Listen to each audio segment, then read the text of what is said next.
erased all my regret. I just wish to be stronger, to give it all my best. What do I do to spread this burning courage? Every day, every night, I'm stuck inside of my head. Don't wanna stay who I am today. Don't wanna be somebody leading the way. Don't be afraid, gotta be brave, no matter what's coming our way.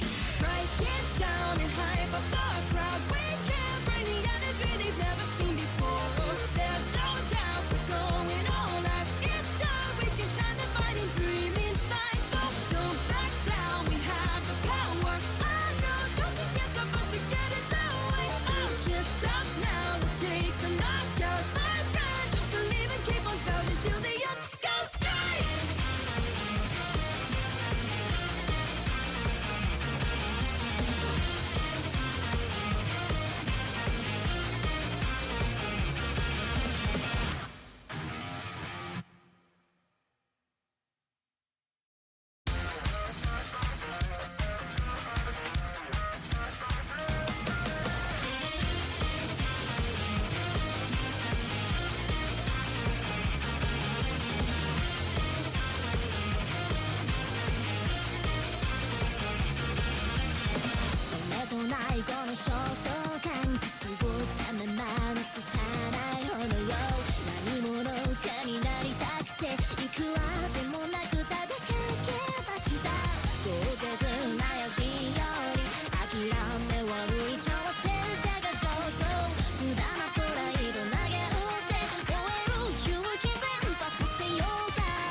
Hello and welcome back to the Shenandoah University Collegiate Strikers Showdown. We seem to have fixed our technical issues, so we apologize for that little break, but hopefully shouldn't encounter any more. But with that out of the way, let's talk about that last game. Oh my goodness, I've been dying to talk about that last game. We missed out on, we got to see it, and I hope that you guys got to see enough of it. I don't know what it looked like on your end, but that was electric. A reverse sweep from SLU, Trademark finding the last goal on his Drakkar. Great stuff we just saw. Oh, absolutely. And I do want to say shout out to all the people in chat.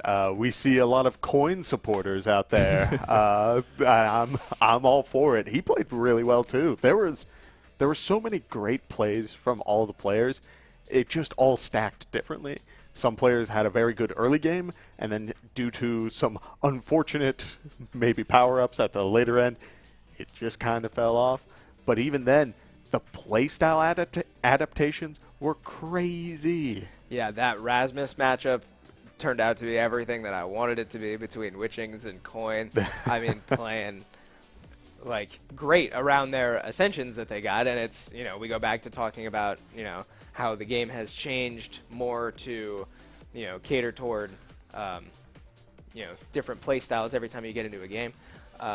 But, great stuff, great adaptations, high-level Omega Strikers. Great goalie play from Soren. I do not want to move on from this topic until we address him. He was playing out of his mind, and I cannot wait to watch more of him later in our bracket play. We might see him later in group stage. I'm not quite sure, but I hope we do. Yeah, I certainly hope we do. Man played like a psychopath. Yeah, so let's take a quick look at Soren's stats in that last game against SLU.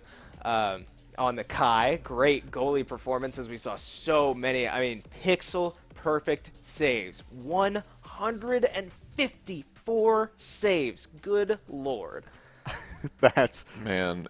talk about unreal. I mean, you get away with so much with that character, man. Man, I don't even know. Yeah. 154 saves. I don't play goalie when I play this game, but still, even a goalie, like, in my mind, 70 saves is a lot. Now, you're talking about doubling that and adding some. Soren is just an absolute monster. Yeah, Some of them were pixels. Right. Yeah, literal pixels. Man's hitting it out with like a millimeter or less to go. It is some of the most insane goalkeeping I've ever seen. Yeah, great stuff. We do see the one goal too. He went goal to goal there one time. We saw he core flipped once and got a goal barrier. So really playing all sides of, I mean, all of Omega Strikers really. But it looks like we have another stat card too. If we want to take a look at Coin on the Rasmus, half of this Rasmus on Rasmus matchup. Also great player there. Hopefully we're getting that pretty soon. As yep, here it comes. Great plays from Rasmus, finding 9 goals. I mean, crazy stuff right there, and lots of damage too. 34,000. Yeah, I mean that's what you want, right? 3 points to take the lead in a series, and to close it out, you need 9. And we see Coin's pressure is wild. The ability not only to have those goals, but we saw his tempo, his ability to just sort of play back, look for the goal barrier slowly, but get that little bit of chip damage, and then find those stray KOs, especially the one on the Kai goalie. Like, just setting him back into his own goal after getting so many blocks. Oh, my goodness. Man, I mean, great stuff. So, our next game, it looks like will be Stockton versus Ole Miss. So we will be getting Stockton back. We watched Stockton win the very first game of this tournament against George Mason. That also went to game 5.5, extremely close game. But we do have some fresh faces in Ole Miss, so we'll see if hopefully we get a new map too. Yeah, because we've had Oni's Village twice. So we'll see, but I don't know. Any adjustments you think you want to see from Stockton? I mean, I don't know, because they looked amazing. They did. Like, I think you just kind of have to lock in a little. You got to admit, like, okay, last game happened. It looked good. We'll take it away. But, like, we got to relax a little. Like, you know, don't let it affect me too much. But as we move into the draft phase. Sony Village again. Yeah, wow. All right, then.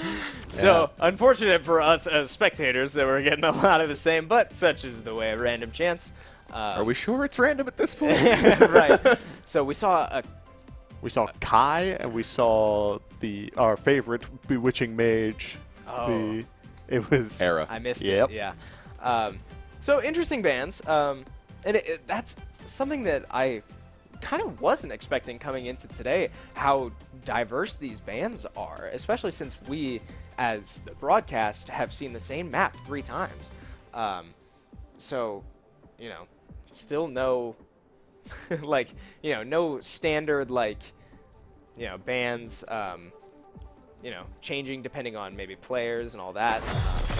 So, great stuff. Yeah, we see a Zentaro, Luna, and Asher against Juno, Dubu, and we'll see who that third one is very soon. It was Rune, excuse me.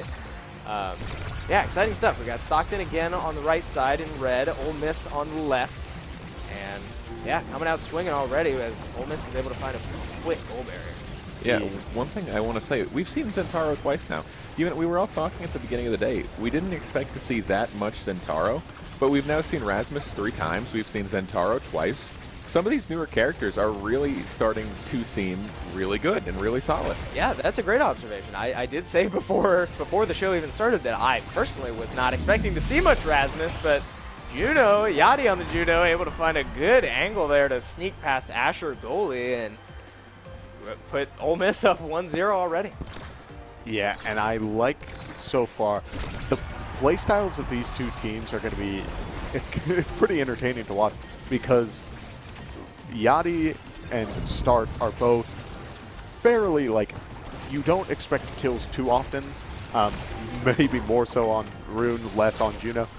But also, Dubu, like, you're not going to see many kills come out from the side of Ole Miss, but Stockton is really going to be able to get this, like, pressure going. It's just going to be a matter of getting to that point in this game, as we see part of the reason why that Juno jumped.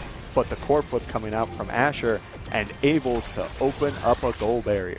Yeah, we've got 2 open nets here as core flips are coming out left and right. But yeah, I mean, we'll definitely need to keep an eye on how these teams adapt to, you know, each other's builds, right? You said it, that Stockton is looking to be a little more deadly, whereas Ole Miss won't be looking for as many kills. But, you know, it's ultimately all going to come down to those awakenings that we've called out a couple times now. I mean, speak of the devil. Finding a pick on the Yachty and a wide open goal there for Pokemon Master Nick to squeak it by the Dubu, who was rolling at the core, but just a smidge too late, and we got a tie game here. Yeah, Dubu's big boy. It takes him a second to get over there. But, I mean, we'll see. That's definitely... Dubu goalie is like a standard at this point. I do want to see, because it is so just, like, universally accepted, if there will be any sort of, like, crazy plays we see from the Dubu, like something like just small mechanical differences that might set him apart from the other players. But we do see, despite Stockton having the core on their side of the field for most of this, they're not feeling the pressure too much. It's a lot of passing back and forth. For sure. So keep an eye on these core flips from Zentaro and Rune now. Dubu and Luna coming close. But that's another thing that I like about Stockton's team composition right now is that, you know, we've now said it a couple times, they don't feel as much threat of dying. And so they're going to get more core flips throughout the rest of the game because they're not using their energy on invades. Now we do find a pick onto Yachty again right as the net opens. Great core flip there from Start to interrupt it, but Dubu, now this may have gone unnoticed. Dubu actually used his core flip at the same time that Start did. So Dubu wastes his core flip, which could have been used right there, and that's a big miscommunication from Ole Miss. It's very unfortunate, and it happens. You know, you kind of have to, you acknowledge, you brush it off, you move on, because we're still early in this series. It's unfortunate. Just fix that little bit of communication, and we'll be good from here. Yeah, for sure. Something to keep an eye on, see if they can kind of adjust and, you know, adapt if that's going to be a common issue. I don't expect it to be, but certainly something to keep an eye on. But now we have 0 core flips from the side of Ole Miss as Asher has hers. Sintaro coming very close as he's looking for a lot of damage onto Rune, specifically Start on Rune. But Asher's core flip comes out. Asher with both goal barriers still up as Dubu fights for his life on his one remaining goal barrier. Lots of back and forth, but as yeah, there we go. We got one one goal barrier down, so now Asher can commit to that top goal barrier. As we've seen throughout today, and for any new viewers, the goal does not open up until you hit both goal barriers. So both teams with one remaining goal barrier, both teams with their remaining goal barrier on the top side of the map. Yeah, let's see if either team can really make a play out of this. Keep an eye on Juno. Has that core flip ready and willing. At this point, it may be smart. Oh my goodness, the missile coming out and taking out the Rune. But the little blob comes out. Oh no. Oh, the core flip was used by Juno. Oh, and just squeaks by Dubu again, just barely missing these roll timings to stop the core. And we see set number 1 go to Stockton, and Asher gets MVP. She will get first pick of these awakenings, and now we start to see the builds come out that we were talking about earlier, right? Stockton is going to look to be more deadly. Stacks on Stacks is not actually what I was expecting from Asher. That's interesting. Specialized training going to Zentaro. That's fairly standard. Dubu going for big fish. That will help him make those saves that he couldn't make in this first game. Two people opting for heavy impact instead of some of the other options. Yeah, certainly some interesting picks. But, you know, such is the nature of this game, right? If we had different characters, maybe like an X would have loved that 1-2 punch or something, but we don't see an X in this game. You know, interesting stuff here. I mean, good adaptations. Yeah, not a lot of consecutive hits on either side, but we do see now Dubu is starting to get pretty big. And we might even see it, like you mentioned, some of these goals might become just a little bit more doable. As we do see Yachty starting to keep the core forward a little bit, while Rune needs to sit back and get a little bit of his stagger back. Yeah, what I have noticed throughout the day, most teams are favoring to play the top versus top goalpost defense. This is currently cross map. The diagonal cross map goalpost defense does seem to be a little bit harder for most teams, judging based off what we've seen today. Yeah, that's a great observation. We haven't seen much of this yet, as we do see Asher's goalpost go down and the net will open. But yeah, it has frequently been goalposts remaining on the same side if it's 1-to-1. As we do see a core flip come out from Asher. Zentaro does still have his, but going to need to get that goal barrier down behind a Dubu, and that is a big goalie, so that is not going to be easy to accomplish. But we do see Juno drop a lot of her little blobs and not much come of it. Asher with a great save there, and lots of back and forth, but no real pressure yet. Yeah, we do see Zentaro's looking a little low. We do see the special come out, throwing a lot at Rune. Both Zentaro and Rune have that core flip. Zentaro using it to open up Old Miss's goal. And now pressure's on. And Zentaro just snuck that by Dubu's little barrel. Nice wow. hit in there by Rune from Old Miss. Yeah, great use of the core flip there from both teams, really. Lots of good shots and great saves from Dubu. Asher just barely not able to find that one, and off a great angle from Rune, really. Yeah, I mean, good stuff just all around. Ooh, double banish. We do see Zentaro start throwing out the abilities. And one goal post going down by the side of Stockton. And we're back to this cross map goal barrier that we haven't seen much of today. We do see Dubu's special come out to protect that whole side of the goal barrier. Oh, just sneaks past Asher, and we have an open net again. I don't think we've seen Stockton open up Ole Miss's goal first yet. And I would like to see a little more threat on the goal, but wow. Wow, okay. Core flips coming out from both goalies there. I mean, and another one coming from Luna, but she doesn't use it. That was very good on the Asher to use that coin flip. There was a blob ready to take that core, but instead, Juno using that core flip, unable to hit the core, and we see our favorite little rocket engineer able to send that in. Yeah, tied 1-1 now. Stockton up 1-0 in the series. See if Ole Miss can respond, but so far, I mean, lots of great defense from this Dubu, right? And I think a lot of it's coming from that big fish awakening that we saw him get between games. You know, making a lot of saves. Oh, not that one. But making a lot of saves that he wasn't able to make earlier. But now that his character model is literally bigger, he's able to reach a little farther and is making a lot of good saves, but right now has an open net. Needs to make a good save there, but not quite. Zentaro finds the angle, and Dubu just a little too small for that one. Ooh, yeah, look and at Zentaro's HP. Yeah. So that was the first time that Stockton actually opened the goal of Ole Miss up first. Yeah. Judging from that, the tempo that Stockton needs to play towards is getting that goal post the goal of Ole Miss open, and from that they should be able to dictate how the game and at which speed the game is played. Wow, Goodness. and a good pick on the Yachty again. Yachty keeps getting caught out, and I would like to see a little more, because, like, you know, we keep talking about, wow, another goal open first from Stockton.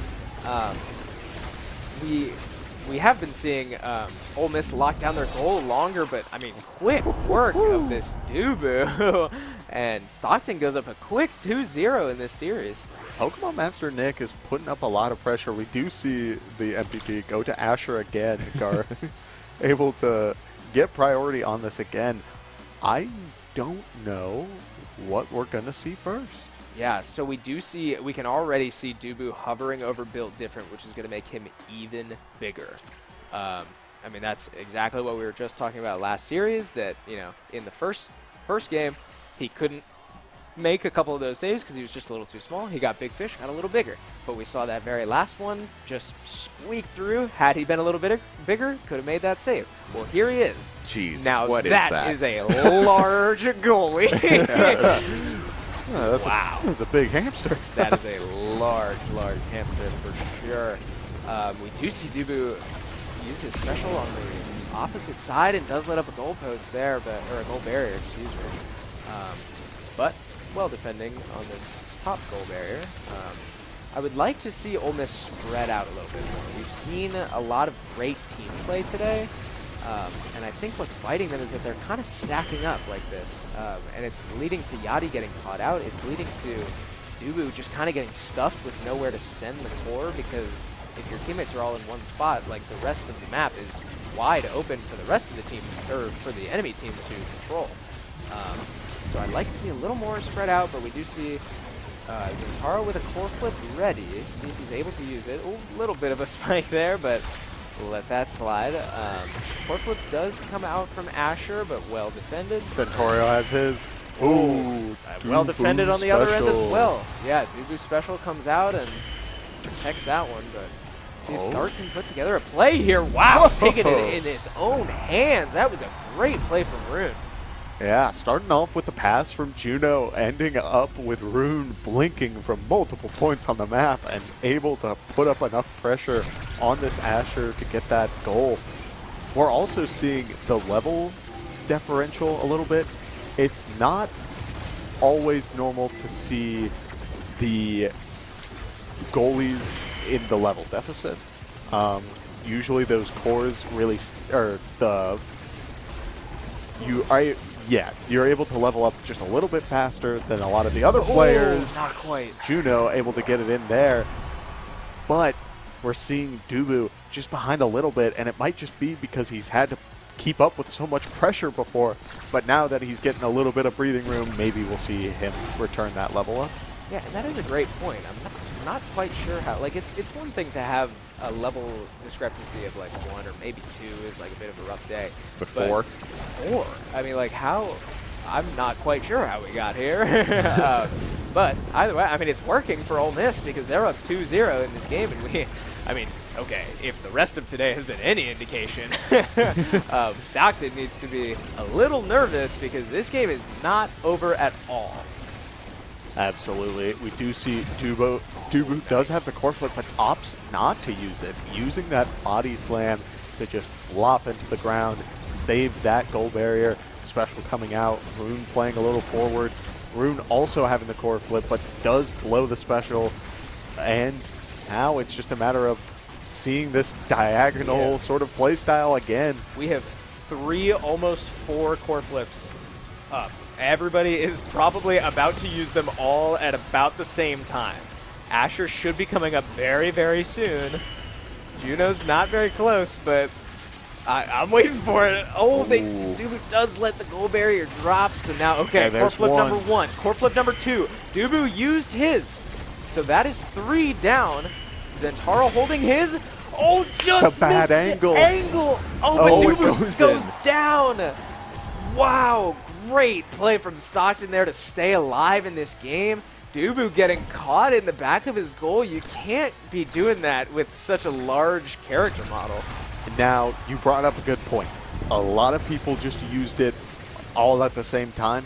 Juno, being a little bit off the tempo, is going to have it for this next goal, and it may make this difference so that we head into the 4th part of this set. Yeah, and through all of that, Dubu did miss his core flip. He was interrupted by the Luna, I believe it was, standing right in front of him. But his is very close to coming back up as we see the goal for Stockton open up and see if Ole Miss can close the set and bring it to 2-1. There's Juno's core flip open. Oh, but blown just a little too early. Yeah, just barely missed. If you are Stockton here, you are up 2-0 in the series. You do not want this to go to the next game. You want to close this out. You need to keep your momentum. You need to keep it, and you need to get 2 points in a row here. Yeah, Will they be able to close it out here? Yeah, we almost saw an opportunity there. We're seeing just a lot of pressure coming out from both sides. But again, we talked about pass game earlier, and we're not seeing too much of it. And yet, I get shut up by the Juno. Juno says, "Watch this! I can do this myself." And suddenly, we're heading into the fourth part of this set. Yeah, great play by Yachty, and I, we go back to level discrepancies. Juno is level 10 right now. Juno is maxed out, which shocks me because Juno has been killed like multiple times. Yeah. So to be up in XP and scoring goals like that is very important to your team, saying, "Hey, I'm not bothered by all these kills, and like I will still be a team player. I will still pull my team ahead." But not quite yet, as they're just staying alive for now in this series, down 2-1 against Stockton. Yeah, now here's a fun one for you. Monumentalist on Juno having 2 creation buffs. Look at the size of those blobs. What is that? Now, Oh my! That is big. yeah, now the other thing, Rune also got a really good upgrade for him because it increases how long people are banished for. That is going to make a huge difference because we've seen he's gotten multiple person banishes a couple times this game. It can make a world of difference as this continues, as Ole Miss's goal opens. Yeah, and Banishment is such a strong... Wow, Zentaro's dash is getting extremely long. I just noticed that, and I'm going to interrupt the thought that I was just about to say. That is going to be an important thing to keep an eye on, because Zentaro's extremely mobile. He can... his passive is that every time he uses his abilities and hits them, as we do see a Banish come out there, he builds up the bar underneath his energy bar, and it turns into a dash, which is what we just saw there. And then he can dash again. So this Zentaro is going to be all over the map here for these next, however long this game lasts from now on. And we do see a pick onto Rune there. Both nets open. See if Juno can in for a play. Yachty not quite able to. Luna just misses that. But we do see a core flip ready to go for Dubu. Yeah, Dubu's playing on the safe part right now. And I will say, you bring up a good point on Zentaro's dash because Rune has been blinking around the map so much and has been capitalizing on a lot throughout this match. Now suddenly you have someone who's able to keep up as Zentaro gets a goal. And now we're starting to see the glory of these upgrades. Yeah, for sure. I mean, this is exactly what we've been talking about with how these characters scale depending on how the game is going on. Zentaro has to be very happy with the awakenings that he has because they cater to his character very, very well. Whereas somebody who may have been picking late in the past couple rounds might be forced to use awakenings that won't do very much for him. You said the Monumentalist one on Juno that makes her blobs bigger. Yep. Rune could use that equally as well with his... He creates a circular wall. Wow, good look to score there, but not quite able to get it in as it's well defended by Asher. And we do see an open net for Stockton, but one goal barrier left for Ole Miss. And Dubu locking this goal barrier down as Rune looks for the play, but isn't quite able to find it now. He will get beat up for it. Oh, never mind. Able to teleport out, excuse me. We have 2 core flips up for the side of Stockton, so I would like to see them use that to get this goal barrier, and ideally 3 core flips up for Stockton. Knock down this goal barrier and get it in. There's one down, not able to use it. Almost turns into a goal for. Oh, jeez, and that's another goal core flip down. Jeez, I cannot get my words about me right now, but Asher makes a good save there. And not quite, nice though. shot from Ole Miss. Jeez, tie this game up 1-1, and Ole Miss looking to stay alive in this series, man. Are we going to see another reverse sweep, guys? Man, you said it, Chris. Who knows? This has definitely been a very exciting day, and we're only 3 games in. We still have a lot more coming. As I say that, though, the teams are trying to send this home. As we talked about, Juno's blobs are just so massive right now. Yeah, just occupying a lot of space, and sometimes that's all you need. Rune snatched up Asher's little EXP and health, just able to walk over. Yeah, the orb able to make such a big difference, as well as he has the core flip. We may see it come into play here. There comes the special out from Asher. There's a little bit less pressure as long as you can find a good angle, but now Rune is staggered. Oh, but he's still dodging. There's a core flip, but well defended by Zentaro, able to stall the ball in his special ability. Dubu does have his core flip, so I would expect that this goal barrier won't go down just yet. Rune does, unfortunately, with his banishment. Oh, that'll be a goal barrier. And we have an open net for Stockton as Rune is looking to punch it in. Not my quite God. able to. Jeez, that was dangerous, dangerous core for Stockton, but well defended. I mean, I've said it a couple times and I find myself repeating it. Asher is holding up here, but nice shot from the Juno block. I'm getting Sending that in. I'm getting real good at this whole caster curse thing. Right, You as really I are, man. Yeah, right It's as I kind of say. insane. Yeah, Asher unfortunately finds 2 big ol' whiffs there, but Oh, man. you've got breathing room if you're Stockton. I mean, I hate to say it because, you know, again, based off, Zentaro could die. Oh, he's forced to use his core flip and finds a goal barrier out of it, and he will go down, but what looked doomed turns out to be a pretty solid play for Zentaro there.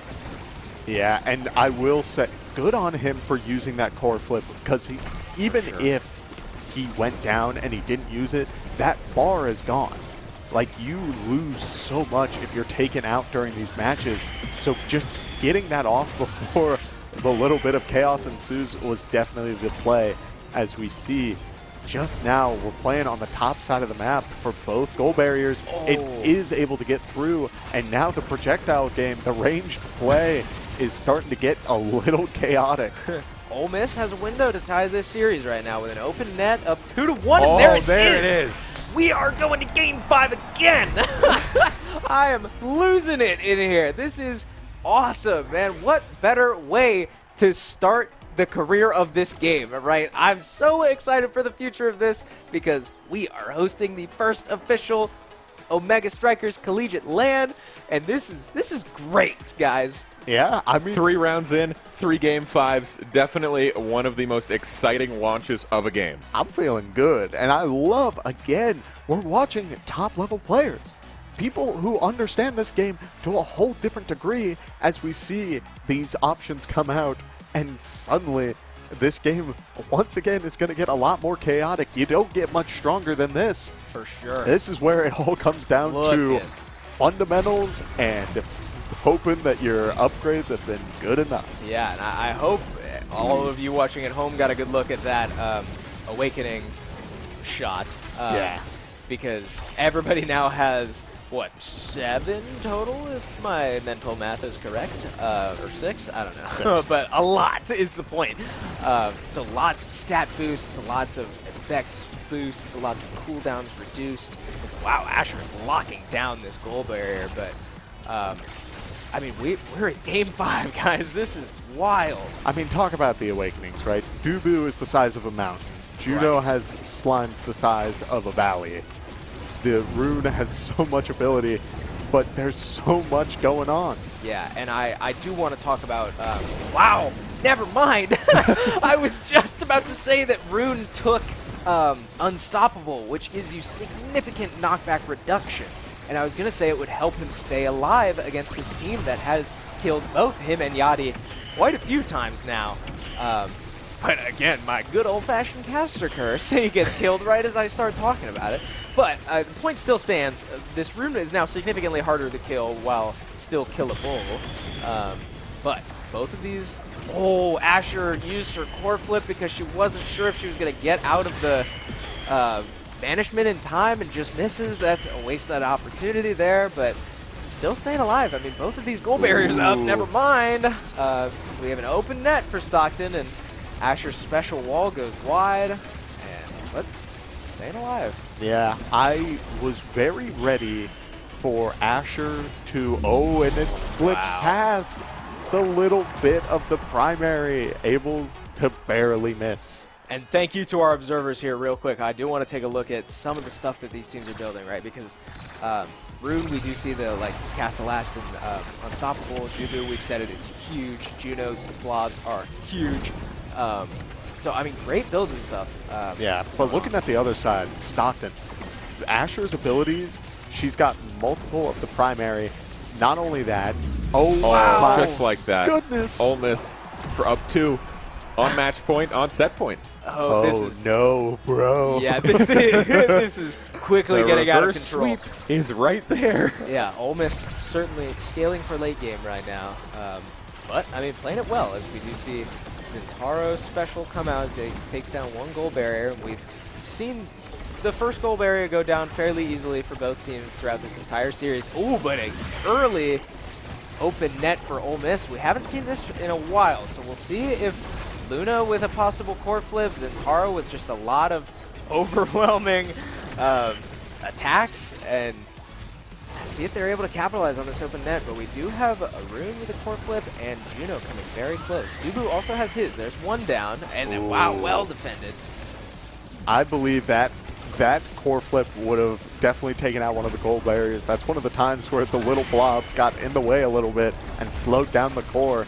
But now we're seeing the pressure's up. Hope mentioned before, the pressure when Ole Miss's goal is open is amazing when it opens early. So now we're beginning to see where this pressure lies, but now all these upgrades are coming into play. Zentaro may have a super long dash, and these missiles might fly across the field. Oh. Wow, great job just blinking all over the map. Well played by Acorn on Zentaro. And I want to point out, after letting up 2 goals to start this series, Asher did not lose a goal barrier that round. Well, okay. But, Again, Chris, again. But, I mean, that's improvement as we see both goal barriers go down again. Yep. Lots. Here comes the offense, right? I mean, Zentaro with no core flip now. Luna not particularly close either. Asher has hers for defensive, and there it goes. Yeah, good look. But can Ole Miss break this curse right now? Oh, Asher goes down.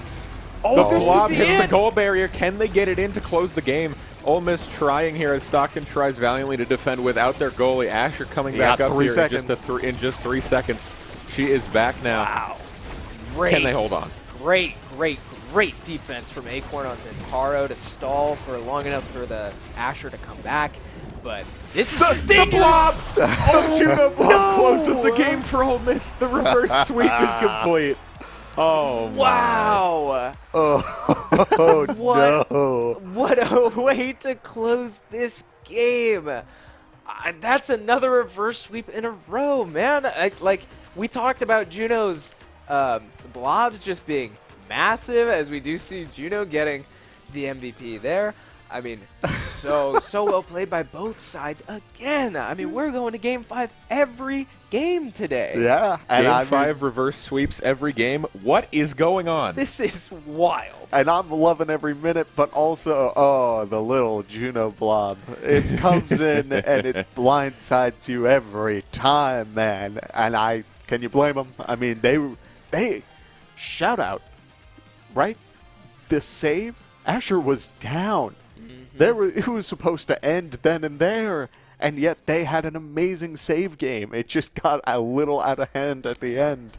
Man, I really, really do not know where this bracket is going to end up. I feel like we have seen so much genuinely great Omega Strikers so far. I said it during the SLU Lakewood game that I felt like those 2 teams would be at the top, but I mean, after 3 games in, I'm really not sure, but thankfully, we've got statisticians here. So let's take a look at the standings real quick, as we do see none other than St. Louis at the top. I was right on that one, and who else, again, but Lakewood right behind them. Now tied with Stockton and Ole Miss, now all at 2-1. George Mason and Juniata holding up the rear. But the way this is formatted is that we are now 3 games into the first, is it 5 games? My mind is blanking. Yes, 5-game round robin. Yeah, 6 teams. Durr. It's all right. But so once all of these teams play 2 more games against the 2 teams that they have not played, we will enter a playoff bracket, which will be the first 2 seeds getting a bye, which is currently looking like SLU if they are able to maintain that momentum. But that second seed is certainly up for grabs. Yeah, but one thing I want to talk about here is, even though, as you mentioned, first and second seed do get buys, the momentum that you carry in from the round robin, if you take the bye, we're also going to a lunch break around that time. What is your momentum going to be like? You go undefeated in the round robin, then we go and you get a bye, you go to lunch. You're then sitting there for, let's say, about 2 hours.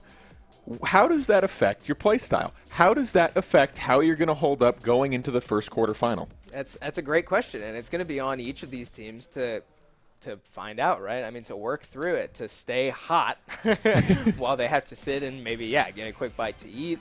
We do have a lunch break after we finish our next 2 games. But, I mean, it'll be important to keep your mental in check and stay hot, stay ready to go, especially if you've got the bye, because that's an even longer wait. And we've seen how long these games can be if they go the distance. So it'll be interesting to see.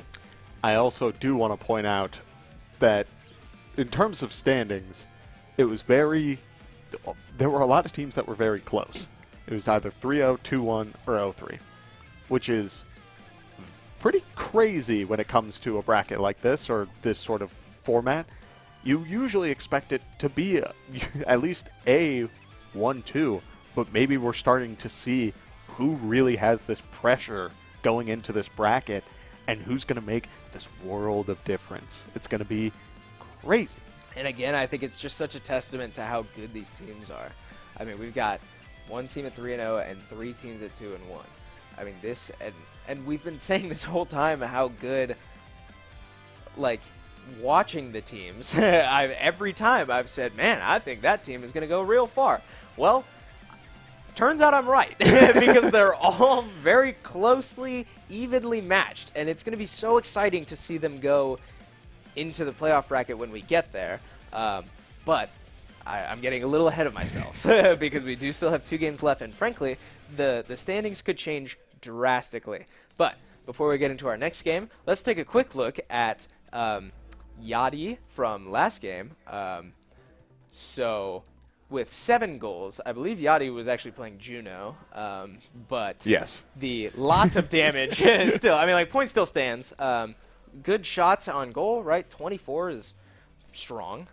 But the biggest thing I want to point out there is the damage and the goals. 7 goals going through on 24 shots. That's pretty crazy. 60k damage too. That is absolutely insane. That's a lot, and that's not exactly what you might expect from a Juno. No.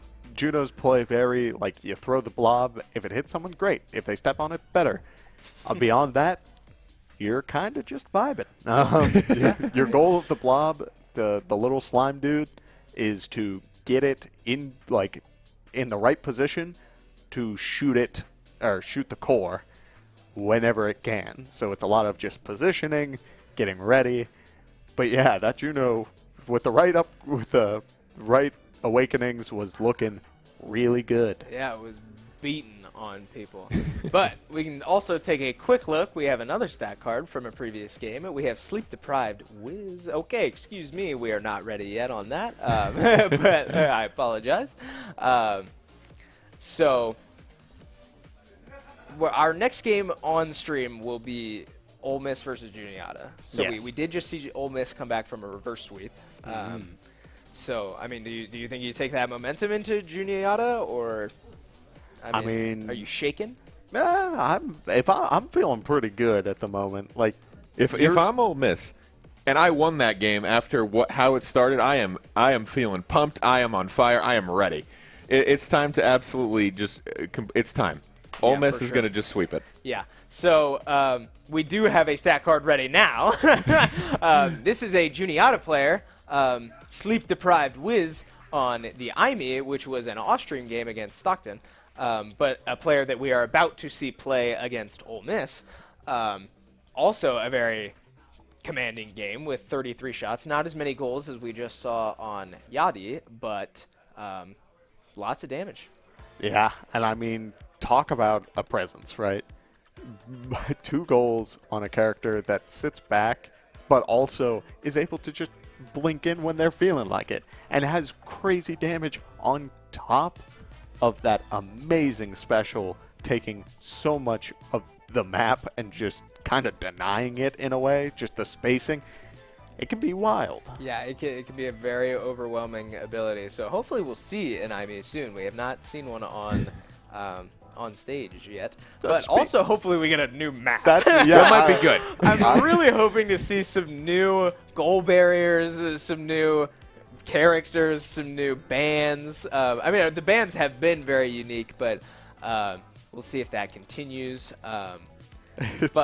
It's been wild. How do we get it wild. every single time? Yeah, we've gotten the same map 3 times for those of you who may not have been around this whole time. But we're looking to get into our next game. It looks like we may be having some technical issues, but hopefully that'll be resolved soon. But in the meantime, while we wait, yeah, I do want to point out that we've seen a level of familiarity with these characters, or at the very least, we're seeing staples. The only really big mix-up we've seen this entire bracket was Drakara's goalie. Yeah. Yeah, I agree. Which, it worked pretty well. But the fact that a lot of the staples are just there, like you're ready for them. Dubu as goalie, Kai as goalie. People who are playing aggressive are in people's faces. Rasmus is always on the opposite side of the field and is still swinging at you. Right. It is like, it's really starting to define what this meta could look like for this game. Yeah. We're starting to really get the feel for everything. For sure, yeah. So I'm hoping to see maybe a little more curveball picks, but I also love seeing the comfort picks. Watching these high-level players play what they're best at. It's always fun to watch, professionals in any field. But it looks like we are getting into our next game on a new map. Hey, There it is. We are on Atlas's Lab. So, for those of you unfamiliar, this map has a black hole in the middle. It will suck you in. If you hit the very middle, it will blow up and deal a ton of damage. So we see an Atlas ban and an Era ban. Fairly standard. We'll see when we get into game, but the goal barriers on this map are round. So Atlas with that round barrier of his own to protect the goal barrier is a very strong pick and a pretty easy ban. So we won't be seeing an Atlas this game or an Era, which I think is also an interesting ban. Yeah. But we've got a Juno, a Dubu for Juniata, and we'll see who that third pick is fairly soon.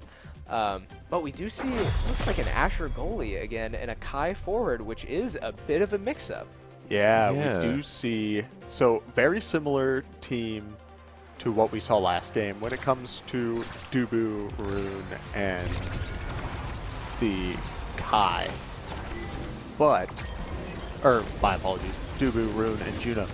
But Asher, Amy, which we have not seen on stream yet. Wow. Okay, immediately goal from Ole Miss. Yeah, and Kai forward. So, slight playstyle differences, as we were hoping to see.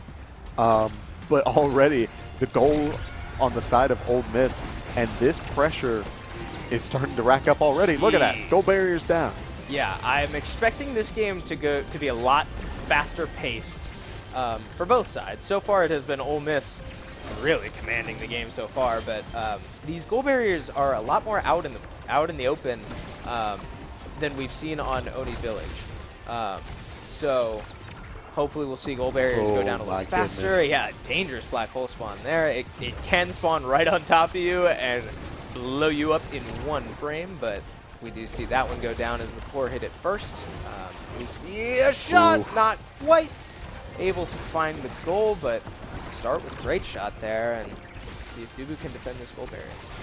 Yeah, so far we're seeing Ole Miss is doing a great job of just building up this pressure. We do see Kai standing on that black hole as it spawns, and now his stagger is practically gone. There it is. We will see up to these players. They really want, as Juno gets another goal, one. It's going to be difficult in a matchup like this where there are so many projectiles flying around, like so many characters with a lot of range, a lot of distance. You also now have to keep track of that black hole. And then situations like that will happen.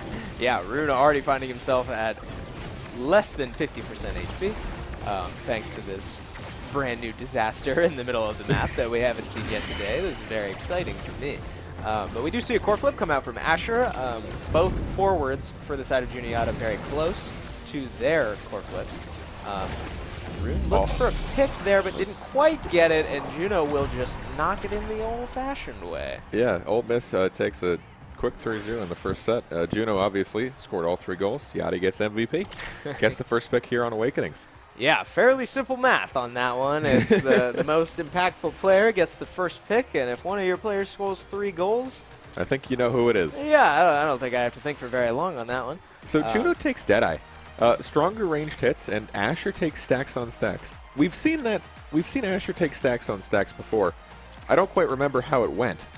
Yeah, I don't think we've seen it on an Asher yet, which is interesting. We've seen stacks on stacks picked, like, highly prioritized by a lot of players, which is interesting to me, although I guess it does make sense to a degree that none of these games have been extremely deadly. Whereas stacks on stacks in particular will lose all of its progress if you die. So when there isn't much threat of dying, especially as a goalie, it will just make you faster way more often. Oh, good. Yeah, we just see great plays to get rid of these goal barriers, but Asher does make a stand there and see if...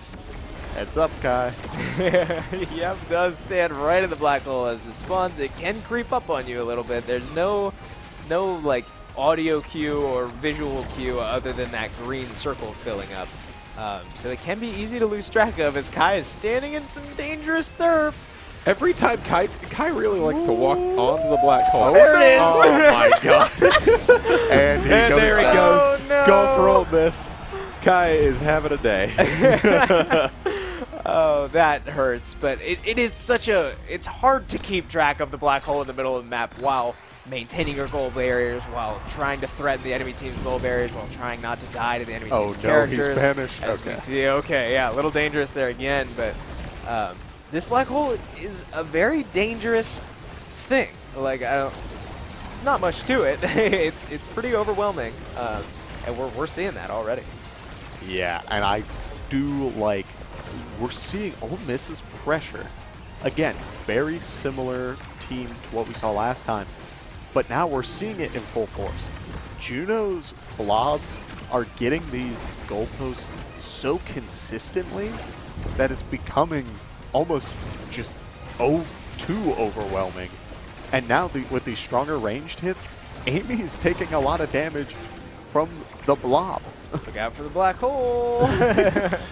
Oh, Again, no! Oh, Ivy takes the hit, gets knocked out from the black hole explosion. Kai taking another large hit.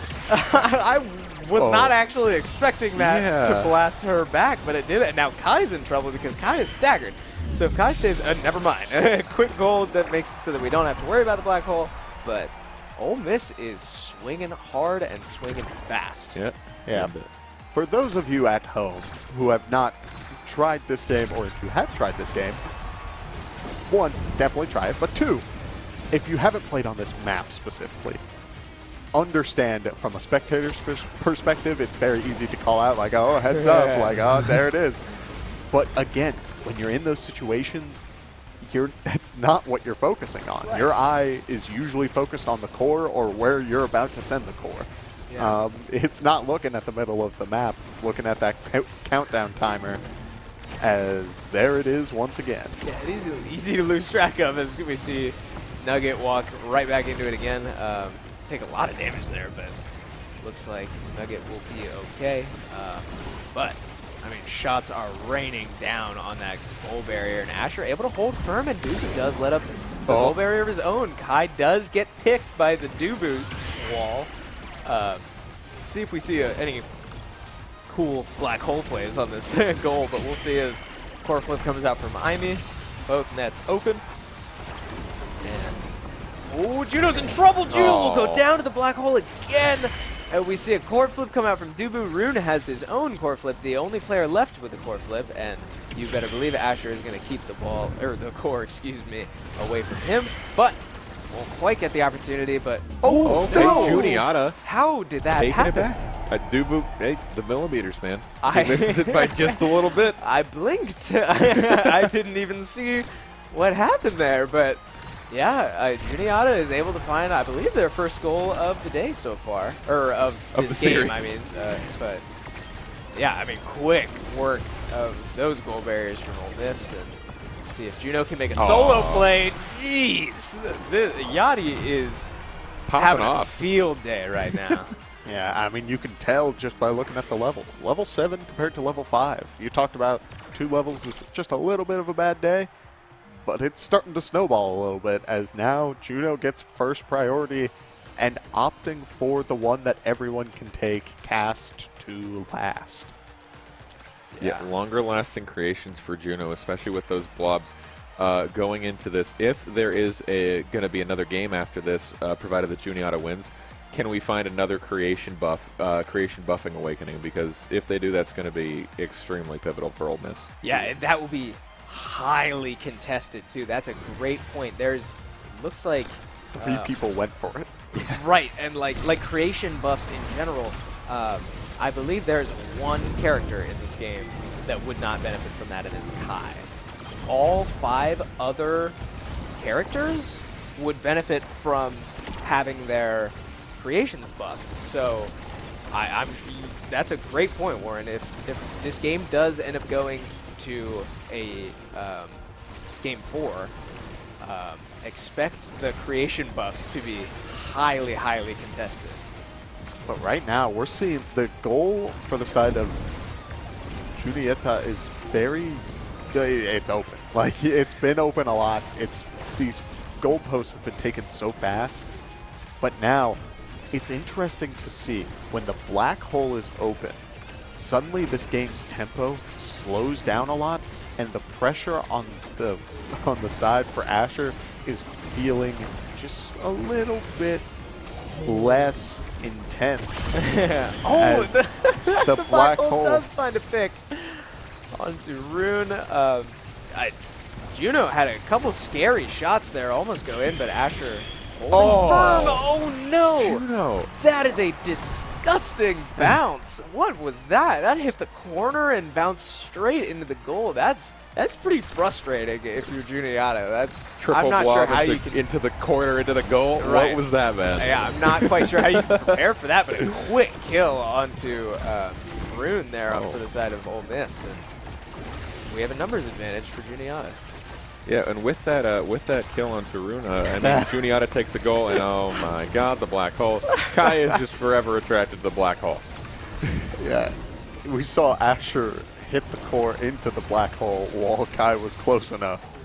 It just feels like, yeah. At some point, you start thinking, gee.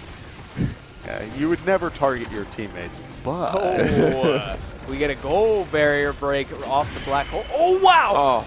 Oh, okay. Nothing to come of it, though. That's okay. Very dangerous core. We see core flips come out from both sides, but nothing to show. And I do want to point out, I've been keeping an eye on the 25th Nugget down there. They're playing very dangerous. I mean, look, they're standing right on the wall, but not. I haven't seen much punishment from that, other than just walking into the black hole. But I would like to see a little more, maybe kill threat from either Rune or Juno. It's a little harder for Juno to find a kill, but it's busy. She's busy finding goals instead. But yeah, so Ole Miss does find a quick 2-0 lead. And I think Juno's. I mean, yeah, I think Juno's scored 7 out of the 8 goals we've seen this series, if not 6. She has definitely been there, scoring a majority of the goals. And it's absolutely amazing what these blob creations can do once they get going. Yeah, I definitely want to get a look at Yachty's stats after this game, but we'll hopefully take a look at that when we get there. But for now, the game is not over. I feel like I've said this before today, but if our games today have taught us anything, It is that this game is by no means over. Ole Miss looking for one more goal to put it away, but we have seen 2 reverse sweeps out of 3 games on our broadcast today. So, certainly looking a little stressful. Oh no, Rune does find a pick onto Ivy from the side of Juniata, and might be able to find a goal barrier. They do, and we have an open net on both sides. Let's see if Juniata can stay alive with a goal here. Yeah, Kai has core flip. It's very possible. It's real. Yeah, Rune also with the corn flip. Core flip. Juno, very close to hers, now has it. There's one. Asher has hers. Probably use it to match the Junos, but Dubu, also has his. There's one, there's 2. Oh, Wow! nice goal from Juniata. Really well played. That is some awesome coordination from Sleep Deprived Wiz and the rest of Juniata to set up that play. Wow, that was gorgeous. we see the icon come out there. You know you're feeling good after that. Good enough that we might see another game. After Yeah. this. Oh God. Don't get me going now. I will start losing my mind again if this is a reverse sweep too.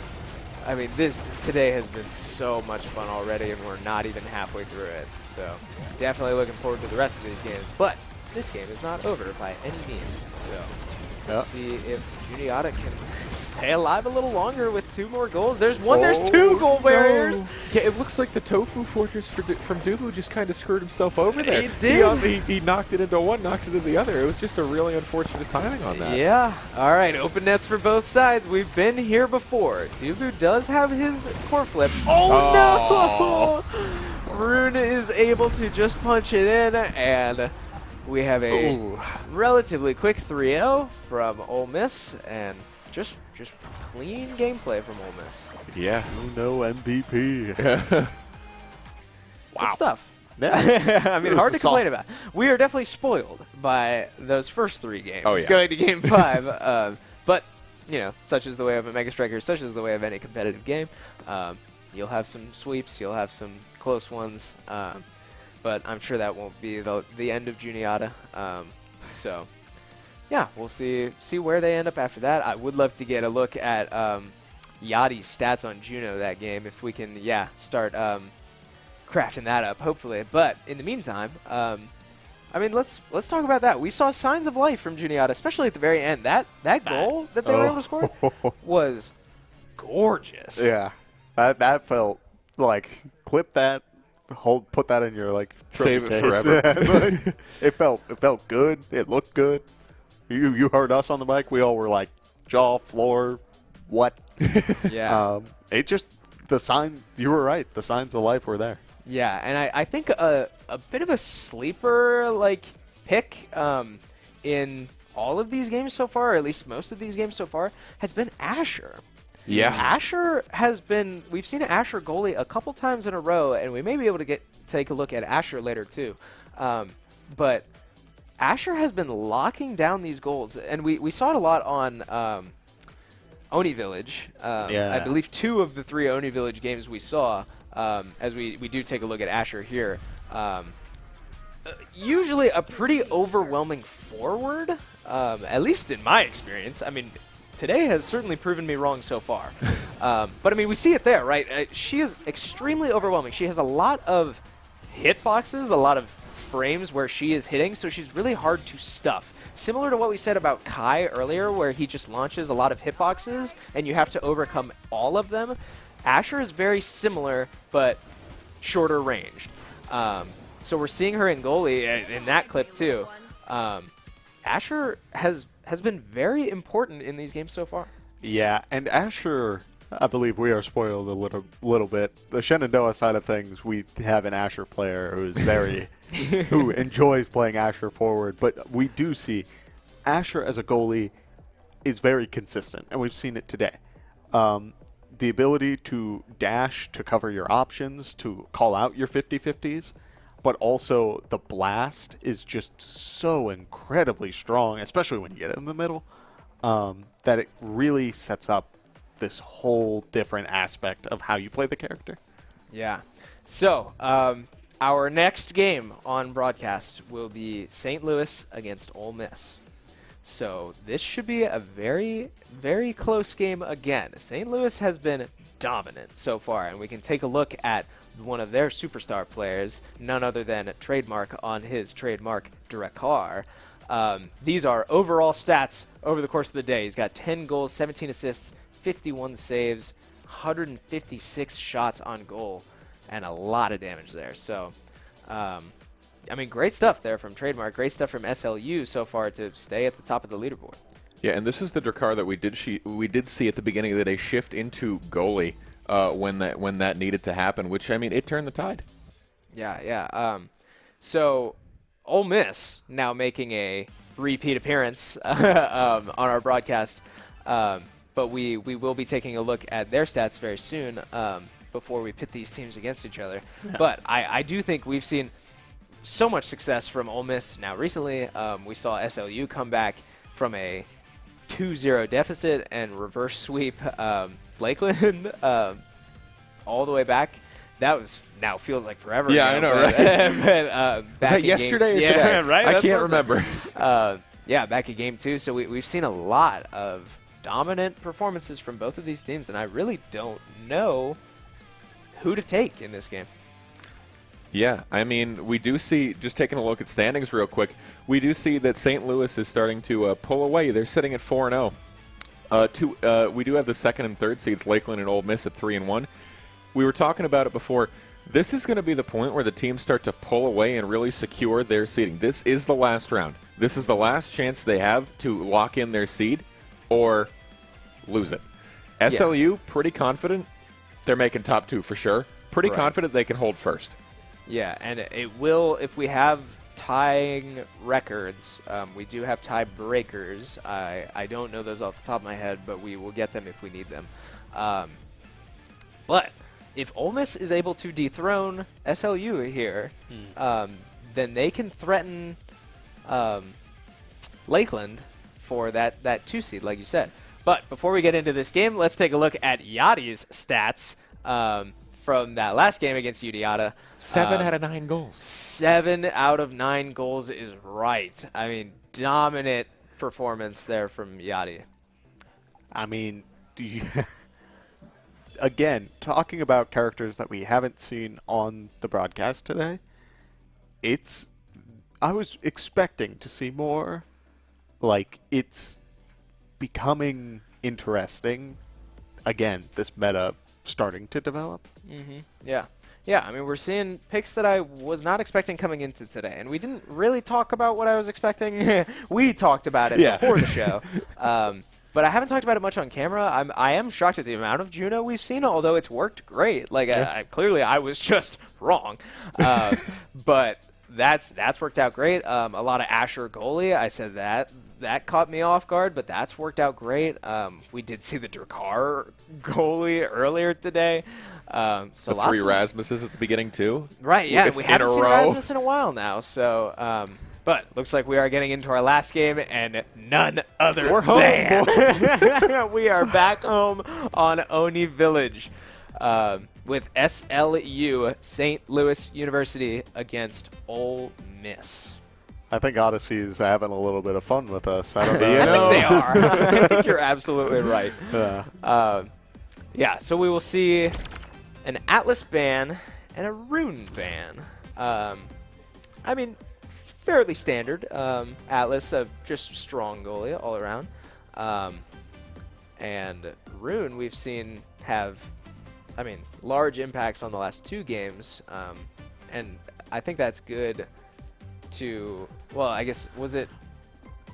Oh, no, it was SLU that banned Rune. So that's smart to take the Rune away from Ole Miss. Yeah, the banish that Rune has is just, it's so impactful. At any stage of the game, you can use it to get a goalpost unlock. You can use it to remove the goalie, even to get the goal. Yeah, very strong ability. And we saw a lot of success on Rune from Ole Miss. So I think that's a strong ban. We do see Rasmus back. We see Trademark on his good old-fashioned Drakkar. So this should be an extremely good, close game. I'm so excited to see if we get another, hopefully, 5-game series. More Omega Strikers for me. But we do see 2 goalposts go down very quickly. Drakkar looking to make a quick play, but not able to. Oh, never mind. Able to find the goalpost there with just the corner of his shotgun barrel, but. Yeah, I will say, we've seen the love for Coin in the chat before, and Coin is already putting up a lot of pressure on top of Drakkar. Nice. It seems like these players just know each other so well. Yeah. Like, they know exactly what each other want, and again, Dubu's feeling the pressure. Yeah, great play there by Dubu to make that save a little while back now, but Zora really locking down this goalpost, as we do see Coin a little threatened by the Juno standing a little close. Now Juliet, not Juno. But, you know, who is threatened is the Juno. Drakkar can find kills. Ooh, Rasmus can find hooks like that, but not quite enough to finish her off. She does get the health orb. She looks like she will be okay. Kai uses the core flip, but they find the goal anyway. Coin able to just squeak that by. Yeah, and Coin has a core flip already, like, ready to go. I will say, we've seen St. Louis do a great job of using the core flips early. Like, they don't always feel pressured to use it for the goal itself, but to get it open. Like we see here, going for it, unable to get it this time, but does get the setup with Drakkar. And now suddenly, we've seen the pressure that they've had before, and it can make a world of difference just having that goal open. Yeah, for sure. And a great save there by Zora to maintain the goal barrier, and he will keep it up. We do have an open net on the other side, but Dubu with his core flip ready. Drakkar comes out of invisibility, but finds nothing. So just time to kill for SLU, stay alive.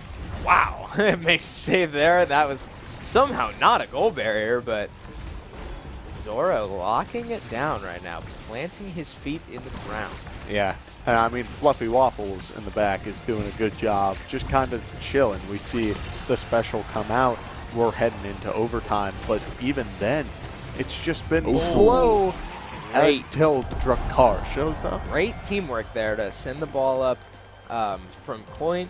Dubu clearly, I mean, can only answer one of them, and Coin and Trademark showing that synergy that we saw earlier today that they had to pull out against Lakeland to, I mean, narrowly get away with that win earlier today. But they certainly have not lost it between then and now. Yeah, and we do see 2 core flips on the side of Ole Miss, but Drakkar able to use his and really break up the pressure that was going on there. Rasmus again just really keeping up this pressure on the bottom side, and suddenly Ole Miss's goal is open again. Yeah, and Coin on this Rasmus is taking so much attention. Right as I say it, all the attention goes to Trademark, but Ole Miss seems to be a little over-committing to one side of the field. It leaves passing plays open for a team like SLU, who we know is coordinated and good enough to capitalize on that. So got to see a little more coverage from Ole Miss, spreading out and covering all options. Now, if I am St. Louis, I am feeling pretty good. If I'm the side of Ole Miss, I see that unstoppable and want to take this Rasmus off the field. But we're not seeing that. Nobody takes it. That shocks me a little bit. I think, probably I would have taken it on start on the Juliet, because Juno does get the Monumentalist, and I think that's very important. Yeah, I mean, look at the pressure already. But yeah, resisting Rasmus hooks, resisting Drakkar's kill potential, I think is so valuable, but we see them pass up on it, and I respect that strategy. I mean, they must feel confident that they can stay alive, and so far they are, so see if it'll end up paying off for them. Yeah, and I do like that we're seeing, once again, the strategy for these barriers, especially on this map. If you have to sack one, that is fine. It's when you start trying to cover both and overcommitting to saving both. Wow. Drakkar going down to Juliet, and suddenly St. Louis's goal is open. the special coming out from Juliet, but unable to take it. Juliet's sitting on low stagger, and here comes Drakkar. Yeah, see, yep, there he goes, and that's exactly what I'm talking about. I don't know that Unstoppable would have made that any different, but still, we see the kill threat from Drakkar. We see the, frankly, kill threat from Rasmus as well. And great look there, but not quite as Drakkar just taps it in anyway. Man, I mean, Coin's Rasmus is insane. Is unbelievable. But don't sell short the Drakkar. Oh, absolutely not. Trademark is popping in out of the blue left and right and saying, you forgot about me for a second, and getting these amazing setups. Yeah, the synergy from Coin and Trademark is just, it's unparalleled from what we've seen from almost any other team. They work so well together. Their characters work great together, and they're making great use of it. Of course, as soon as I say that, Trademark gets yeeted off the map. But yeah, great pick there. See if they're able to capitalize on it, but we do have an open net on the other end of the field. As Coin looks to make a solo play, potential not quite there. Zoro easily able to clear that out, though, and I mean, it makes you think, like, okay, as we start, we know that SLU will be one of, if not the top team in the bracket when we get there. Do teams need to start banning one of these characters? I mean, I think it's time. Yeah, this is starting to get to the point. Yeah, again, Drakkar just able to tap it right by the Dubu, who isn't able to roll into it quite soon enough and stop the core. But you can only ban one character, right? We see two huge threats in Drakkar and Rasmus, and I'm blanking on who Ole Miss banned this game. I don't remember, Kevin, do you? Not off the top of my head, but it's... Unfortunately can't remember, and they do find another kill under a car, so maybe that's the answer, but one way or another, you got to find a way to shut down this forward duo because they are running through it. Well, I mean, maybe the way to shut him down, yeah, maybe the way to shut him down is to kill him. We do see Drakkar get knocked out, and Ole Miss able to capitalize on a numbers advantage, but I do think you bring up a great point, though. If you can isolate one of these two forward linchpins, I'll say, I mean, it brings up the question: what do they do instead? I mean, how do they operate without the other? Right. I mean, we don't know. Exactly. Yeah. I mean, yeah, and we haven't needed to see it until now. They may have an answer, but no team against SLU has even made it that far to single out one of the forwards. So we'll see if Ole Miss can pull that off. They did for that goal, and it worked in their favor. So can this become a consistent thing? We'll see. As Drakkar gets a little bit of a breakaway. This could be dangerous, but Dubu holds strong, but there's another forward on the other side of the field. This duo is deadly. You lock down one, and the other one is just sitting, waiting for the core to land in their lap. Yeah, and now as we start looking at this, I want all of you at home to start looking at the way that they play forward is that they're always in parallel with each other. It's either parallel, like top to bottom, or if they're feeling the pressure on their goal, suddenly they're all in line. They start pushing the core forward and then break away to being parallel again. And that is causing so many problems and just a level of consistency for St. Louis that is just unmatched at the moment. Absolutely. It's a game strategy that people don't know the answer to yet. Yeah, it's simply overwhelming. And this is when, if any of you football brains are out there, wow, we do see a pick under Drakkar again. Maybe this is what they need, but wow, another goal barrier goes down. I can't get my sentence out. As Kai does make a great save there, but this is when I would love to have my little John Madden, scribble all over the screen and like describe what you're talking about with these, just like covering so much space and like just like that. And I mean, Exhibit A, right as we're talking about it, they're so coordinated playing with each other and finding the openings in the goalie. Now with no goal barriers left, oh my lord, that would have been everywhere if that went in. But a great goal on the other end from Ole Miss, and Juliet able to punch it right in. Yeah, so one thing I want to bring up here, Ole Miss seeming to find answers to how to deal with Rasmus and Drakkar. Taking out the Drakkar, isolating Coin on Rasmus, and just making it the 3-on-2 has seemed to work. One thing I do want to point out, it is possible that some of the other teams who have been playing against SLU might be holding their answers for this duo until playoffs, until they have seeding decided, not wanting to show their hand until the very last second possible. That's a great point. That if if SLU has flaws, yeah, maybe you don't let them go. As wow, Rasmus gets caught there on the bottom. But yeah, I mean, like, save your big time strategies for the games that matter the most. And frankly, these are not those games.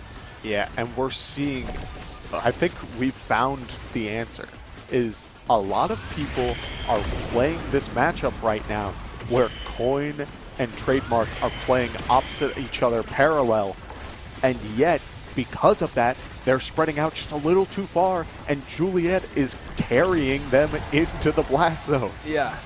They Yeah, are- definitely an adjustment that I would like to see is, jeez, I mean, we can't stress this enough. This duo is deadly. But an adjustment, I mean, like, we're talking very highly of SLU, and for good reason. But if there's something that SLU needs to adjust before bracket play, it's exactly that. It's to play a little safer, because you can't afford to be getting picked as often as they are. Because we do see Juliet in a little bit of trouble. Not sure if they'll be able to finish that, but that has been the one major flaw that has been the most noticeable, at least.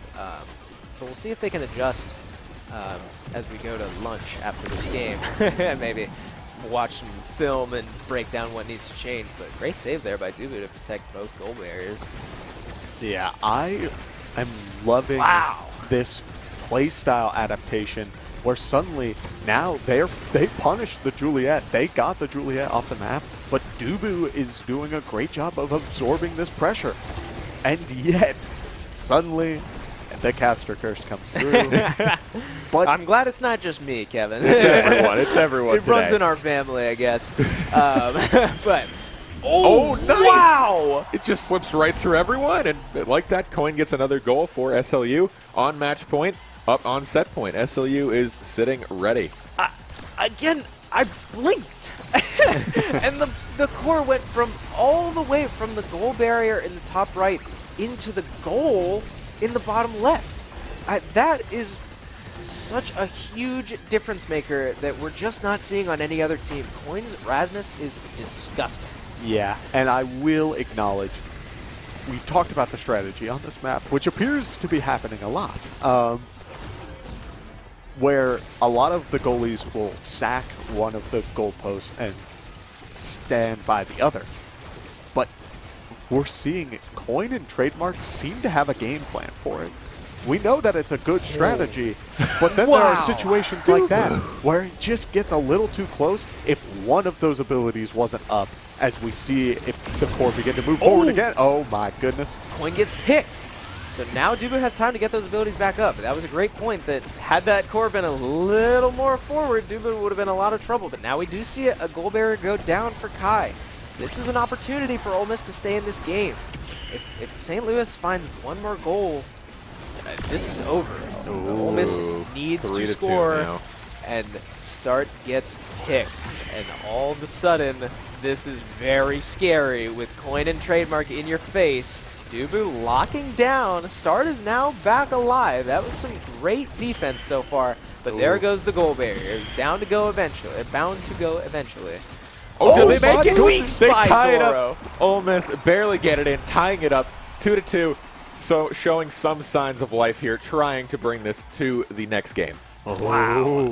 That alive. was, yeah, just a miscue by Zoro. I'm pretty sure he just missed. Oh no, but Oh both goal my barriers go down in God. a heartbeat. Oh, boy.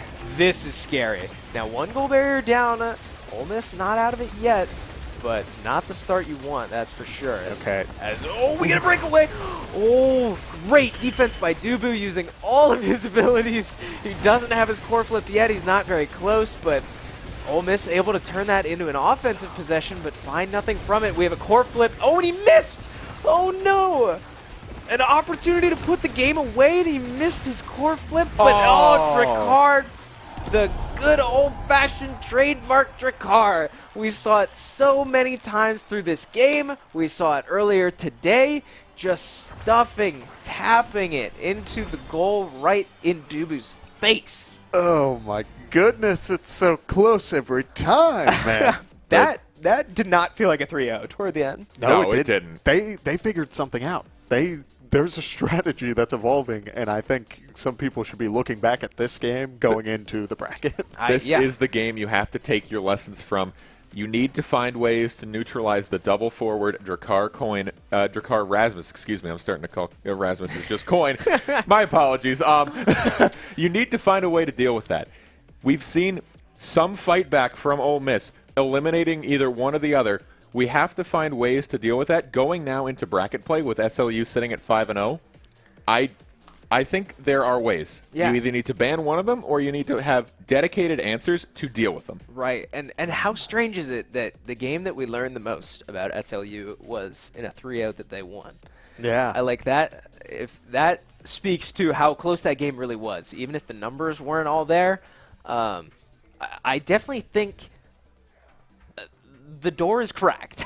Yeah. Ole Miss got their foot in the door just a little bit, but it might be enough to let other teams, or Ole Miss if they end up meeting again, to find an answer against this seemingly untouchable SLU team.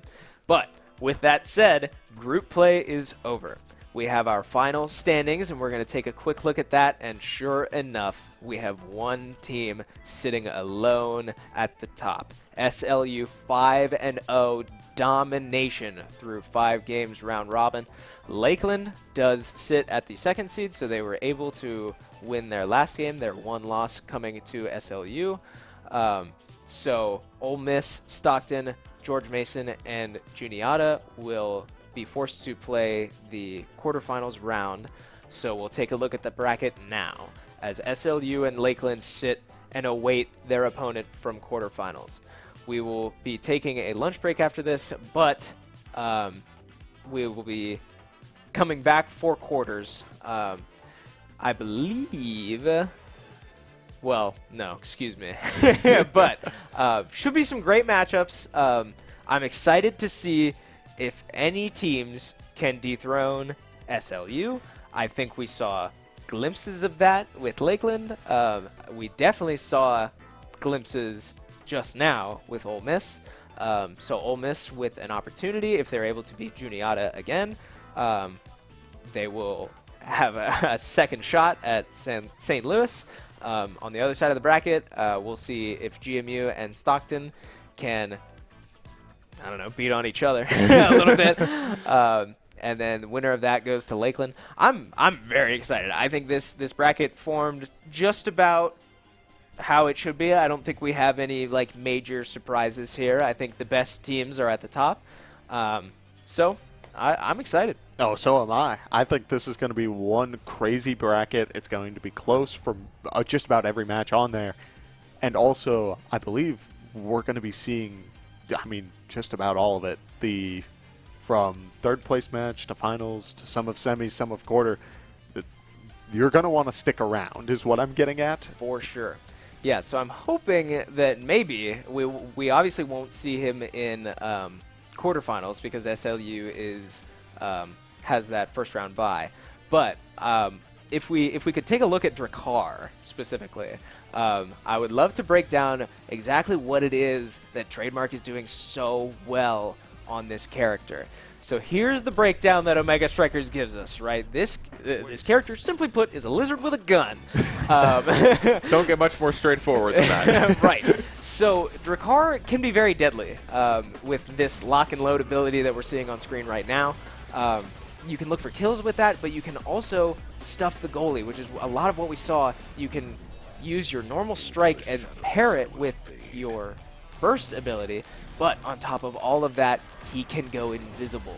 So it's very easy to lose track of him if he's invisible on the other team, and he will pop up right in your face and do exactly that. That clip that we just saw on the stream is what Trademark is so good at, finding the just wacky angles with his burst, like cone shot. So great character there, great player in Trademark, and what better duo than Trademark and Drakkar. Yeah, and I will say we're seeing the way that invisibility works so well for him is not just the fact that he knows this character like the back of his hand. It's also because there's a lot of pressure being absorbed somewhere else. Coin is keeping a lot of that attention on him. So suddenly, in your peripheral vision, Drakkar disappears for a second. That's not your focus. Coin sends the core somewhere else, and then suddenly there's a lizard with a gun. Yeah. This alien man coming down to play Omega Strikers said, all right, watch this. Bang. Yeah. So, as we start to move into our break and keep building up all this anticipation for brackets, we're going to take a quick look at some player stats just throughout the entire day, all through bracket play. First up, we've got Soren on goalie, 333 saves. This man is a menace. And I feel like we saw each and every one of those in that game against SLU. This man is a freak. I mean, that's Well, actually, putting it lightly and politely. Chris, the last time we saw Soren, he was only at 152 saves. That was the last time we saw his stat card. Yeah. That is kind of scary. In the last 2 rounds, he has gotten about 200 more saves. That is horrifying. And to think that half of all of the saves that he's made came against SLU. Yeah. I mean, one game that went the distance. It went to Game 5. It went to .5 on Game 5. Yep. But like 150 saves in that game alone. Then against 4 other teams, he keeps I guess I should say the forwards are keeping the ball away from him. Like, Lakeland is a very strong team if that is true. So the biggest threat to Lakeland, certainly SLU, but I would say the biggest threat to SLU is Lakeland. So there you go. But we have our next stat card, too. We have Acorn on his Kai pick. This is the forward Kai. Right. So, and that shows in 306 shots on goal. Man alive, people. These players are playing so well. 20 goals on the day and 10 assists. Let's not forget those. Lots of team play we're seeing, although he's scoring more often.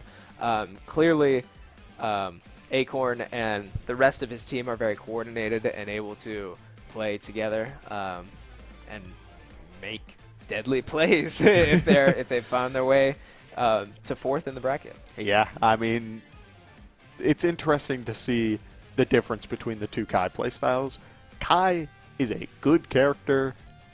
Nobody will argue that. And the fact that he can be played both forward and as goalie is a testament to that. But seeing how both playstyles sort of pair up, how the stats look when compared, beyond the goalie game, like, Kai forward's looking pretty good. Yeah, and I would love to see them go against each other, but if that were to happen, it would have to be in grand finals because they're on opposite sides of the bracket. So who knows? We may see that someday down the line. But as we continue to look at stats, we have more coming at you pretty soon. We're watching some really high-level Omega Strikers, and Exhibit A was Yachty on it was Juno, I believe. Yes. But we have 19 goals, 64 saves, 382 shots on goal. And wow, I mean, I keep getting caught off guard by these stats. 128,000 damage is so much damage. Especially on Juno.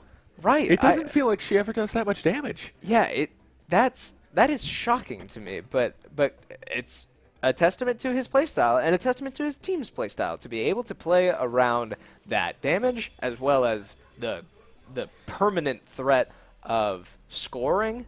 Yachty, I mean, just an all-around really good forward. Yeah, and we do see, while we didn't see it on stream, Era did have a pretty strong presence off of stream. Was able, when we saw the set card before, it was a lot of just assist and a lot of save pressure. For a support style character, they did a pretty amazing job with it. Yeah, for sure. I mean, great plays all around. I hope we get to see more Era on stream, too. Yeah. It's a pick we have not seen yet today. It's a very flexible pick. I mean, Era can be played goalie. She can be played forward. She can be played aggressively. She can be played supportive. Yeah. So certainly one of the most all-around well-rounded characters in the game. I certainly hope we'll get to see more of that coming soon. And maybe it will be from Yachty. Maybe it'll be in Stockton's quarterfinal games. We'll see if they decide to change up their strategy from the Juno.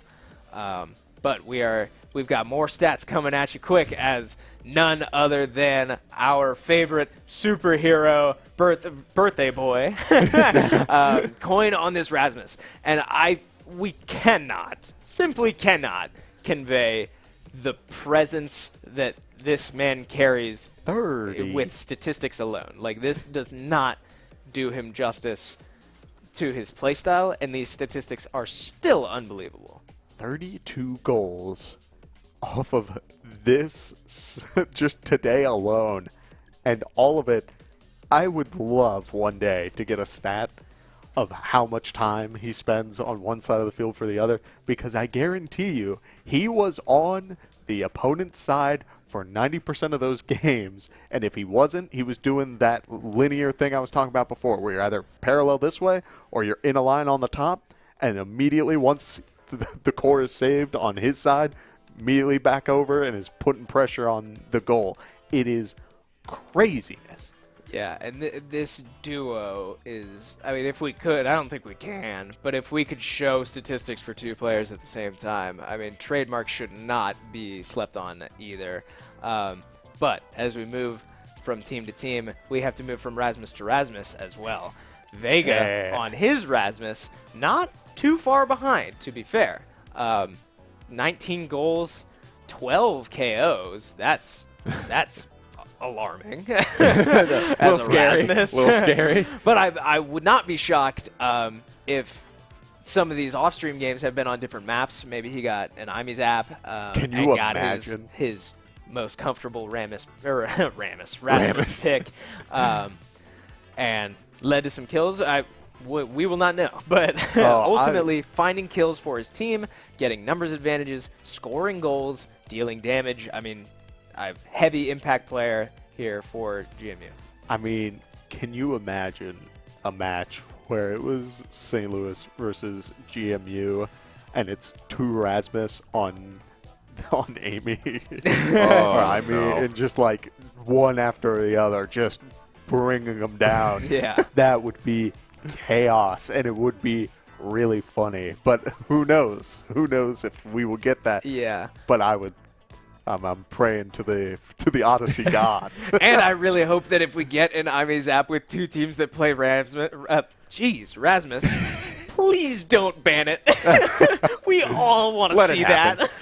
We want to see the duo. That would be so much fun. And imagine if they get like adrenaline rush as one of their starting awakenings, and they're just killing each other nonstop, and like nobody picks up Unstoppable. They're just launching each other into black holes.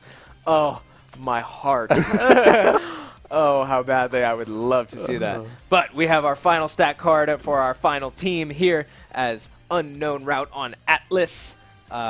Great stats on the day. 1 goal, 19 shots as a goalie. That's very nice, but obviously 365 saves is nothing to scoff at.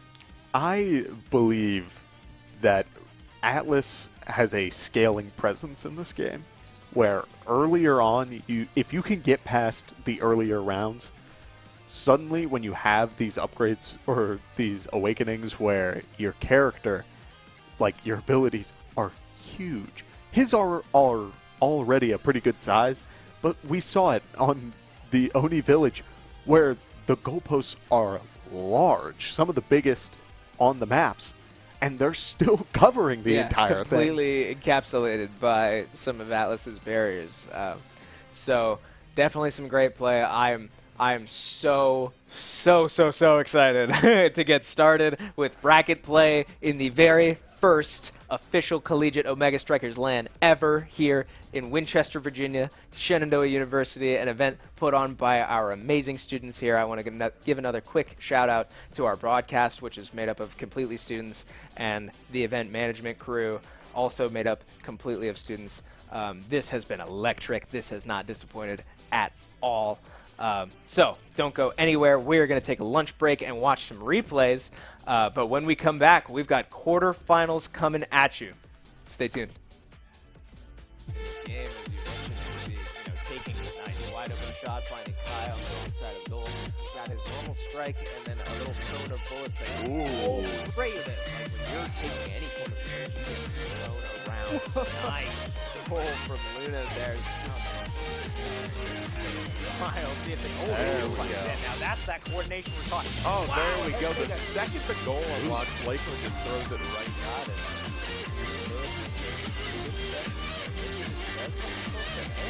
Was able to find his way to the other side of the map, but they Oh, no. But now Lakeland able to put up a little bit of pressure. Oh my goodness. Able to make the save. I mean, again, it's How do you keep my doing this? Lord. the Lord save. playing so well right now. Oh my. My Lord, I'm so anxious. Comes in for the side of Rasmus. There's that boy. Oh, an open net for Lakeland as SLU tries to. We do see Rasmus on the side of Lakeland. Uses it, but not the enhanced strike. There. Oh. And now pressure's on. And Zentaro just snuck that by to little barrel. So that is 3 down. Zentaro holding his. Oh, just the bad missed angle. The angle. Oh, Oh, my God. yeah. I was very ready for Asher. Every time Kai really likes to walk on the black ball. There it is.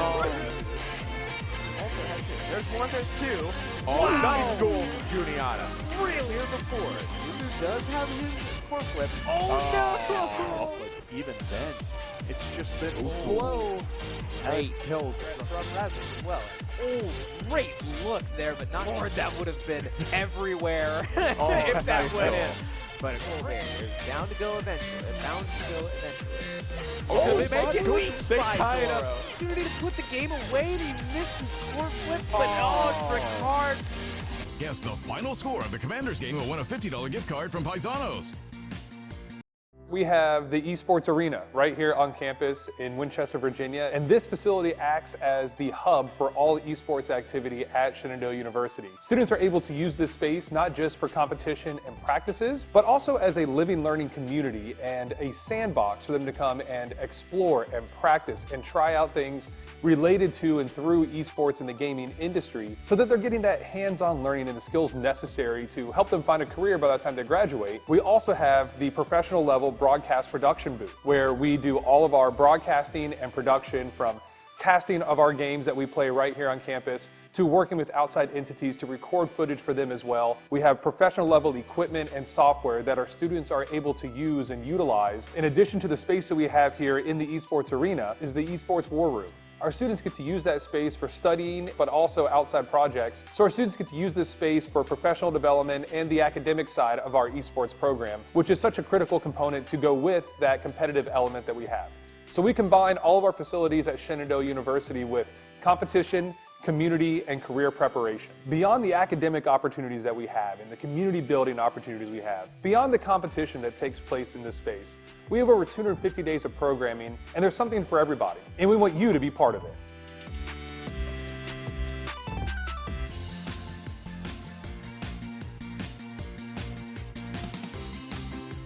Not just pizza, but something for everyone. PaisanosPizza.com.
erased all my regret. I just wish to be stronger, to give it all my best. What do I do to spread this burning courage? Every day, every night, I'm stuck inside of my head. I'm gonna stay blind today. Wanna be somebody leading the way. Don't be afraid, we gotta be brave. No matter what's coming our way. Strike it down and hype up the crowd. We can bring the energy they've never seen before. There's no doubt we're going all out. It's time we can shine the light and dream inside. So don't back down, we have the power. I know nothing can stop us, we get it that way. I can't stop now, it takes a knockout. My friend, just believe and keep on shouting till the end goes straight.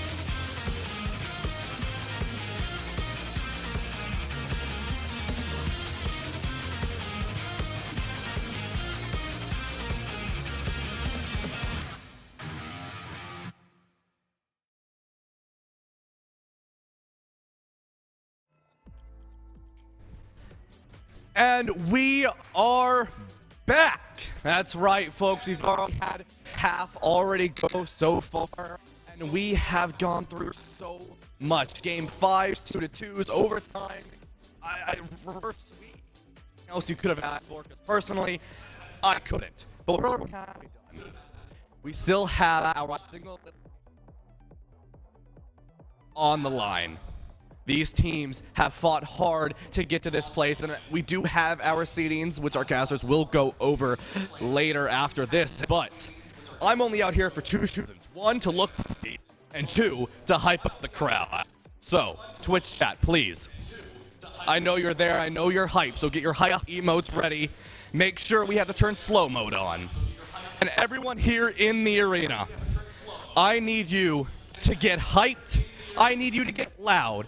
I need the developers of Omega Strikers to hear us in Canada. Because on 3, 1, 2, 3.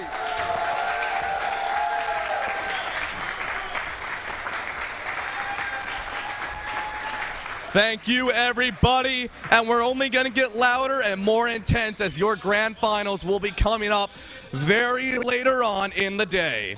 But without further ado, let's get this single elimination bracket started. Chris, take it away, my friend.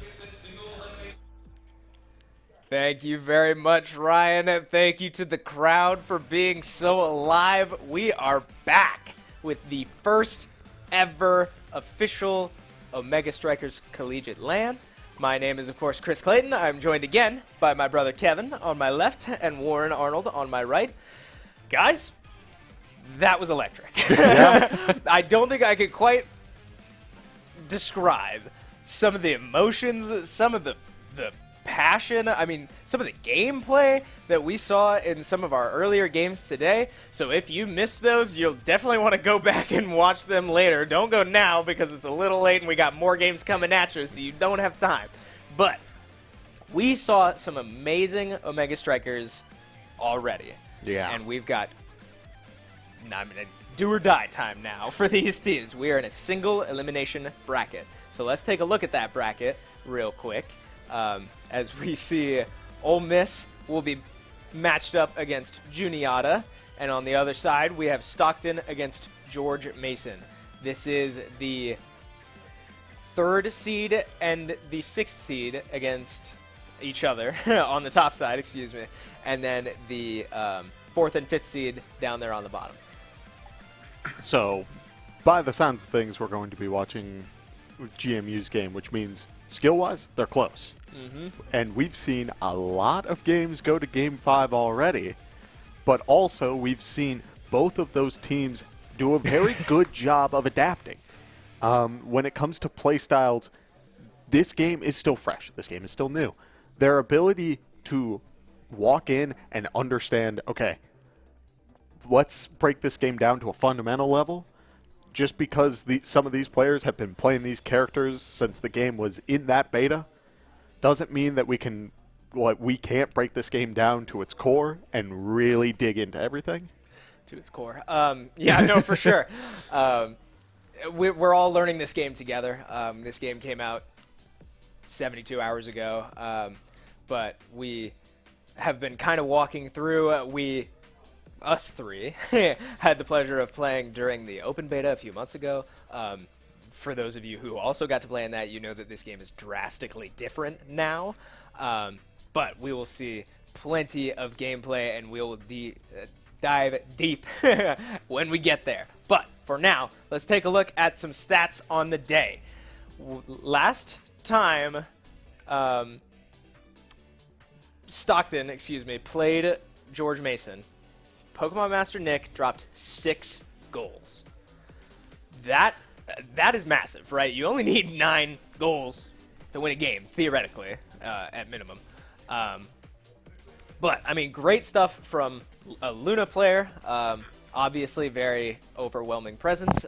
10,000 damage in one game is certainly nothing to be disappointed in. Yeah, I mean, strong showing, and we'll see if he can keep that in this game. Yeah, and we've been seeing more and more recently, if you played the game back in the day, Luna was seen as a goalie. Recently, there's been a small movement, but a very strong movement, to try and play Luna forward. And I think we're seeing the effects of it and just how much pressure it can really put up on people. You want to talk about taking the core, trying to shoot it away from whatever's going up on one side of the map, and then suddenly this little rocket person flies through and sends it right back at you while your strike's on cooldown. It's rough. So it's going to be on these players to call out that 50-50. Are you going to use that special, or am I going to have to send it right back at your face? Yeah, and Luna definitely has a large presence, which, I mean, I guess is ironic because it's a very small character. But Luna, with her special ability being a huge, I mean, map-sized nuke, on top of being able to cover as much ground as she can with her, I mean, like, bullet-fast dash, maybe squeezing in a couple cheeky goals here and there between goalies. It's very easy to lose track of where Luna is and where Luna can be within milliseconds. But on the other side, we had Wiggly Wobbly on GMU when they played, right opposite of the Luna that we just saw. Wiggly Wobbly was holding up his own over here with 51 shots on goal in their last game. I mean, talk about the stats that you want. Those blobs have caused so many problems for a lot of the goalies throughout the entirety of today. For sure. Just not only throwing it out, but just them sitting there, just kind of wandering on their own a little. Suddenly, people, again, who are trying to send the core away from the players, because a lot of players play relatively close, relatively stacked, and instead we're seeing they'll try to send it away, and suddenly there's something in the way, something that you're not realizing, you're not registering in your peripheral vision, and then the core comes right back at you. Yeah, I mean, another overwhelming character, easy to lose track of their presence around the map. But I don't know. I mean, are you expecting anything wild today or in these matchups? I mean, yeah. So we talked about it going out of last game. How do you deal with SLU? We aren't going to see them for a while. But this is the point. This is bracket play. This is where we're going to start to see, in my opinion, those more fleshed out strategies from what we've discovered in the past 5 games, in the past few days, from since this game has been released until now. What are we going to see? What changes are going to be made from round robin till now? This is where it goes. Yeah, so Speak of. we have, now. That's is funny. Hilarious. These teams really just banned both characters that we showed stats for. I think we're getting stream sniped. We might be. Anyway, so the map is Atlas's Lab. For those who have been keeping up with us this whole time, we've had multiple Oni villages. And one Atlas and Lab. one Atlas Lab. So we have seen this map before, but only once. So we don't know how. I mean, I would expect that these players playing at the level that they are comfortable on any map. But something still pretty fresh to us, as we see Erasmus pick, a Dubu goalie, and an Era. We talked about that before we went to our lunch break. Yeah, Wiggly Wobbly taken off of the Juno, now put onto Era, more supportive than you would expect. And by the looks of things, normally there's one Juliet when the spectators like this. We're seeing two. You have a real Juliet. Which means Pokemon Master Nick, when taken off of the Luna, starts playing mean aggressive, especially on a map where you can literally explode.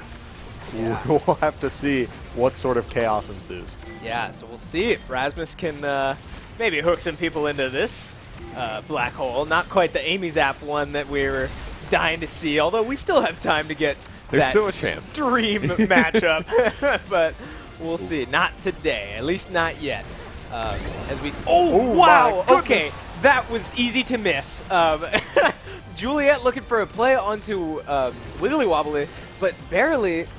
Era is able to fall out of the combo and finds an ult to push Juliet right into the wall. That was a big old no you from Wiggly Wobbly. That's a great play. Wow. That's what happens when you ban each other's characters, am I right? I guess so. Yeah, now we're seeing the goal barriers down for the side of George Mason. There goes the black hole. Wow. Suddenly the map's open. And Yeah. this is where we tend to see a lot more playmaking from the side of George Mason, is when they aren't limited by whatever's going on the map. Oh. But unfortunately, just a little too slow on the reaction time, and Dubu rolls a little too far forward. That core goes in, and Stockton takes the lead, starting this off. Yeah, it just looked like a slight misstep from Spartan on Dubu. As the core was coming from the bottom of the map, he just took a slight step up, and it was enough to not make it redeemable. So, slight misplay, obviously very early in the game, but ultimately a great job by Stockton to capitalize. Vega is struggling a little bit. Fighting for his life as we see a core flip come out. Oh. Nothing to come of it yet, but look out for this black hole. Yeah. Vega's in trouble. Okay, no, he's fine. We do see a core flip from Vega, though, as Asher uses hers. See if Vega. Oh. No, he missed, but it'll go in anyway. Asher not able to make it to the core in time as it slowly crawls into the goal. And we have a tie game. Vega's core flip, you have to remember, it also deals damage. It has hit stun on it, as true. multiple players walk into that beautiful black hole. But because of that, I believe Asher wasn't able to get the strike off in time, just because of the couple of frames. Able to block that core strike, though, I mean, it's a sign that they have the reaction time to do it. So, by all means, at this point, you're playing with fire as Vega goes for the special, hooks it back to him, and gets a clean shot on the goal. Yeah, great textbook Rasmus play, hooking the core straight into you and finding the opening when the goalie isn't ready for it. That was very, very well done from Vega. As we have seen a lot of great Rasmus play so far today, Vega certainly no exception.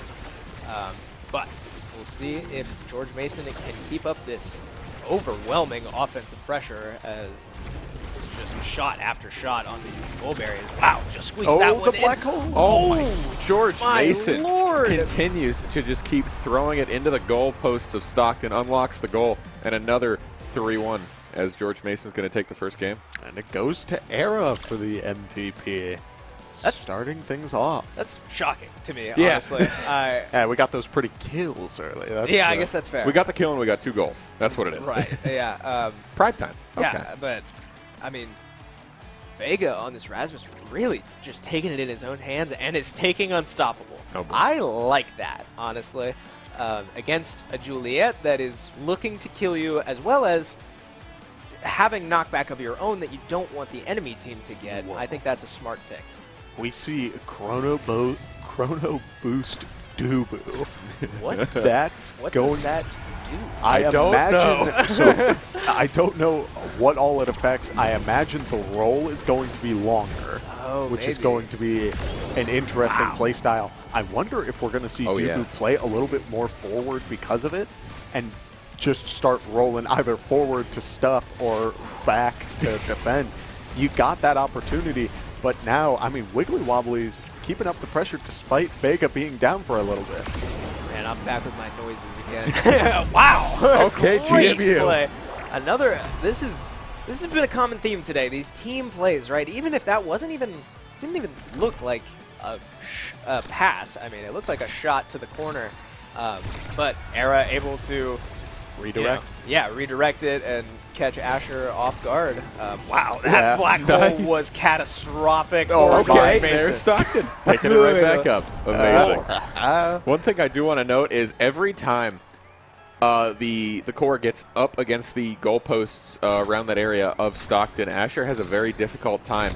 Once her wall is used, she's having a terribly hard time of trying to keep the core away. Every time it gets back there, it either gets one goalpost like that, and it's really upsetting the tempo that Stockton's trying to take here. Wow, there's so much damage flying out from both sides. I mean, My goodness. yeah, Vega's Rasmus got staggered there. Juliet came very close to dying. Careful in the Keep middle. an eye on the black hole. Okay. Nothing yet, but wow. Vega staggered again, fighting for his life, but he will survive for now. Can't get that health orb as Kai comes deep. Oh no, Kai is not the goalie, excuse me. But I was going to say deep out of the goal, but that's not him. Yeah, no, we're seeing Asher goalie again today. Right, yeah, that is another great point, is they finally do catch Vega standing out of position. But keep an eye out for core flips on both sides. We've got Kai's up right now and well-timed. Oh, and the Era Dubu. uses hers, but nothing comes of it. Dubu has his, Juliet has hers. Wow, what is going on? And immediately Era is punched out of this ring as well. I mean, right now, it's kind of a slugfest for this game. Wow, great core flip there from Dubu to completely halt the momentum from Kai's special ability there. But My God. surely this goal barrier will fall soon with how many shots are heading straight for it. But Spartan says no, sir. Oh, okay. So the black hole is gone. So players have full reign of the map, which means I believe we've seen George Mason do a great job of capitalizing it while the map is like this. We might see it there. No, not enough yet. Yeah, good look there from Vega. He might have had an angle there, but just slight mistiming as Juliet walks in the black hole. I just hit my head. I popped off so hard there. Oh, no. Wow. Again, we talked about it last time we had this map. It's easy for us as spectators to sit here and, wow, nice, just squeak it past Asher. It's easy for us as spectators to sit here and go, oh, how do you not see the black hole in the middle It's of the map? right there, man. Yeah, but in the moment, you're focused on so many other things, and if you're putting your attention toward the black hole, it obviously means you're losing attention on other things. So, oh no, it looks like, oh, okay, we're good. fine. Slight technical issues, but it looks like nothing too serious. But we got the thumbs up from our production that everything is okay. So, good look from... Sorry, I'm a little distracted by our production today. But anyway, a great look from... Wow, big black hole explosion there. The goal barrier will go down for George Mason. We have an open net and a Dubu with no core flip, but there goes Rasmus. Yep, go ahead and throw it out. Able to get the block. Dubu able to get that save. Acorn trying to look for this opportunity, double but KO for Juliet get that double, but baby. The black hole spawn. That was looking like a great team play, like a possible pass, and the black hole spawned right on the core to disrupt that play. That was huge for George Mason. And great play from Dubu there to interrupt that play too. Yeah, we're seeing the Kai shot come forward. Dubu able to get that block. There's a black hole in the middle of the map. No one getting hit by the initial blast except for Juliet once that core comes through. Nice goal. Dubu Tying it up unable 2-2. to save it. Yeah, to me, the black hole is going to be those things, as we've been alluding to all day. This game's been out for 2 days. The black hole seems like one of those micro things that you're going to start to pick up more passively over time, like looking at the mini-map or something in other games. It's going to come along, but it's not there just yet. Yeah, probably. And I'm sure the longer we play on this on this map, I'm sure they'll get more and more aware of it as it keeps biting. I mean, both teams. It's not like, specific players or specific team is really being affected more than the other. Nice core flip by Dubu to save the other goal barrier. And, nice redirect, too, by Era. See if this is a shot. Not quite. Well defended by Asher. Good timing there. Dubu launches it right into the black hole, which does, unfortunately, cost him his goal barrier, but Ooh, Kai stuffed this. Oh, man. Just barely. That was really, really close, but Stockton takes game number 2, and we are tied in this series 1-1. Yeah, set 1-1, and Juliet, Pokemon Master Nick, taken off of his Luna and still making rounds, taking people out left and right, gets the priority for this. What will we see?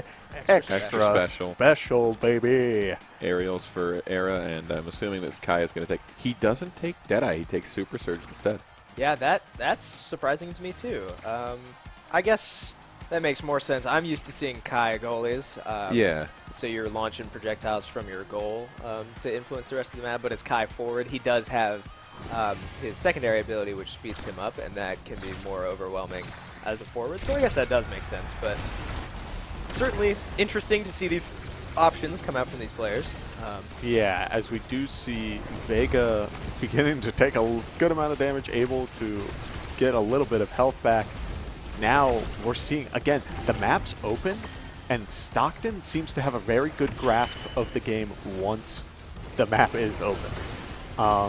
When this black hole's there, suddenly there are some small issues.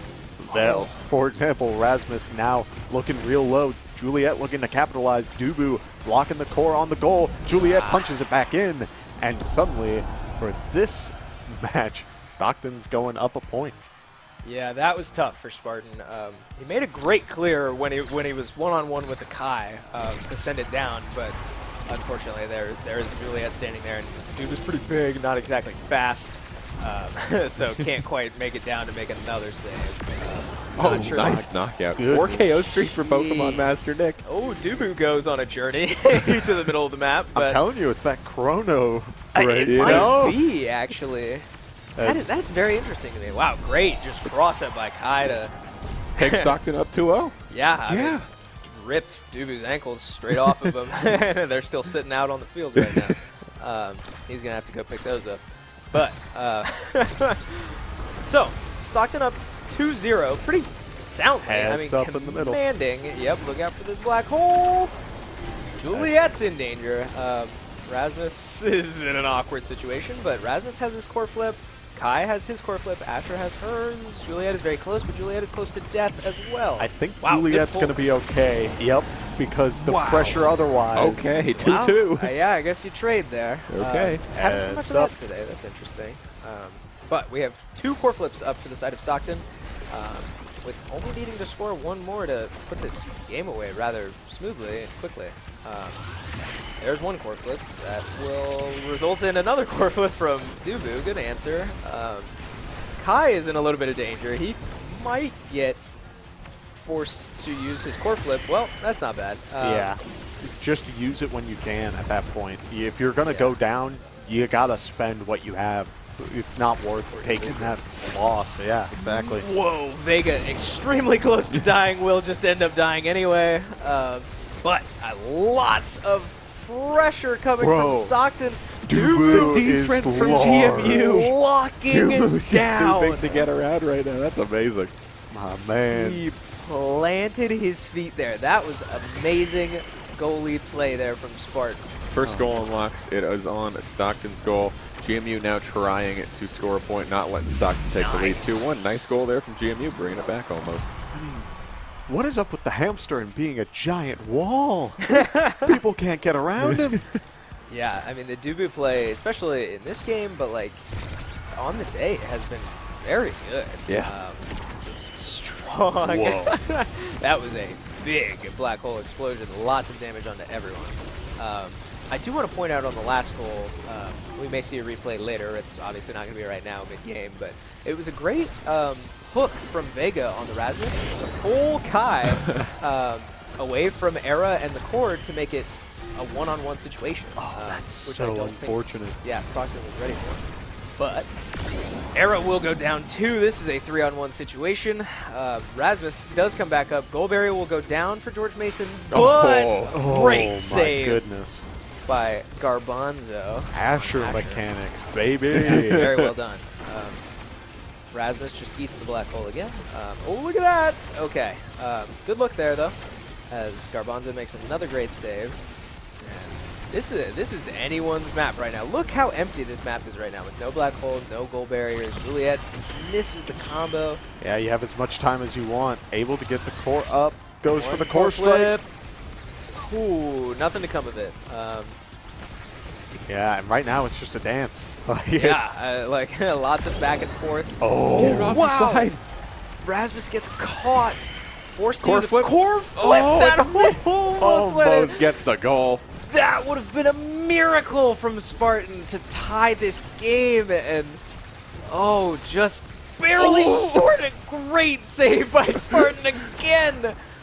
Wow, Spartan is saying, no, sir, we are not out of this game yet. yeah, and Asher still has that core flip. They're with tying it. it. Oh my goodness, and yet the core still gets through. Asher still has this core flip for the last point. Now, just about everyone else is still lacking a lot of charge besides Juliet and Era on opposite sides. At this point, they knock out the black hole right away. They're looking to keep this map as open as possible, which means that it's been favoring the side of Stockton. But once again, Stockton's going down one of the goalposts.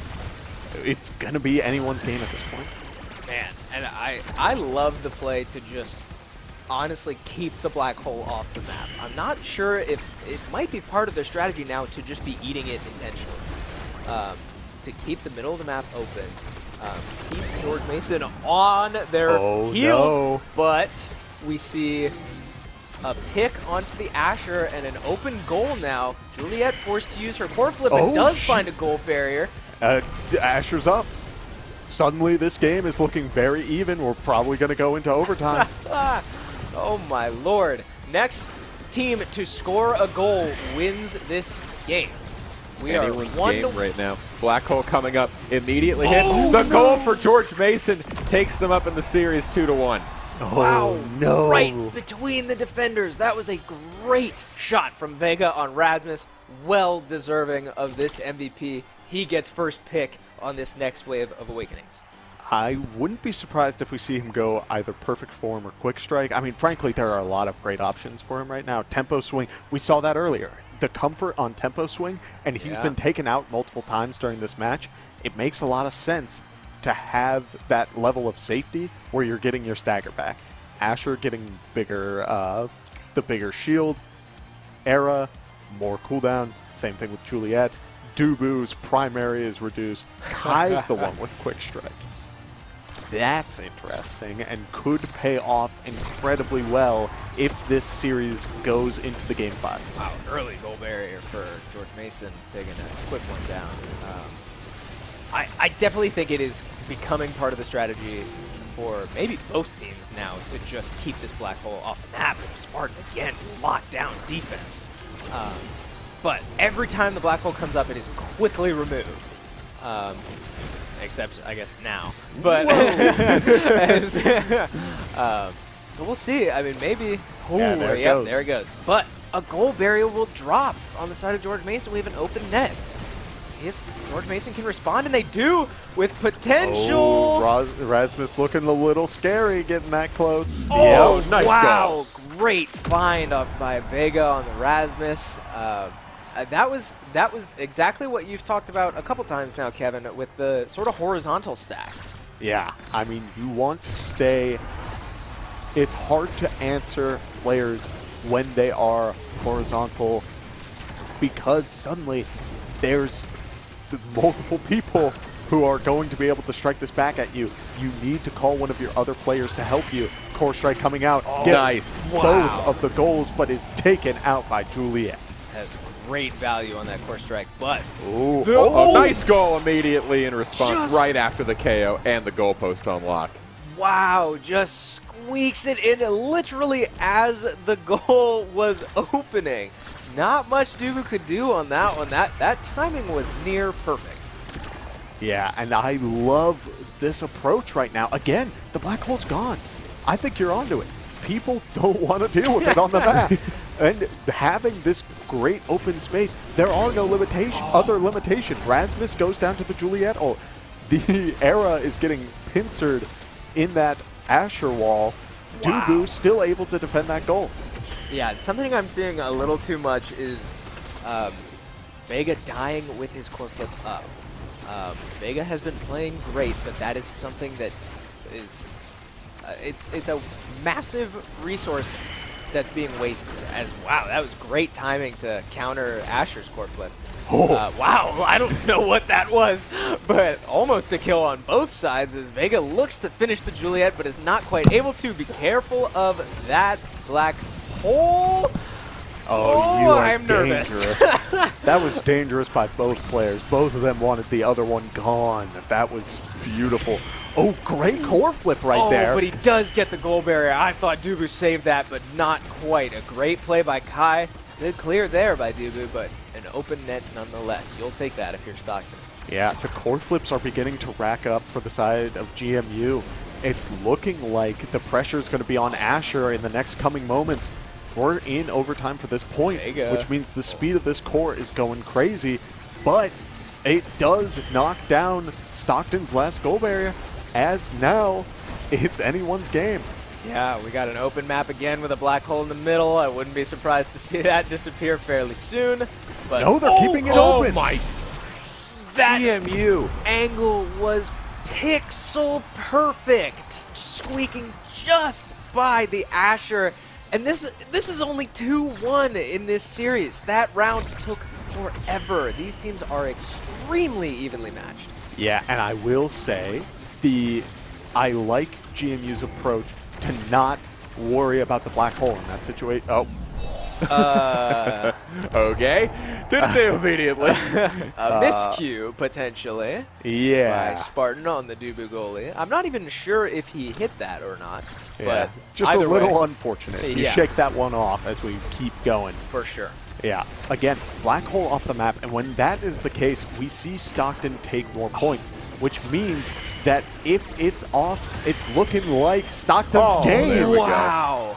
Well, So, game 5 again. Here we go. yes. Oh my And lord. if I am GMU, going into this, we need to talk about keeping that black hole open. I get it's a pain. I get that sometimes you randomly explode. But right now, your odds of scoring against Stockton are looking the best when it's up. It's something about not being able to pass to each other, something about not having all that space that suddenly makes it a little bit more GMU favored. Yeah, pretty standard Awakening picks until Stinger. And then we see three prize fighters. Yeah. Good lord. Okay. The Stinger on Asher is quite surprising to me. Having your very short-ranged goalie dealing damage. But we'll see if she's able to use it. I mean, Asher, by all means, deals a lot of damage. And I have no doubt look at that value right there. Right, that was Yeah, look at crazy. Vega's health. Okay. Vega's We are- gone. We are seeing the results of that Stinger. I stand corrected, and I apologize for ever doubting you, Garbanzo. That is a great pick as we see the black hole again dissipate immediately. Wide open net for Stockton, whereas GMU holding strong, well, I was going to say onto both of their goal barriers, but now onto one. Yeah, and we do see the Asher doing a great job of keeping up with the pressure, able to open up GMU's goal. And again, we're seeing that problem. When the black hole is gone, suddenly people are getting taken out on the side of George Mason, and it's hard to keep up.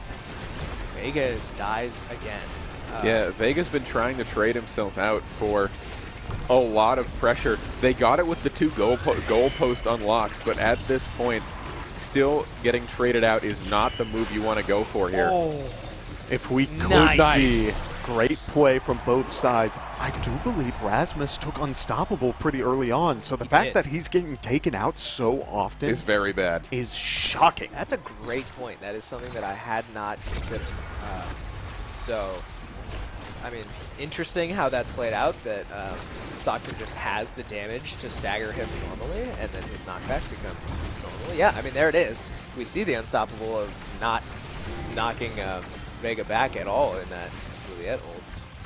But 1 goal barrier each for both teams. Never mind. And can he get the timing? Oh, just a smidge too early. Look out for the black hole.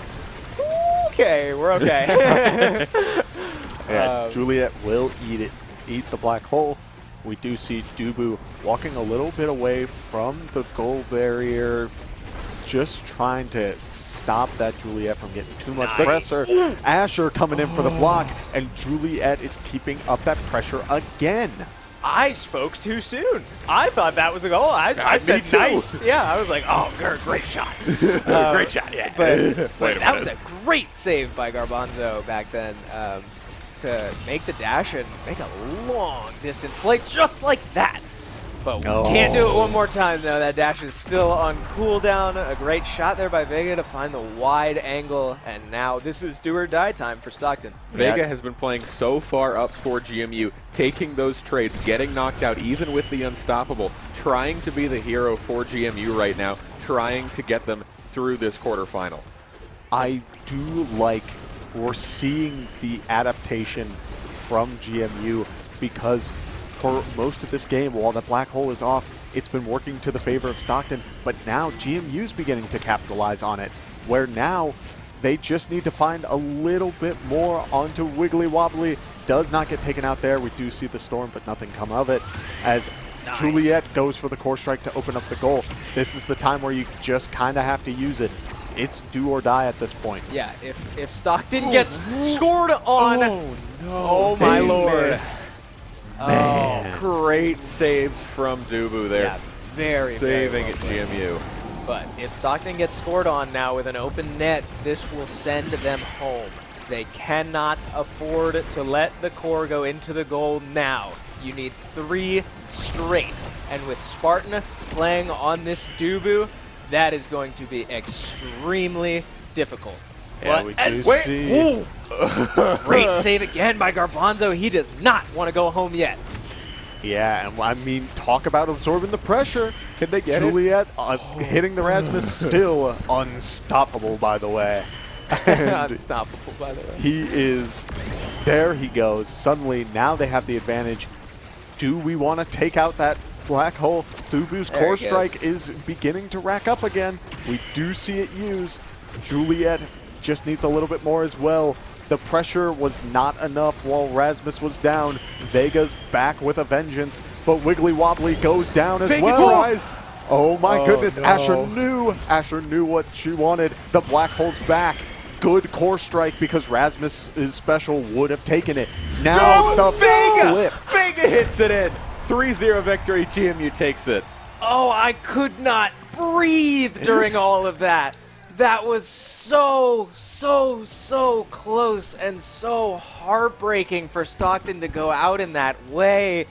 But wow, great play by GMU, especially Spartan on Dubu. Oh my goodness, Spartan on Dubu was a beast to conquer and a wall, and no one could get past.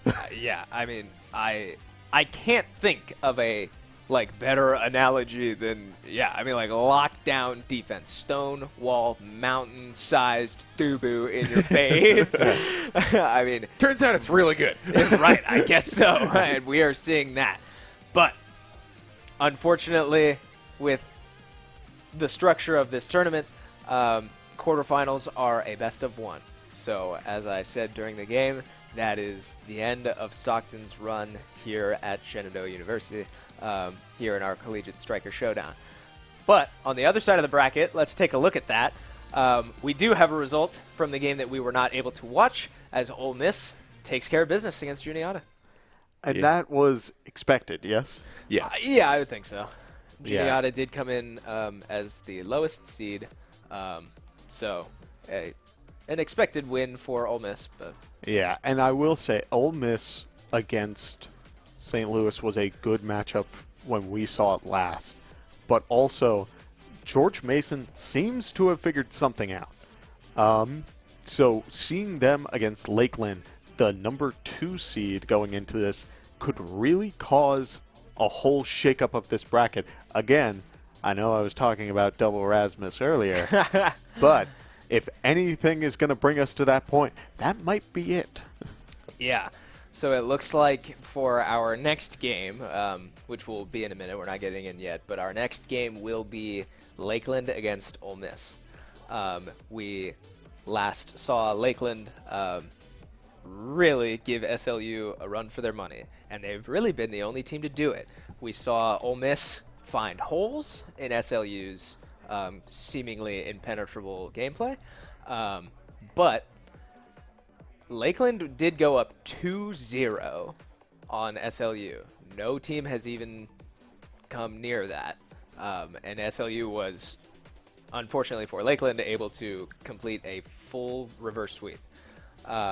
So, all that's to say, if we want to take an updated look at the bracket based on seeding, yes. So we do see George Mason will move up to play SLU, and Ole Miss will come down from the top side of the bracket based on seeding to play Lakeland, which will be the game that we are watching. Yeah, so one thing that we need to talk about right now is SLU did finish first.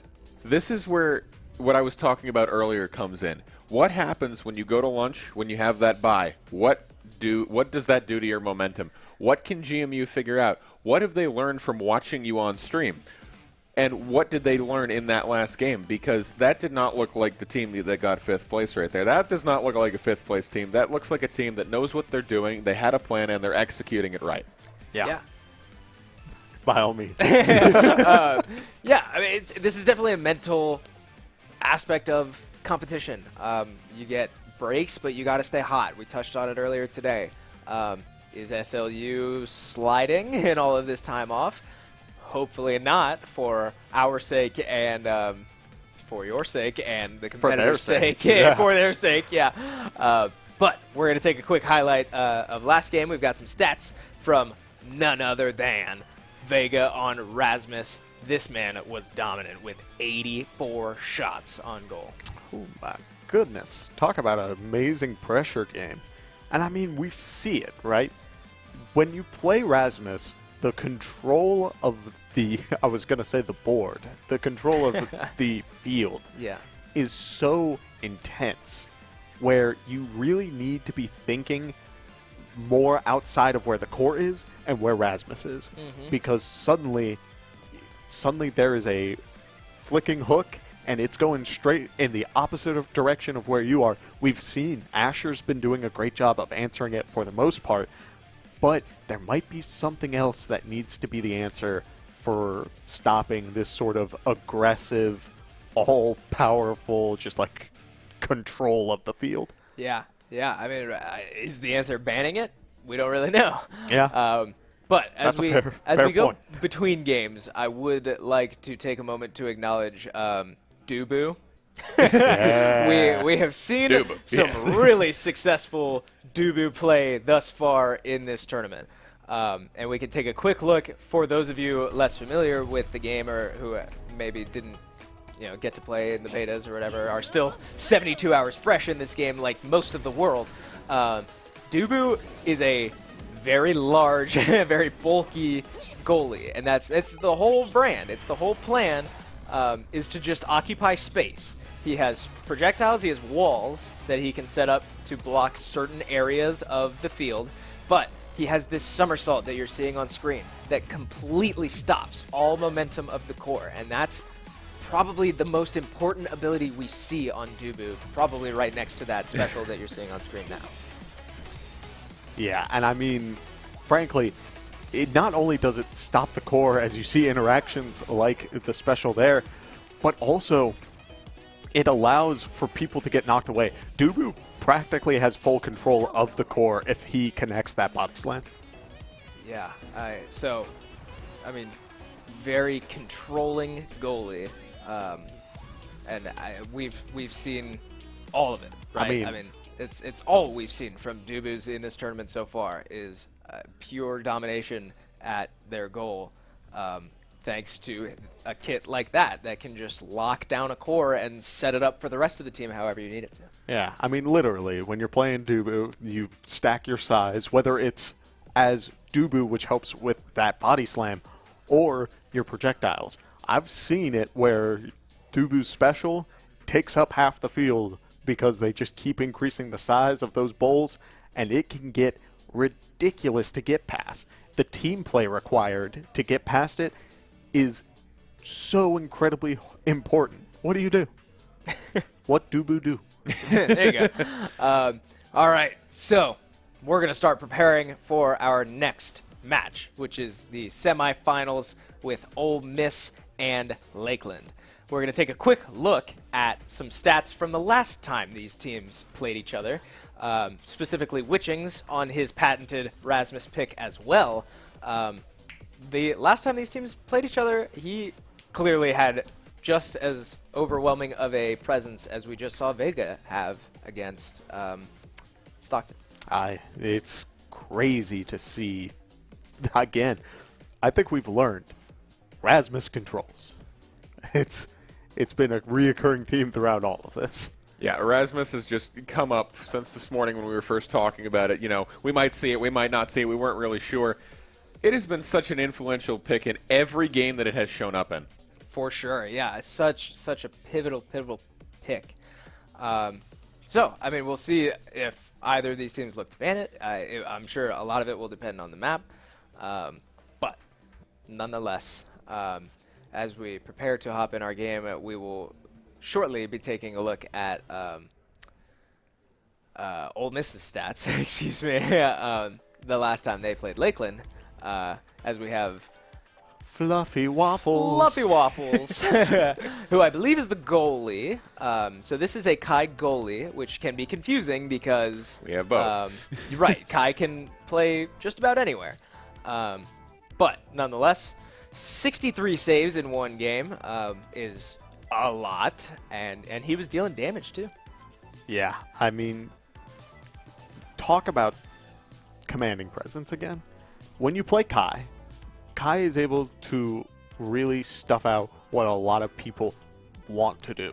A lot of this game's playstyle was born from people getting their clever shots stopped by Kai.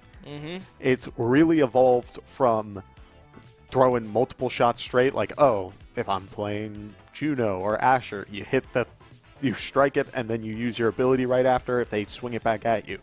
Kai's doing that 5 times. Yeah. You can't send it back at him with your abilities that quickly and not lose something off of it. Right, yeah, it's very hard to match Kai's, what's the word? I don't know. Overwhelming Dominance? Yeah, Presence? yeah, presence. And like counterattack, I guess. Like it's hard to score on a Kai because of how many times he can strike back. But look at this, guys. A new We map. have a brand new map. This is Night Market. For those of you, we mentioned this after Game 1, if any of you have been around long enough to remember that.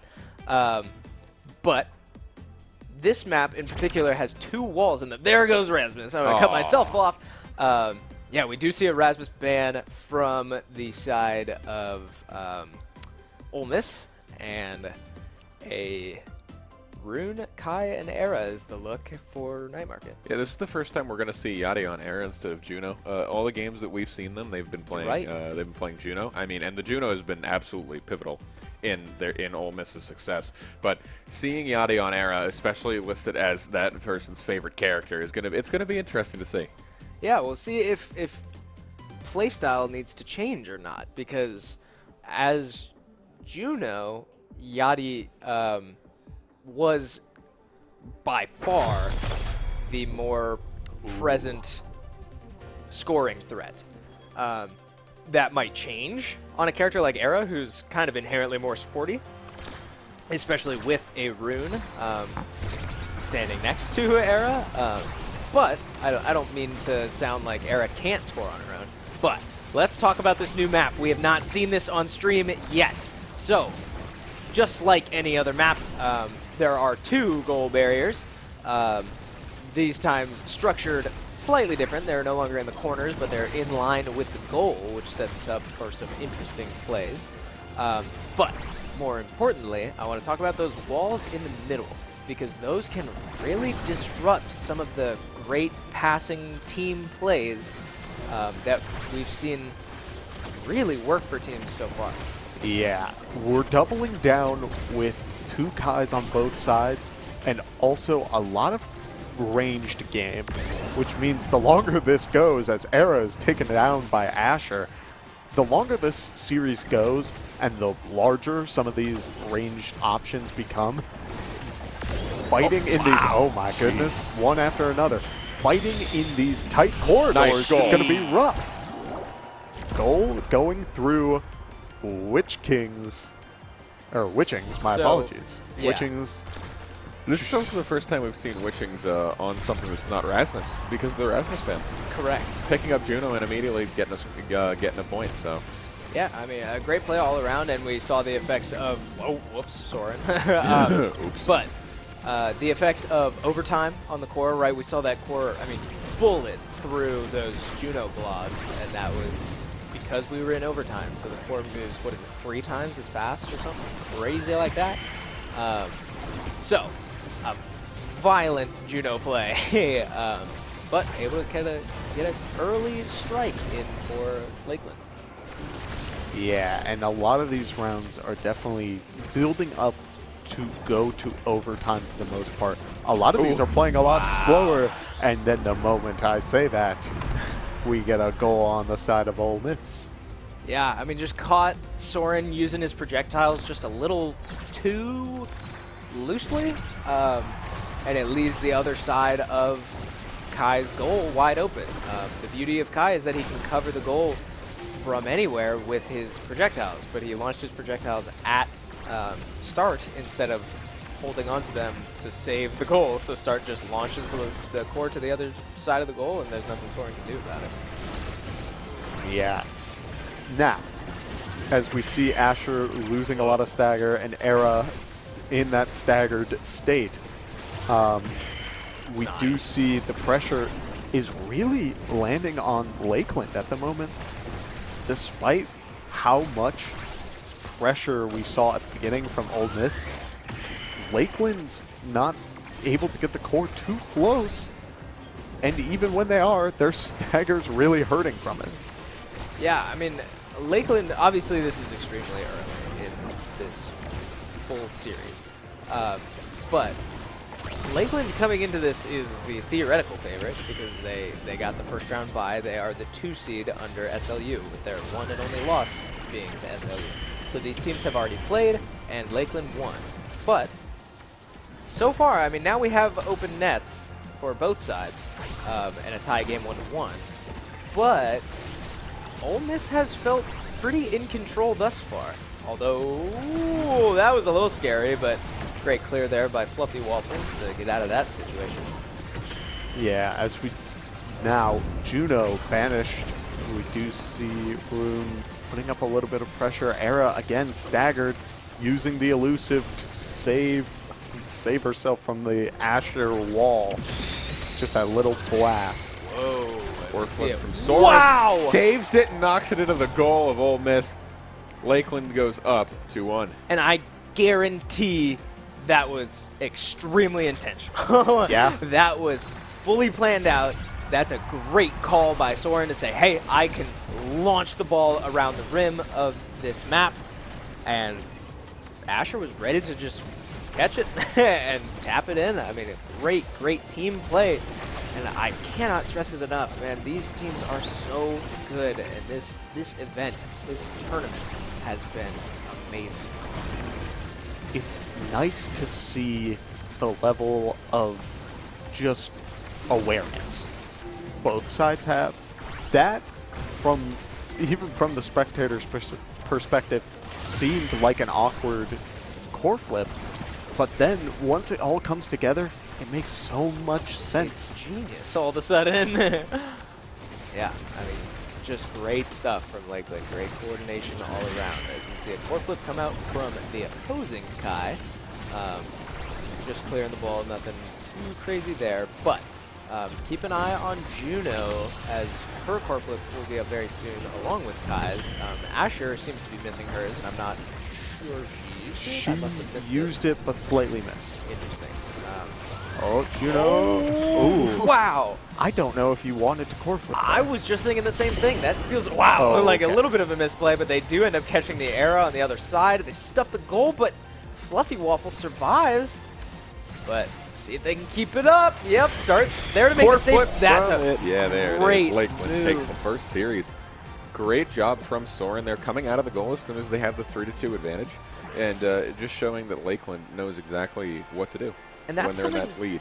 Yeah, that's something that I've noticed about watching Soren play both in this tournament as well as in the days leading up to today, is that he's very good at knowing how to sort of cheat up and get cheeky, like, goals as a goalie. Like, when he knows that his goal is under 0 threat, he walks up very far and plays as a third forward, as we just saw there, and it can lead to some really great offensive plays. I'm pretty sure everyone just got the awakening that they wanted, from special cooldowns to increased blob duration to, I mean, literally, it was perfect for just about everyone, and I don't think anybody's going to be complaining after this first round. Yeah, definitely hard to complain, although it is a little irritating if you're Lakeland that, you win the first series and you get early picks, but, Ole Miss ends up getting exactly what they would have gotten anyway. Yeah. Wow! Era gets caught using her primary ability and cannot deflect the core. Just sneaks right past her, and Kai isn't there to make the save. Asher lean. Just like, yeah, I know what I just got away with. But as this continues, where Lakeland's up, we are seeing now the presence is once again feeling so drastic on the side of Ole Miss. Rune is taken out by Asher. Yeah, a great job finding these picks again, and oh my Lakeland. labos. wow, that one I'm not so sure if that was intentional, but a great play nonetheless to bounce it off the wall in the middle of the map and get that weird 45-degree angle to send the core to the other side of the goal when Kai wasn't ready for it. Great play there by Witchlings on the junior. Yeah, and again, I mean, this is the first time we've seen him not on Rasmus, and they're performing extremely well. Yeah. Yeah, certainly not disappointing, not caving when he does not get his character. So, great stuff from him. Great stuff from Soren on his Kai. Rune's taken out by Asher again, man. Yeah, Lakeland not taking their foot off the gas. Oh, my. Jeez. As Witchlings finds another just stray shot on the goal that happens to creep in. And before you know it, Lakeland is up 2-0 in this series. It really doesn't feel like it. Yeah. I imagine they're going to try to take...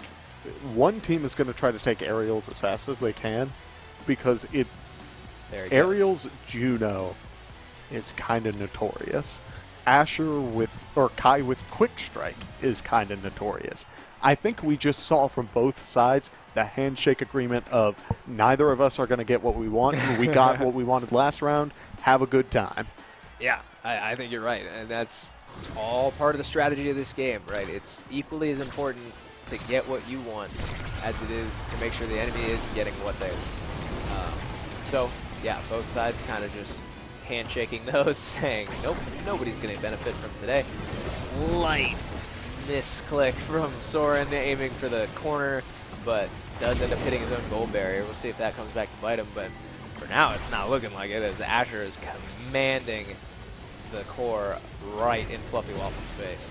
I think we're beginning to see a play pattern here. It's becoming less of what we expect from Rasmus and more of what we expect from a character that can get away with sitting in the middle of multiple people. Oh, Soren. Not happy with that one, but does launch it off the wall straight into his own goal barrier as Witchlings gets caught out, and that will be a goal. Great banish there from start on the Rune to guarantee that goal. There's no way Soren could get there when he's banished. True.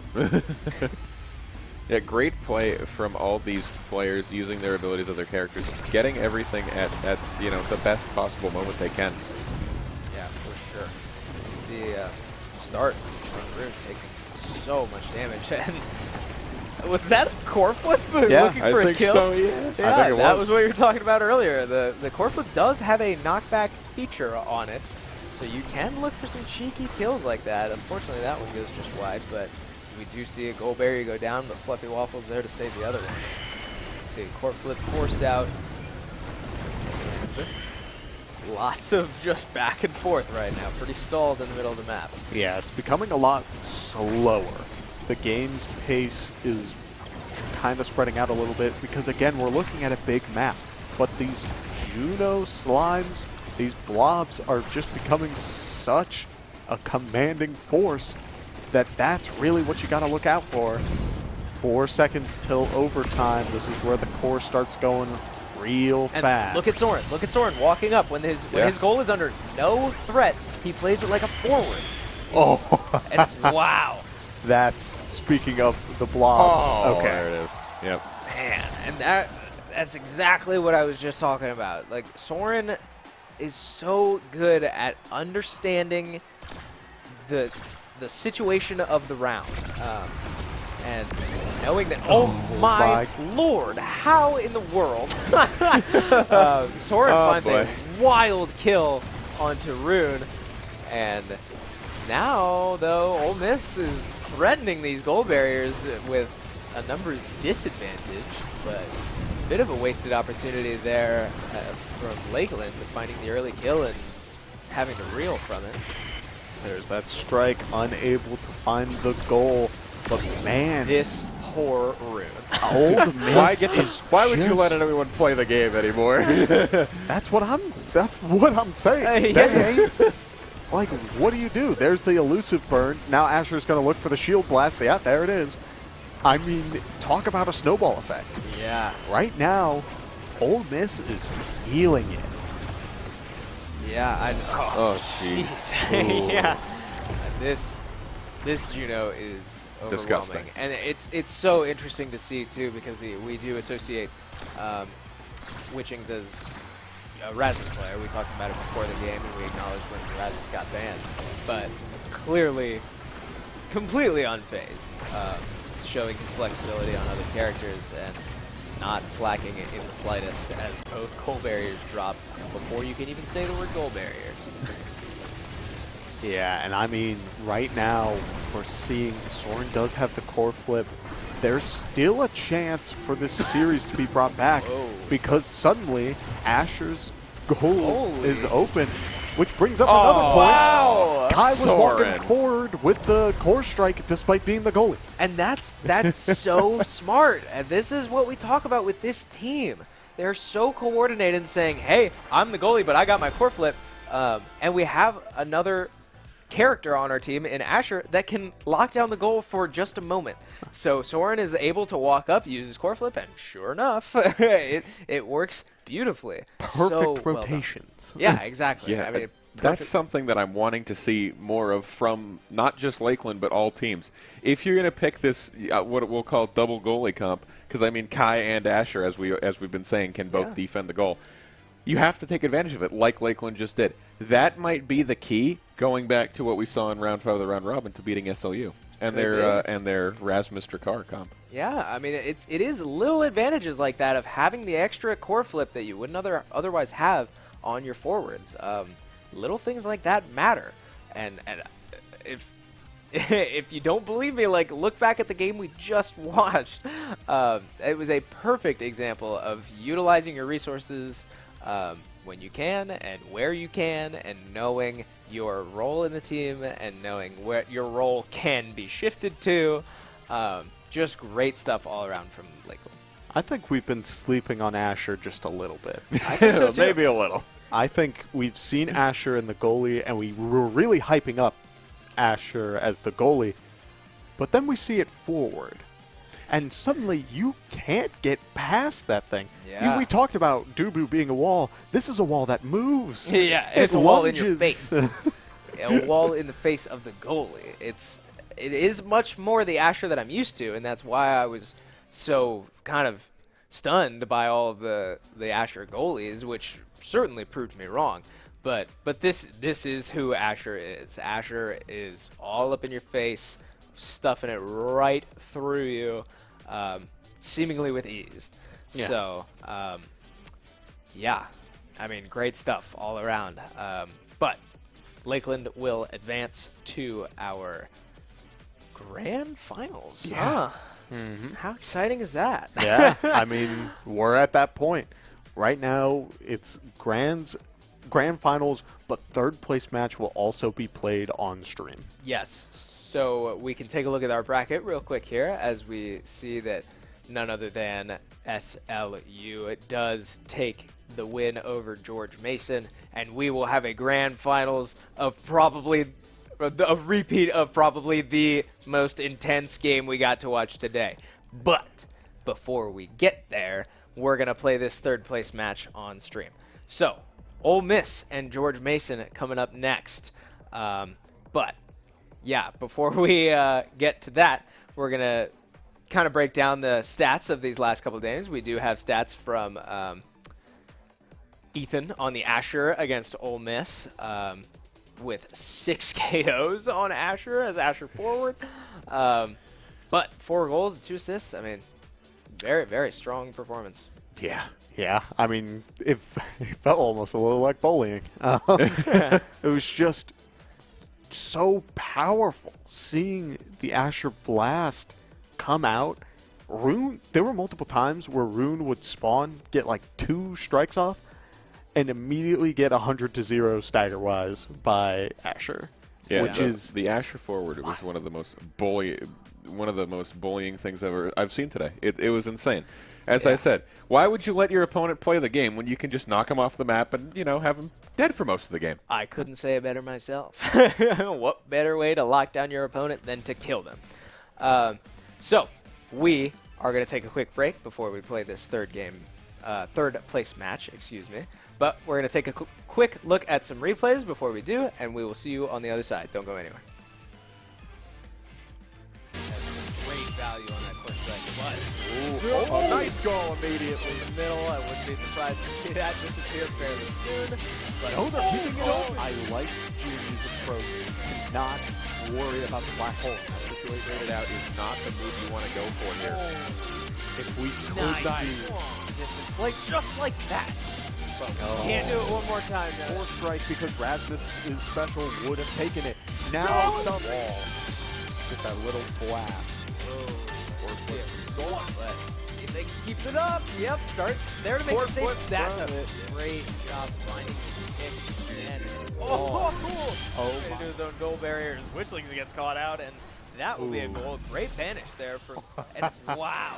That's speaking of the blocks. Okay. This is healing. Yeah, Asher's goal is open, which brings up another point. Wow. Washington Commanders football is back, and so is our BOGO. On game day, buy 1 large pizza and get a second large pizza for free. Order online or download the app today. Paisanos, official pizza partner of the Washington Commanders. We have the Esports Arena right here on campus in Winchester, Virginia, and this facility acts as the hub for all esports activity at Shenandoah University. Students are able to use this space not just for competition and practices, but also as a living learning community and a sandbox for them to come and explore and practice and try out things related to and through esports in the gaming industry so that they're getting that hands-on learning and the skills necessary to help them find a career by the time they graduate. We also have the professional level broadcast production booth where we do all of our broadcasting and production, from casting of our games that we play right here on campus to working with outside entities to record footage for them as well. We have professional level equipment and software that our students are able to use and utilize. In addition to the space that we have here in the Esports Arena is the Esports War Room. Our students get to use that space for studying, but also outside projects. So our students get to use this space for professional development and the academic side of our esports program, which is such a critical component to go with that competitive element that we have. So we combine all of our facilities at Shenandoah University with competition, community, and career preparation. Beyond the academic opportunities that we have and the community building opportunities we have, beyond the competition that takes place in this space, we have over 250 days of programming, and there's something for everybody, and we want you to be part of it.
And we are back, folks. It is great to be here. We've seen some incredible quarterfinals matches already.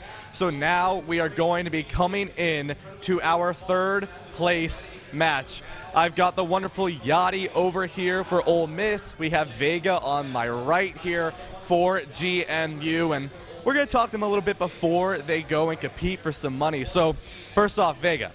First off, you're performing insanely today so far, right? GMU already able to take one game, one that you guys were the underdogs of already, and now you're going up against Ole Miss, a team you guys went up against in round number 2. They were unfortunately able to beat you guys, but how you feeling coming into this underdog, you know, the LAN environment, first ever Omega Strikers official collegiate LAN? How you feeling? Yeah, well, the game earlier was really close. We lost by 1 goal, so I'm not really worried. I'm pretty confident in our abilities, and I think we'll win. All right, there you go. And now Yachty, you know, the team that is higher seeded here, and now, like I mentioned, at this LAN, ready to go. You guys were able to beat GMU, but as Vega just mentioned, by 1 goal. Are you guys worried at all? How you feeling right now? You know, they're a great team. They played us really close. I mean, like you said, 1 goal, and we actually got 2-0'd at the start, and so we were on edge the whole game. Just a great team, looking for a great competition. We know it's not going to be easy, and so we've kind of been talking. You know, we got some strats ready, and we're just ready to play. All right. Now, one more question for both of you.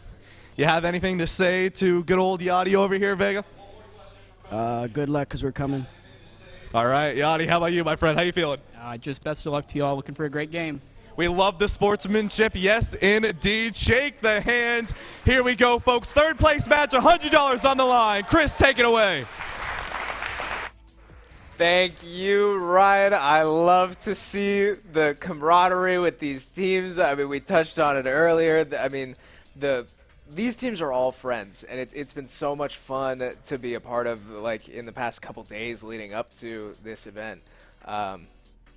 So much fun, and I'm so excited for this game. But we're back. We're ready to watch this third place match. My name is Chris Clayton. I will be hosting. I'm joined again by my lovely brother, Kevin Clayton. But we've got a new face on the desk. Who's this guy, huh? We've got Nolan Herndon on my right, our resident Omega Strikers knower. But Nolan, you're more familiar with a lot of these players than we are.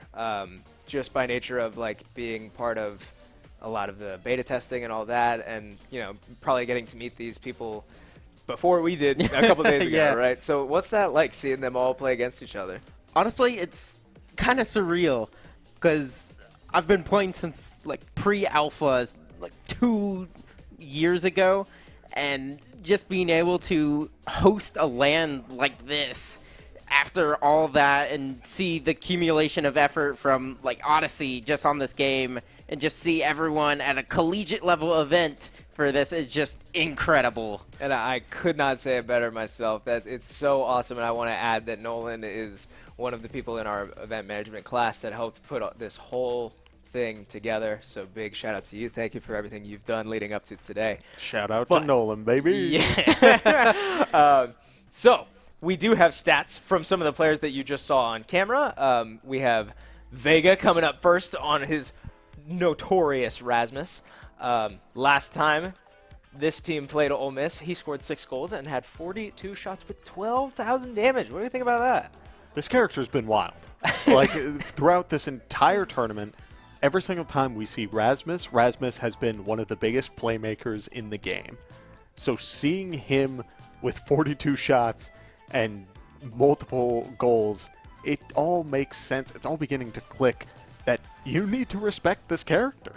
Yeah, and this character could easily be a difference maker in this series, too. I mean, we heard the players talk about, 1 goal difference the last time these teams played. Clearly extremely evenly matched. Although George Mason is slightly out of position now. I mean, they came into the bracket part of this tournament as the 5th seed, and they have found themselves competing for 3rd place. And all the while, still almost perfectly evenly matched with this Ole Miss team that came in as the 3rd seed. So I'm super excited to get into it, but we have stats on the other side as well. We have Yachty and the Era pick last time they played with 17 saves as a forward, which is pretty cool, but more importantly, 81 shots. Yeah, in this era, I'm a big advocate for it. I played a lot. That Bewitching Beam, it's similar to how the Estelle plays. You bounce it off the corner to yourself, you put that Bewitching Beam out, and it's such a hard force to stop because it kind of stuns you as the core goes through you. You lose power, you lose size, so your strike radius goes down. It's way harder to hit the core. And that tornado, man, it's killer. Yeah, for Oh, sure. my goodness. And so while we're on the topic of Era, let's take a quick breakdown of who Era is, right? I mean, Nolan is our resident Era player. Do you want to take us through this? Yeah, for sure. So Era, she's kind of more of a support character. You'll see there's her tornado, and there's her Bewitching Beam. So her Bewitching Beam is going to make all of the enemies smaller while making your team larger and more powerful. With the W, which we should see here shortly, anyone in the range, yep, and you'll see that right there, just like the cinematic, is going to make everyone in that range faster. So really important for these Era players to kind of make plays, get from point A to point B on the map without any response from the enemy because they're just too slow. Yeah, I mean, great stuff. And we've talked a lot today about how like flexible picks like Kai are. Yeah. But I really don't think anyone is quite as flexible as Era with that deadly, deadly tornado. You know, helping to stuff goalies as well. And I know from playing with you that no one does it like you. But such a dangerous ability, and we'll see if Yachty gets this pick, if he is able to perform how we expect him to. But it does look like we are getting into game. So we have our third place match in our hands. This will be the first best of 3 we've had today. So, not to be confused with the game's inherent best of 5 nature, it will be a best of 3 of that. And there you'll see, sorry to interrupt, No, we'll you're see great. the Era and the Rasmus, both of which we just speaked about, Yes. being banned. I think I said that we were getting stream sniped on the last series. Yeah, I And think it they're was- onto something. Yeah, I think they're watching us. They're listening to us say who each team plays because we're doing the scouting for them. But certainly no surprises band-wise. We are back on Atlas's lab, which we've seen a couple times. Still no Amy's app for broadcast. Tears. But Rasmus would have been banned anyway. We do see the last character that wasn't visible was Juno. So now we know that we're seeing a pretty heavy ranged game again from Ole Miss. They're tried and true, what we've seen multiple times. But again, Dubu and Ash are two of these large characters, and Juno, who's caused so many problems for a lot of these goalies as we move into this game. 1 goal barrier goes down on the side of George Mason. Yeah, and one thing that surprises me is that none of these teams have really been picking many brawlers. Not really any of those double brawler comps that really like to get in your face, KO. All of these are more core control focused, which is interesting to me, unlike the beta where you saw multiple double brawler comps. Yeah, X was going to give it to you. Right. Is that wow. Stray shot from Fluffy Waffles finds a kill onto Yachty's I'm lost in my own words. On the Wiggly Wobblies Juno. There you go. Yeah. But is core control a sign of higher level play, do you think?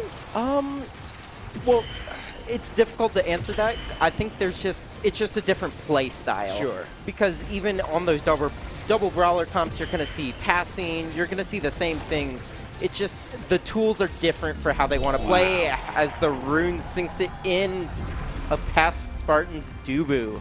Wow. I mean, I do want to acknowledge Spartan Dubu is back, by the way. And as we get a quick look at the Awakenings. Spartan Dubu so far today, every time this man has been on stream, he has been seemingly flawless. I mean, absolutely clamping down his goal barriers, making miraculous saves. So frankly expect no less. I don't I don't want to put extra pressure on. What? Wow, that didn't hit it. Touching around the back. I skipped all around that like it was nothing, but I didn't even notice.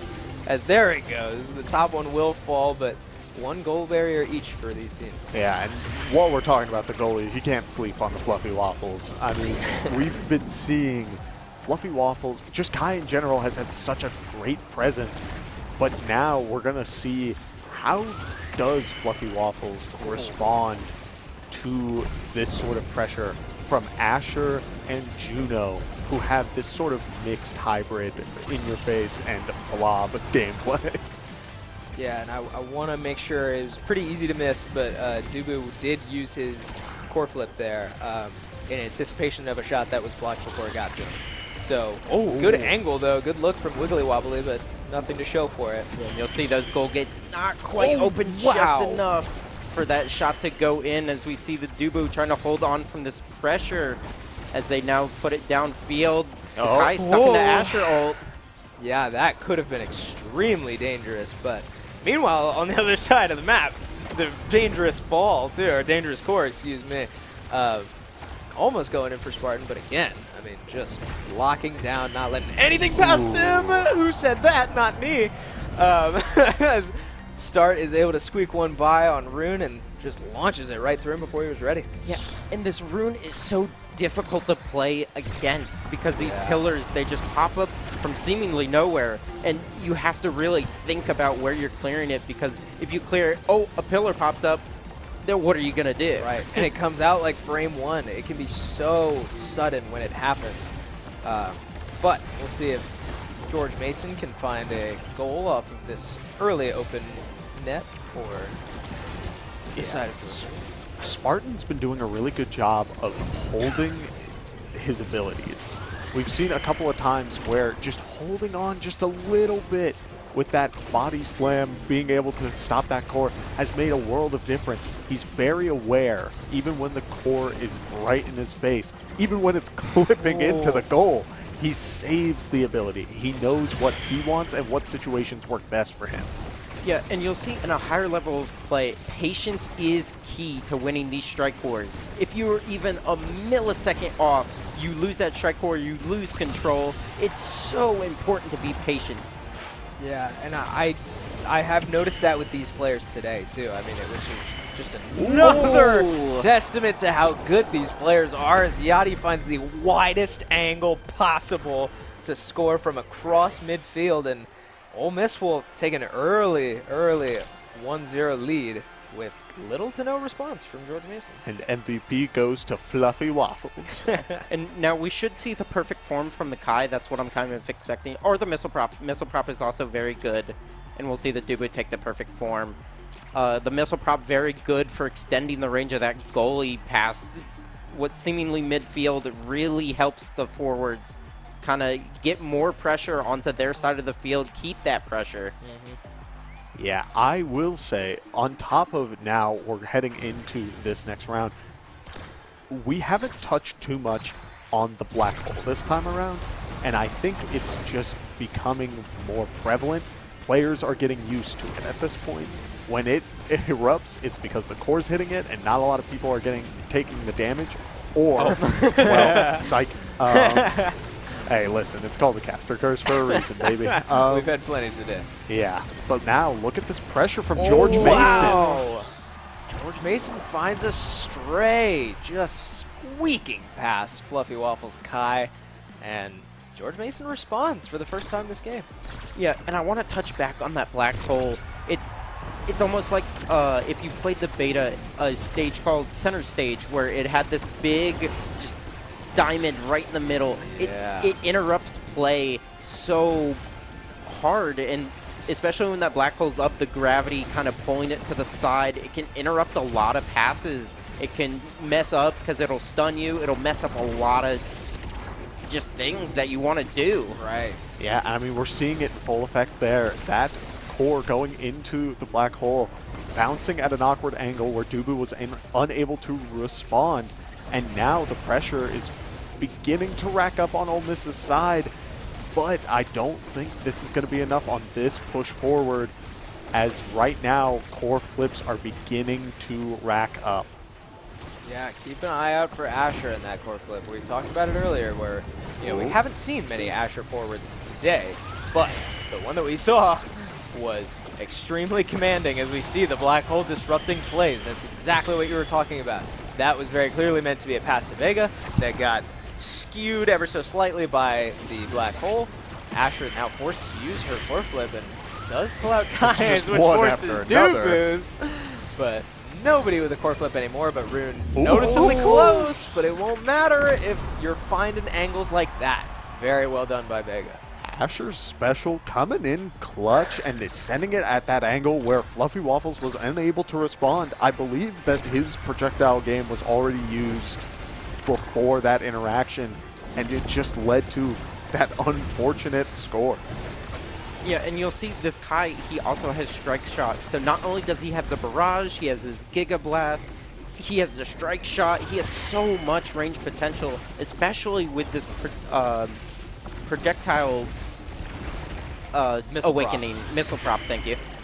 Where it's just extending that range even further, as we'll see that barrage doesn't come out in time, hitting on the corner. Yeah, George Mason's goal is open at the moment, and it does get passed in by Rune. Now, Ole Miss is starting to claw back this little bit of momentum. Yeah, I mean, way to stay alive, right? George Mason looking pretty commanding so far in this game, game 2 of this series. Or, well, within game 1. A little complicated, but yeah, with George Mason scoring the first 2 goals, a great response by Ole Miss to, I mean, respond with a goal of their own, but George Mason's still looking comfortably in control as they get 2 quick goal barriers. I'm falling in love with this Asher forward, man. This Asher has been putting up stupid amounts of pressure and has been able to get away with some crazy moments. Rune, taking out Asher as I speak. Dubu now having to guard the goal, 1 player down. And that was the pillar you were talking about, Nolan, with just a sudden, I mean, 1 frame appearing right in front of you and forcing Asher out of position to get caught by a mega blast from Kai from way downtown. That looked like it was in, but I guess not. We don't have any booth review in this game, so we will say no, sir. But great save there by Fluffy Waffles. Yeah, and that save, it goes back to that patience that we were talking about. Same there, where you're saving it at the last second as Start is able to punch it in on that Rune. Just too much for that Dubu to handle.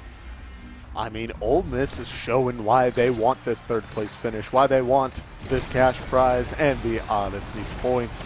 I mean, they are really coming in strong and are beginning to show why they made it to this point. Amazing patience. Wow, that was such an uncomfortable situation for Spartan, but he finds his way out of it just holding his Q button, or if you play MOBA, which I'm sure he doesn't, I do. But yeah, I mean, this patience from these players has been amazing to watch. And even just then, I mean, it's little moments like that, winning little 50-50s, winning strike wars. I mean, just stuff you're not going to see anywhere else. Yeah, and the pressure is just incredible. The banish on the Dubu, but the goal arc making it so the banish lasts a little shorter. Makes it so... Oh, and the Dubu accidentally clears it into his own goal. Oh, no. Oh, my heart. He's been playing so well. Oh, my gosh. A slight misjudgment, a slight mouse placement error costs you costs you a game, and now Ole Miss is up 2-0. Oh, that feels terrible, but you need to shake that off. Now is not the time to be getting caught up in that. Yeah, if I'm this last Juno, I'm expecting aerials. Yeah, and I've heard stories of Juno with aerial. A lot of people don't like it because Juno goes from a very like tempo-based, get your blobs out there and make some wacky plays, to the potential of playing real aggressive. The distance of the jump, the blobs flying across the stage, it's wild. Yeah, and one thing I want to touch on actually is that Kai again, he taking extra special with missile prop, making it hit even harder. Yeah. That Giga Blast is going to send you flying if you get hit by it. For sure. Keeping it. Yep, there it is. Lots of damage. That was half of Vega's health in one ability, and Lord knows where Vega would have been sent had she been a little lower, but it does not matter when you've got a team like that. Great forward play, great pass from Asher to the wiggly wobbly on Juno to punch in a pretty textbook goal. Yeah, and that Asher ult blocking that bottom half, so he only can clear up where that Juno is standing. No place for that Kai to just put it. Yeah. Wow. High level stuff we've got at our first ever official Omega Strikers Collegiate LAN here at Shenandoah University. You are not going to get this anywhere else. But oh, and we see that Juno dash with the aerials, just going flying across the map trying to make a play. Now keep an eye on this Juno though, because she's in a little bit of danger, but that looked so good, not quite enough. Oh, wow! And there's the aerials, finding her way up for a wide open shot on the other side of the net, and Kai tries to clear away, but not with a Juno. Yeah, and I'll remind you, that was actually 2v3 because the Kai Giga Blast actually had KO'd the Asher. Yeah. So this Juno doing so much work this game. Yeah, Juno turning out to be a very deadly pick coming off the ban of Yachty's era. Rune was playing mean just a moment ago. The black hole was spawning, banished out Wiggly Wobbly, set up the void to shoot him into the black hole as Juno gets sent down and out of this ring. I mean, the pressure George Mason is putting up right now is crazy and very, very impressive. We'll see now with an open net for Ole Miss, while George Mason still has one goal barrier left. If George Mason can put this away very quickly, very strongly, I mean, boys, are we going to see another reverse sweep? I mean, I hate to say it. George Mason hasn't even won this game yet, so we'll see. I mean, the pressure's there. Black hole's gone as now this stage is completely open for everyone to walk through. It's when we see this space, we've seen Ole Miss do a pretty good job of controlling the space as the pressure on the goal finally gets through as Ole Miss is beginning to claw back again. That was hard. That sequence was hard to watch for Yachty because so many of those shots, if they were maybe pixels down a little lower, would have bounced into the goal, but they kept bouncing back to Yachty, but he ends up finding the goal anyway, as now Ole Miss is able to find a pick onto Wiggly Wobbly. Yeah, and you'll see that Rune, he likes to banish people by the edge, and he can just set a pillar up just right next to them as they get a double goal barrier while I'm speaking, but he likes to banish them and then put that pillar right on them, so it'll grow to max size and it'll hit them really hard, sometimes even KOing them. Yeah. It's crazy the amount of value you can get from that setup. Oh, Spartan. I mean, one setup and then suddenly George Mason's goals are down and the two more are banished. Momentum's flying back.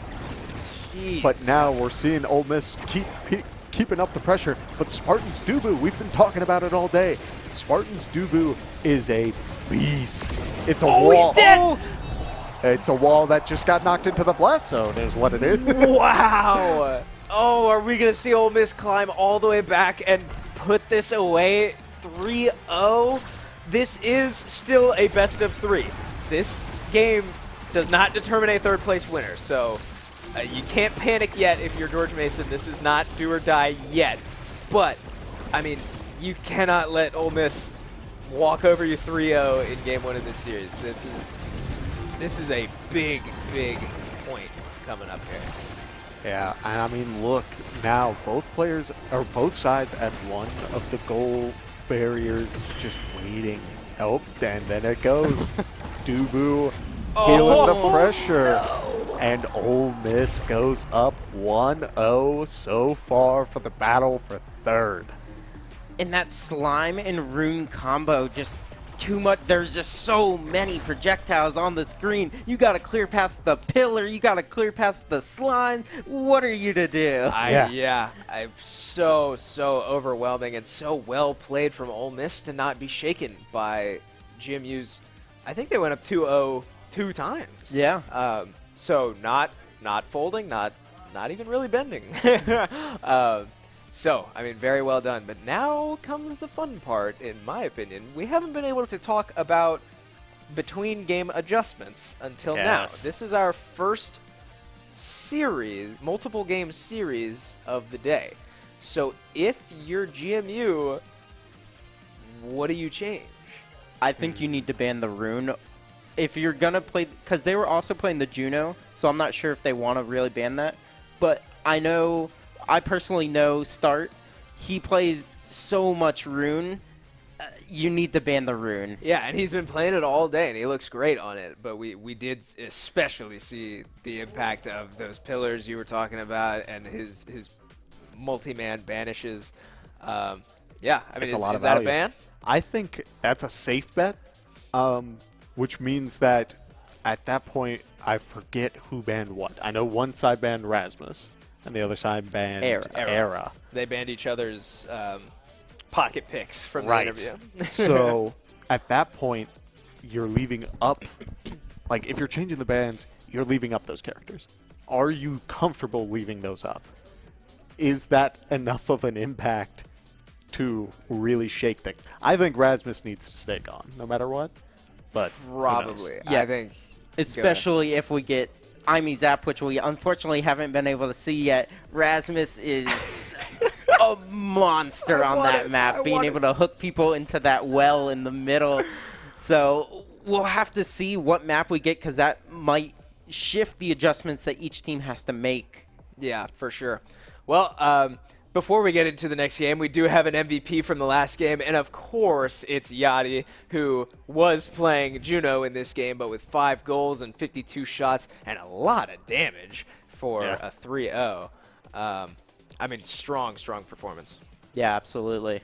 Yachty did a very good job of just taking, like, realizing their job, which is to create as much chaos, create as much pressure as they can, and then leave it up to either the other team collapsing under the pressure and getting a goal yourself, or letting your teammates kind of slide in and capitalizing on that chaos that you're creating. Yeah, for sure. I have a strange idea, or like I'm having a strange thought. If you're George Mason, is there any chance you ban Kai? Whoa. Or was that Kai a problem just because of a perfectly dealt hand of aerials? Or missile prop. Aerials. Yeah, missile prop and other awakenings is what I meant. Thing is, because Kai, he's definitely one of the top tier goalies. He has been since beta. You keep seeing that barrage, the Gigablast, being able to keep that core on their side without having to give up really anything. But it really, if you're George Mason, you really have to ask yourself, what is the greater evil? Yeah, for sure. Because those were both scary as heck. Yeah, and we did see signs of life from GMU. Like, they were able to get past the Kai, so maybe it's not worth a ban. They know that Kai bleeds. So, but again, before we get into our next game, we also have an MVP from the side of George Mason. Wiggly Wobbly, the other Juno player in this game, with 61 shots on goal.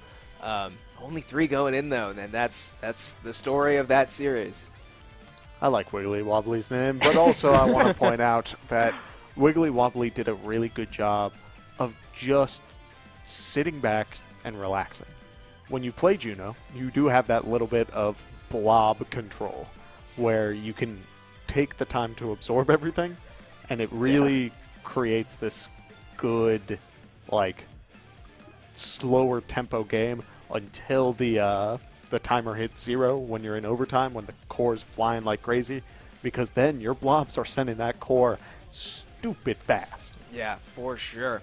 But before we get into our next game, I do want to point out, we didn't talk about it very much, but this is a money match. We have a $1,000 prize pool for the winners of today's tournament.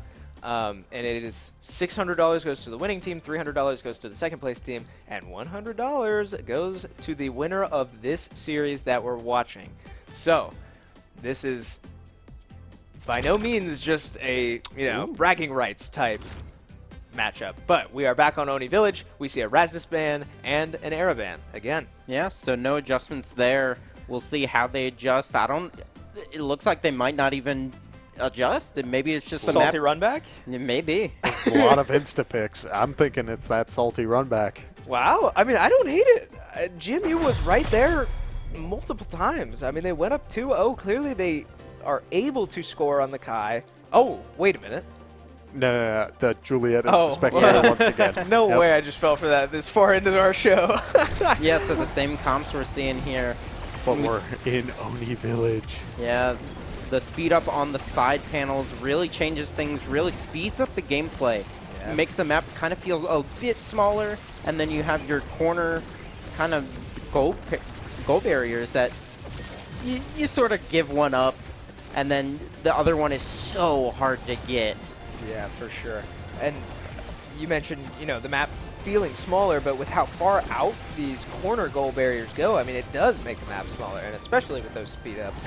I would love to see how, specifically, I would love to see an Asher play, like how she utilizes this potentially deadly speed up on the sides to make plays on these goal barriers, as Asher is so good at stuffing through. Yeah, because one of Asher's inherent weaknesses is that she's kind of slow. Yeah. Like, she has so much power. And wow. Yeah, George Mason able to get that goal barrier, and Ole Miss is down. George Mason up 1-0. But you bring up a good point about those goal barriers, Nolan. It seems like the pressure on those things, like, you sack one, you defend the other, and then from there you just kind of adapt, right? Yeah, and like you'll see Spartan did the same thing there. Like, if the core was heading down, he's like, forget about it. I'll just protect the other one. Yeah, but he does let that one slide, and now you're in an awkward situation if you're George Mason. But with 0 goal barriers left and Kai holding firm on the other end, but see if Ole Miss can find a goal here on the open net. It's not looking like it yet, as Asher is certainly asserting her dominance. And accidentally clicks the elusive, not being able to strike during that elusive, letting the core slide past. Wow, and I'm wondering if these players are starting to feel the nerves a little bit. We did see a slight misclick in the last game with Spartan putting the core in his own net. So I don't know. I mean, we'll see if maybe the pressure's getting to be a little much. Yeah, and you also have to think they've been through 5 round-robin games. Both of these teams have been through quarterfinal games, so they've been playing a lot today. So fatigue is also a big question, as we also see the Asher get KO'd there. Yeah, lots of Omega Strikers has been played today. But we see a core flip coming out from Rune. Nothing to come of it. Pretty well stuffed by Dubu. Yeah, Wiggly Wobbly is now down and out on the stature, looking to regen a little bit of it back, but also Wiggly Wobbly has that core flip. There it is. Not able to get too much value off of it, but just keeping up that pressure. My goodness, the Juno Yachty able to take out the Asher off the top. Man, I really would have liked to see a little bit more from Wiggly Wobbly's core flip there. That kind of just led to nothing. And Spartan lets one fly, and now he has his core flip, so he should be okay, but pressure's on now for the rest of George Mason. Never mind. Really, really well played by Start with those timings to react to the core flip. Yeah, and I want to see if possibly our observer can get us some trainings, because it looks like at the bottom that they all have glass cannon, which is going to increase the speed and increase the power of all your shots and abilities if you aren't hit, and that just keeps scaling up to a point. So these hits are all going to be super powerful. Everyone's gaining speed, so it's just so hectic. It makes sense. The game pace feels a lot faster just from watching, as we do see Yachty has that core strike. It is 2-2 right now. as we keep getting closer. But I want to go back for a second. Okay, yes, You there we called go. it. Everyone All in the this glass game has cannons. glass cannon. I think we were on to something about fatigue. I think it's beginning to settle in a little bit, and it might be the magic word that's breaking the camel's back, is when you hear it, suddenly you begin to feel it. But as we continue forward, it's going to be an endurance test at this point. Not only do you need to have amazing gameplay, have these outplays, as we see with the Asher keeping up that pressure, but you need to be just conservative with your energy. Yeah, George Mason holding strong right now with both goal barriers still up, while Ole Miss has an open net, and it's 2-2 right now. Like this is a very important point, and George Mason is not flinching at all. See if they can punch it in without even letting a goal barrier up, but not at this rate, with Fluffy Waffles finding a Giga Blast to the corner and sending Yachty packing. But as we finally see the first goal barrier go down for George Mason, nothing to panic about, as Spartan still holds strong. And you see Stardust staggered. Keep an eye on that. See if he might be able to get. Slime's putting on a lot of pressure. This Asher trying to position. Doesn't matter. Talk about an angle. I mean, with that overtime speed, with that glass cannon buildup, that strike came in so fast, and you ain't reacting to that at that point. Yeah. Yep. And we were talking about the salty run back. Like, here they score the first set. Like, Yeah, they're there you go. certainly not out of this, so don't count them out. Yeah, and we saw it in game one, right? A 3-0 is grossly unfair to describe that first game. So, yeah, I mean, sure enough, we find George Mason striking first in this game. And, yeah, I mean, maybe the salty run back was the answer. Maybe we were just overthinking it. Yeah, and again, this Kai has the specialized training. So you thought that Giga Blast was hitting hard with glass cannon? Now you got to worry about it even more. Yep. This is going to chunk you. Yeah, see, over half your health. Just staggered from that and the banish. That's craziness. Yeah, I'm stunned. That is wild. Vega finding himself in an awkward situation, although he is still alive and doesn't look like he will be killed, but still very low and staggered nonetheless. Again, we have an open net for Ole Miss. Yeah, we do see the Asher Wall able to get those bounces. Is it enough? It is. George Mason is beginning to show why they wanted to be in this third place match to begin with. They have such a strong presence coming into this, and now it's really starting to show the level of skill of these players.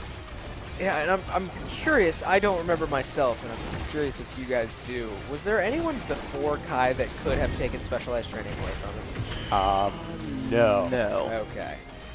Oh, great save though by Spartan to protect the other goal barrier, but I don't know. I'm just thinking like that's a very high value awakening to let Kai have, but we do see an open net for George Mason, and this is the first time, at least in a while, that we've seen George Mason's net open up first. Yeah, if it was not taken first, it was because Wiggly Wobbly wanted prime time. That was very early on as well. We do see the Asher Wall come through. Oh, man. Oh, look at that pressure as now the core bouncing back and forth. The glass cannon speed just causing this match, this pace, to increase so drastically as Dubu has his core flip used, and now Asher has one as well. Yeah, so Nolan, can you tell us a little bit about the levels in this game? Because I'm noticing that Rune and Asher are pretty underleveled, but it doesn't seem to have as much of an effect as it used to. Yeah, so the levels are still similar to what they used to be. You're still going to gain level. Ow, wow. As Asher sinks one in at an incredible angle to where Fluffy just could not react. You see the overtime speed really coming in. But to revisit that question... Levels. Yeah, sorry. But yeah, are. they're going to give you... You're going to get them from the orbs that you'll see pop up. Those will also give you stagger. From KOs, from hitting the core. But they're not really as significant as those awakenings. Those awakenings are everything. Though you will, through the awakenings draft, the better you do in a round. So kind of the more XP you get, the higher up you will be in that awakening. So those do kind of matter. Yeah, so they do go hand in hand, and that's not something I realized, that the like MVP voting is based off XP, and I guess that makes sense. But that is not something I had considered. So just interesting thing to keep an eye on as these games progress, right? As the numbers next to these players' health bars is generally a pretty good indication of, what level of impact they're having on the game, but always, oh, wow, dangerous shot. Yeah, we're seeing the regen come in a little bit from Asher, but, I mean, Wiggly Wobbly and Asher are just taking hits. The amount of damage buildup is beginning to hit ridiculous levels as GMU's going up in this series very commandingly. Yeah, I mean, all of a sudden a salty run back is not really a salty run back. It's they clearly were confident in the composition they had before, and okay. And one thing I have to comment on here is you cannot let that Asher get unstoppable, or she will be on your face. You cannot knock her back, and she will just push that core in like you have not seen it before. Nolan. Nolan. Uh-oh. Will they go for it? No. She didn't take it. And that really surprises me. Because the power of Asher forward of the unstoppable is insane. Man. Surprising stuff. Yeah. The playstyle's getting crazy. I do think we're seeing the projectiles from Kai, again, racking up even more damage, which is going to be a beautiful sight. Spartan letting two fly there, and we have an early open net for George Mason, but clearly they've been here before and have not folded. I mean, are we going to see two back-to-back 3-0s and go to game 3? We very well might. Maybe not. I mean, we have had our share of reverse sweeps today, so. We sure have. That's a great point, Nolan. As Yachty does find a strange angle off the corner, and we have a look at these. I mean, yeah, having the special upgrade, having, like, I'm expecting this Kai to melt people, but the goals are still opening up early. It feels like GMU's not out of this yet as they keep up this pressure on Ole Miss's side of the field. Yeah, and at what point do you start feeling the lack of unstoppable? Certainly not yet, because Wiggly Wobbly's taking it in his own hands, but I mean, Asher is kind of getting thrown around a bit. Just, absorbing a lot of damage as you would as, in any type of frontline character. And we actually see that speed that Asher ended up taking. It's really putting in work here. So maybe I was wrong, but she's just putting on so much pressure, just living in the goal arc of Ole Miss. Yeah, I mean, look at her. She is flying around the map, and here we go. Oh, there's that pressure. Yep. And what are you to do? It's that simple for Vega on this Asher. I mean, this is overwhelming. If George Mason scores one more goal, we are going to game 3. Yeah, I mean, Vega has the core flip, Fluffy has the core flip, and they're starting to build up on Start and Wiggly Wobbly. But now there's the save. Wow. There's one taken down on the side of George Mason. Dubu using the core flip right there. Oh, I like that angle. That looked like it could have been a goal from Vega, but great patience again. Vega's shoving it right down Ole Miss's throat. I mean, just running through them. And if this is a horror story, Asher's the boogeyman because she is coming to get you. Wow, man. They are getting away with a lot on this. Okay. So we find ourselves in this situation again. If you're Ole Miss, what do you do? Do you run it back again? Do we have another salty run back? Yeah, because again, the Era and the Rasmus are so scary. But what do you do against the Asher? Yeah, you need an answer to that Asher, and I don't know where it's going to come from, because I agree. I really like the bans as they stand, and I stand firm on the conclusion we came about Kai. I don't think that's worth banning. But, man, I don't have an answer, and I don't know if Ole Miss does either. Yeah, and one thing that seemed to work in the past against Asher is that she actually doesn't have a lot of stagger, even though she has those shields. She's actually quite squishy, and she's slow. So these double brawler comps were really prevalent into this Asher. Just bully, just kill, kill, kill. And so she can't get into your goal. But we haven't really been seeing that. So I wonder if they'll make this adaptation. Because I know Start on the Ole Miss side, he does play that Juliet. So I wonder if they might make that adaptation. Ooh, Will we see the double striker comp or like the bruiser comp that you were mentioning earlier, Nolan, where two people, it'll turn into a slugfest where you do start punishing people for running up these sidelines? It could be. Yeah. Who do you run with Juliet in that case? If you put Start on Juliet instead of Rune, who do you match that with? I think you'd probably match that with an X. X is really strong right now, puts on a lot of pressure, helps really get that damage because Juliet's really about finishing those KOs, killing people on the edge. X helps because he's just got so much damage he can just output onto everyone. And so I think that would be a really good partner. I agree. I think we may be due for a pretty drastic change of pace, but Or a third run back. Or maybe a third run back, and I honestly wouldn't hate that. We do have stats for our MVPs for both of these teams in that last game. We have Start on his signature rune pick, as you've mentioned a couple times. But, I mean, not much to show. I mean, this game was pretty dominant for George Mason. Yeah, and like we were talking about the Juno, the rune combination. I guess they found their answer. Those banishes, those pillars weren't really doing much. Though we did see the Giga Blast into the banish almost kill the Asher, but not quite enough to really stop her. I don't think we saw Rune didn't get any I'm blanking banish on the term. skills? Or the creation boosts. Yes. Like that. Yeah. Duration Like for the Monumentalist or whatever. debuff. Because imagine, like, couple seconds, an extra second on that ability means that the core flies right past. So I think if they do run it back, it's just because they think that they will get this awakening this time around. Yeah.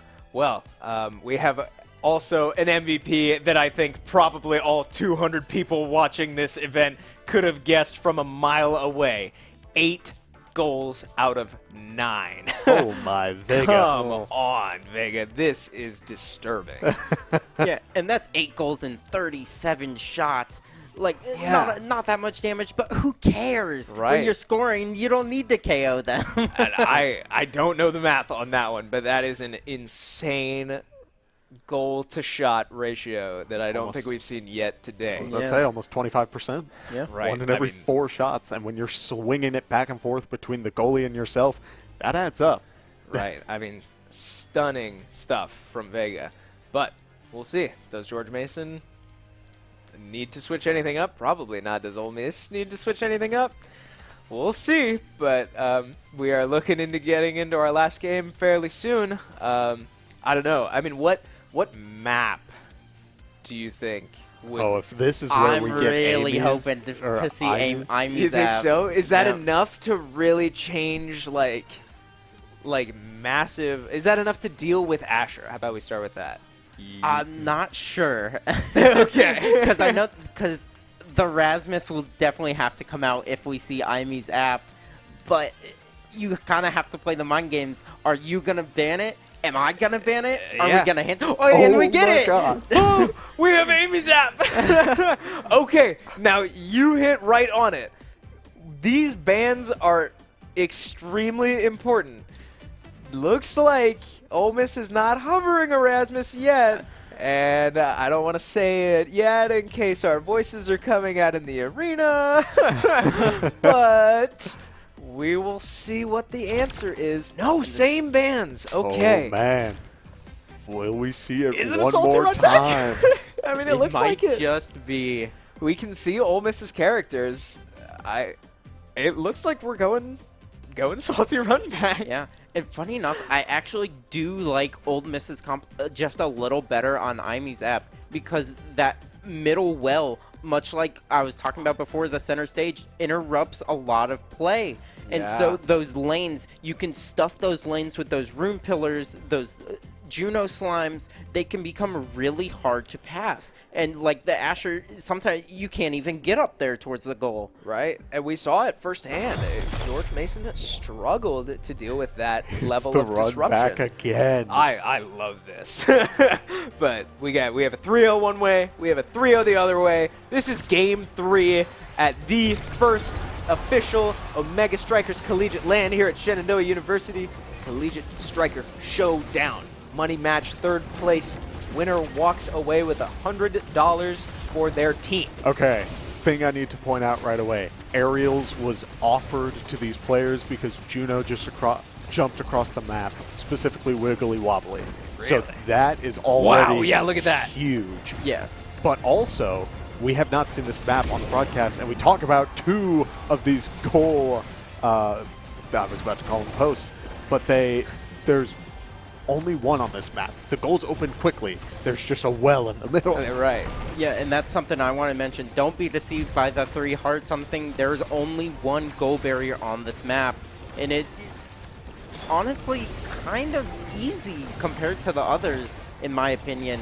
So it's really going to be about these large goal defenses. Yeah, there's really nothing special to it, but so it begins. Vega already finding his first goal right in the face of Fluffy Waffles, and this needs to be addressed. But here are our...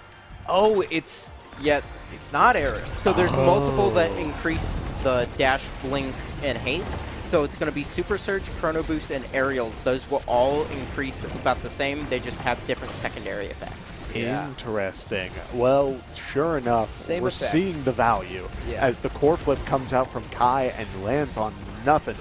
But Asher has a core flip flip the of other her way. own. Yeah. There's that Juno leap. Look how far that goes. Look how much you're able to get away with as Rune uses that core flip to send it right back at that Juno. Yeah, and you see the core flip doesn't just have to be used to flip the core. You can KO people with it. You can get creative. That's a nice save from the Kai there. Another nice save, not touching somehow. 3 in a row, pixel perfect saves from Fluffy Waffles.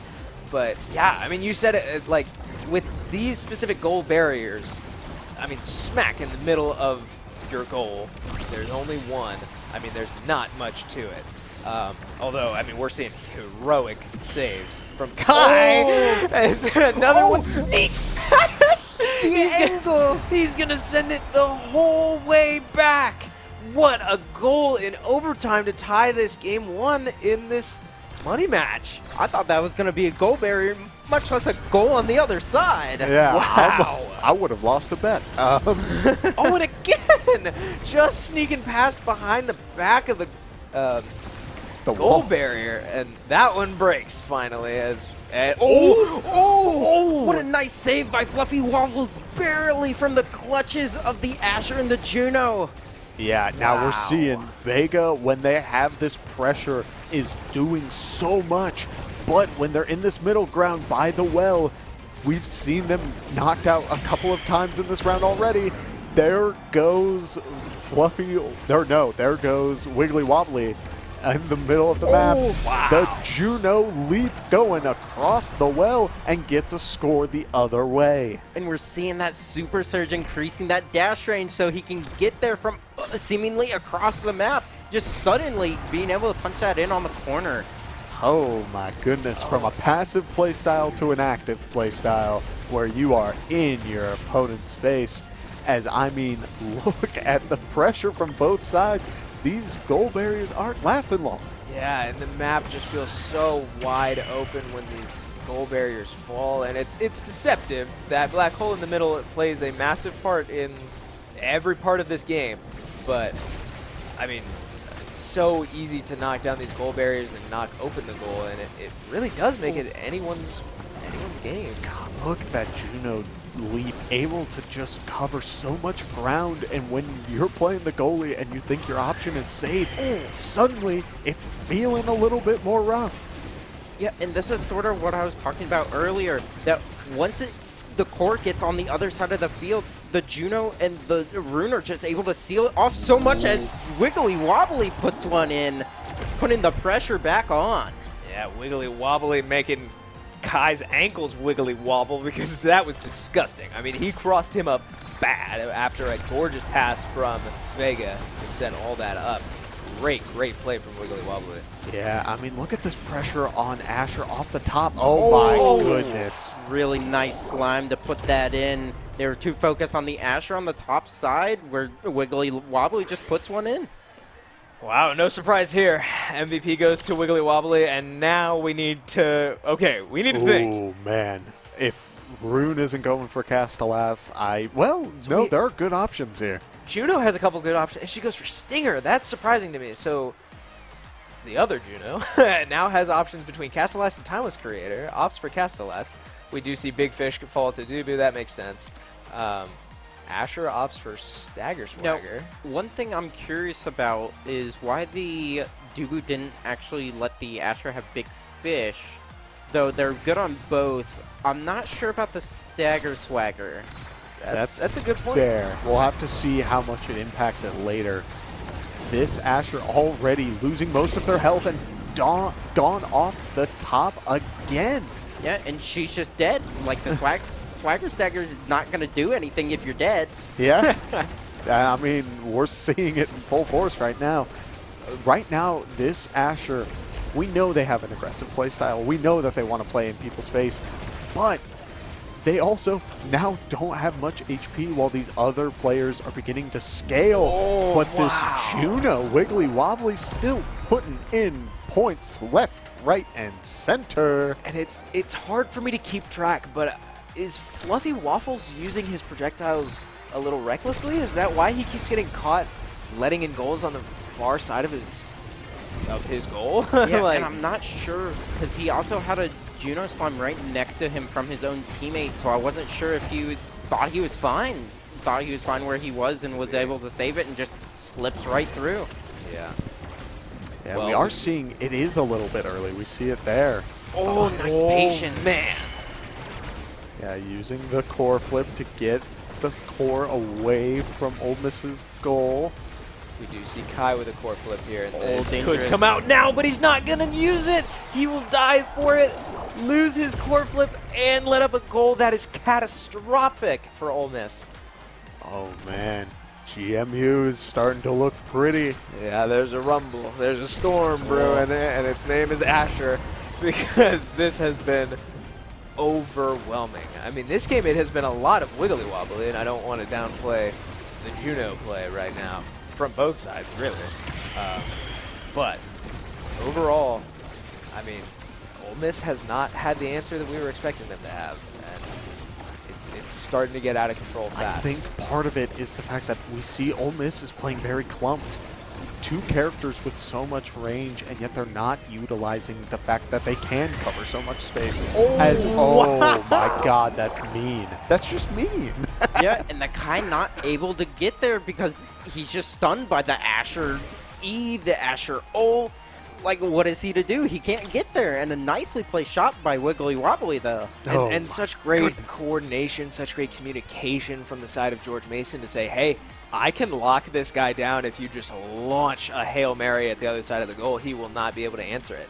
And putting trust in your teammate both ways. Asher trusting the Juno to make the shot and Juno trusting the Asher to not let Kai out of his little cage. I mean, great stuff we're seeing here today. Yeah, and we see how important it is to win that set. We see both Junos at the front, but the first one gets prime time, which is incredible on Juno. Lets you have an extra slime charge to throw out and just have on the field to put pressure on. I mean, right now, and we saw it again, Asher sacked the potential for getting unstoppable, for hitting the core harder. We see the little hot pepper on the top right. They know that right now their goal is to hit hard and see what happens. I don't have the answer. I mean, I said it after game 2. I don't know the answer to Asher, and we're seeing it now. This character, this pick, this player is so overwhelming, and Ole Miss needs to find an answer soon, and maybe the answer is to kill her as she does fall staggered. Yeah, and that is actually where the stagger swagger comes into play, as we see some just Asher just trying to put pressure on. Right. Yeah, Asher's definitely got a little bit of Oh, potential. come on. God, Send man. that man to the hospital. His ankles are broken. Oh, I don't know. I mean, Fluffy Waffles is playing well. I really hope that isn't getting lost in all of this Asher chaos. But yeah, there she goes. Okay. So we'll see. Is this the answer? I mean, Ole Miss needs to score 3 times in a row. Now two more times to stay alive in this series, alive in this money match. And could this be the start to something great? Yeah, and that's what we were just talking about, Kay and the Asher, and then they score. I think they found their answer, but it's so hard to do because you have to get her staggered, but with that stagger swagger, she recovers so fast. That double pillar doing so much damage to the Asher. Yeah, and we're seeing the value right now. We saw a little bit of Start and Yachty beginning to separate, and that value that comes from it. You don't need to bait your opponent as much anymore on the fact that you can cover so much ground. You need to be covering it immediately. This game is moving too fast. But and now we see. Here comes Asher. Yeah, Rune is looking for that goal. And Kai able to save it. Throwing the shot down. The Blob able to send it back. Asher's looking for that mean setup once again. But now Juno getting a little bit close. Wiggly wobbly. There's the wall from Asher. It's all beginning to rack up, but a lot of cooldowns were just blown. Yeah, nobody particularly close to a core flip anytime soon. So this will be just a lot of just raw abilities and skill. Oh, wow. my goodness. Squeaking by such a huge Dubu. And, man, are we seeing the start of something great? Ole Miss needs one more to stay alive in this series and reset the game score to 0-0 in the series to 2-1. But Ole Miss's goal is open. Early goal barrier down for Ole Miss. But return Ole Miss the is able to favor. respond. Here comes Asher. Oh, not quite. And we see possession fall back. Yeah, Not really to that Kai anyone. pressure. And now Rune able to keep up just a little bit. There's the Asher sending it up towards the Juno. Great clear there by Fluffy. Nice pillar. I didn't even see it, but a great pillar from Start on that signature Rune. We've said his name a couple times now, but Yachty gets MVP, and I think that's totally fair, scoring those first 2 goals. And, hey, all of a sudden, Ole Miss is right here. Yeah, I mean, it's real. George Mason needs to shake that off, right? You were just 1 goal away from winning third place prize money, but I mean you're still up in the series 2-1. Oh my goodness, Kai with the glass cannon again. I'm getting flashbacks. Yeah, if we could get our observer to take a quick peek at Awakenings, maybe between the next round, but I do want to see what all he has because I haven't been keeping track of him as much as everybody else. Asher's so low again. They're taking so much damage. So maybe that's the answer. Maybe that's the answer we've been looking for, is to just kill her or at least throw her around so that she can't play her own game. Yeah. Because this whole time she has been in a game of her own. Now look, when Yachty and Start spread out, we're seeing the value. We see that the core is on the right side of the field for the most part, but it's when they begin to clump up that's when Vega and Wiggly Wobbly are beginning to put up that pressure. Ooh. But now it's beginning to return tenfold as it bounces around the awkward bits of this. Wiggly Wobbly still alive. What is going on? Slime able to shoot it into George Mason's goal. Ole Miss is up 1-0, and we may be seeing it, Chris. It might be happening again. Oh my lord. We get a quick look at Awakenings, and we appreciate that. But I wanted to take a look at, what Kai had. He does have Unstoppable, which I did not know, but he does find a pick with his Giga Blast onto Wiggly Wobbly, but see if Spartan can stall it out. He's been very good at these number disadvantage plays. Yeah, I mean, we're seeing it again. Okay, Start and Yachty again.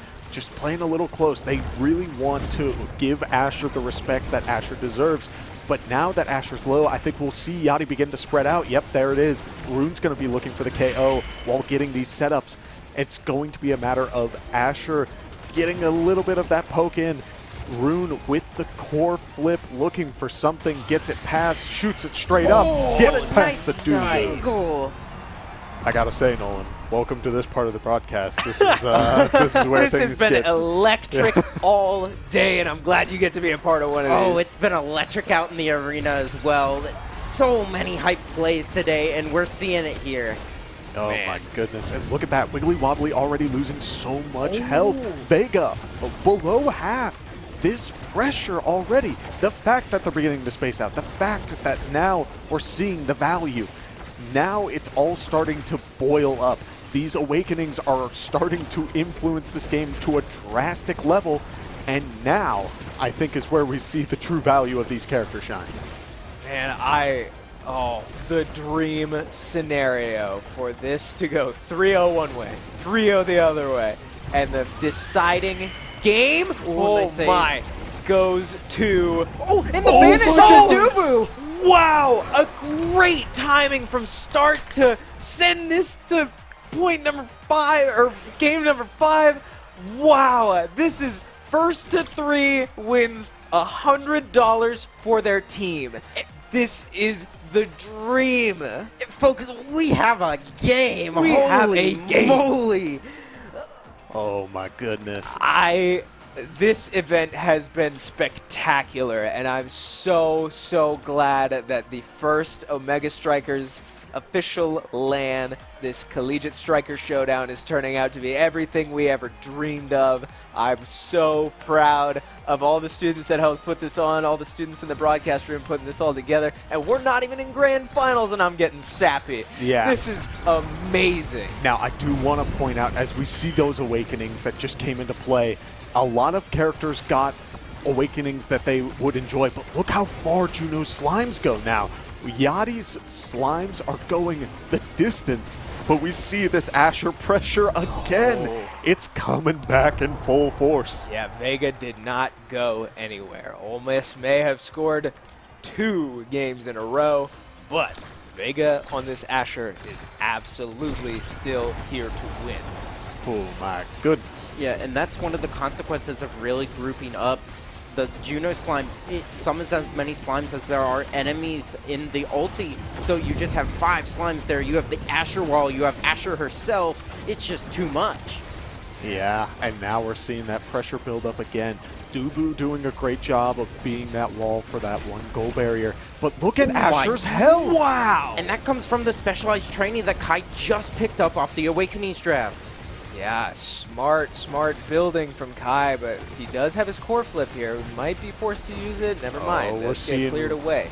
We're seeing Rune's core flip potentially. Right. Yes, we have 2 core flips from the side of Ole Miss, but every player in this game very close to having their core flip as Asher gets blasted again. Juno's core flip just came up, but she uses it for knockback.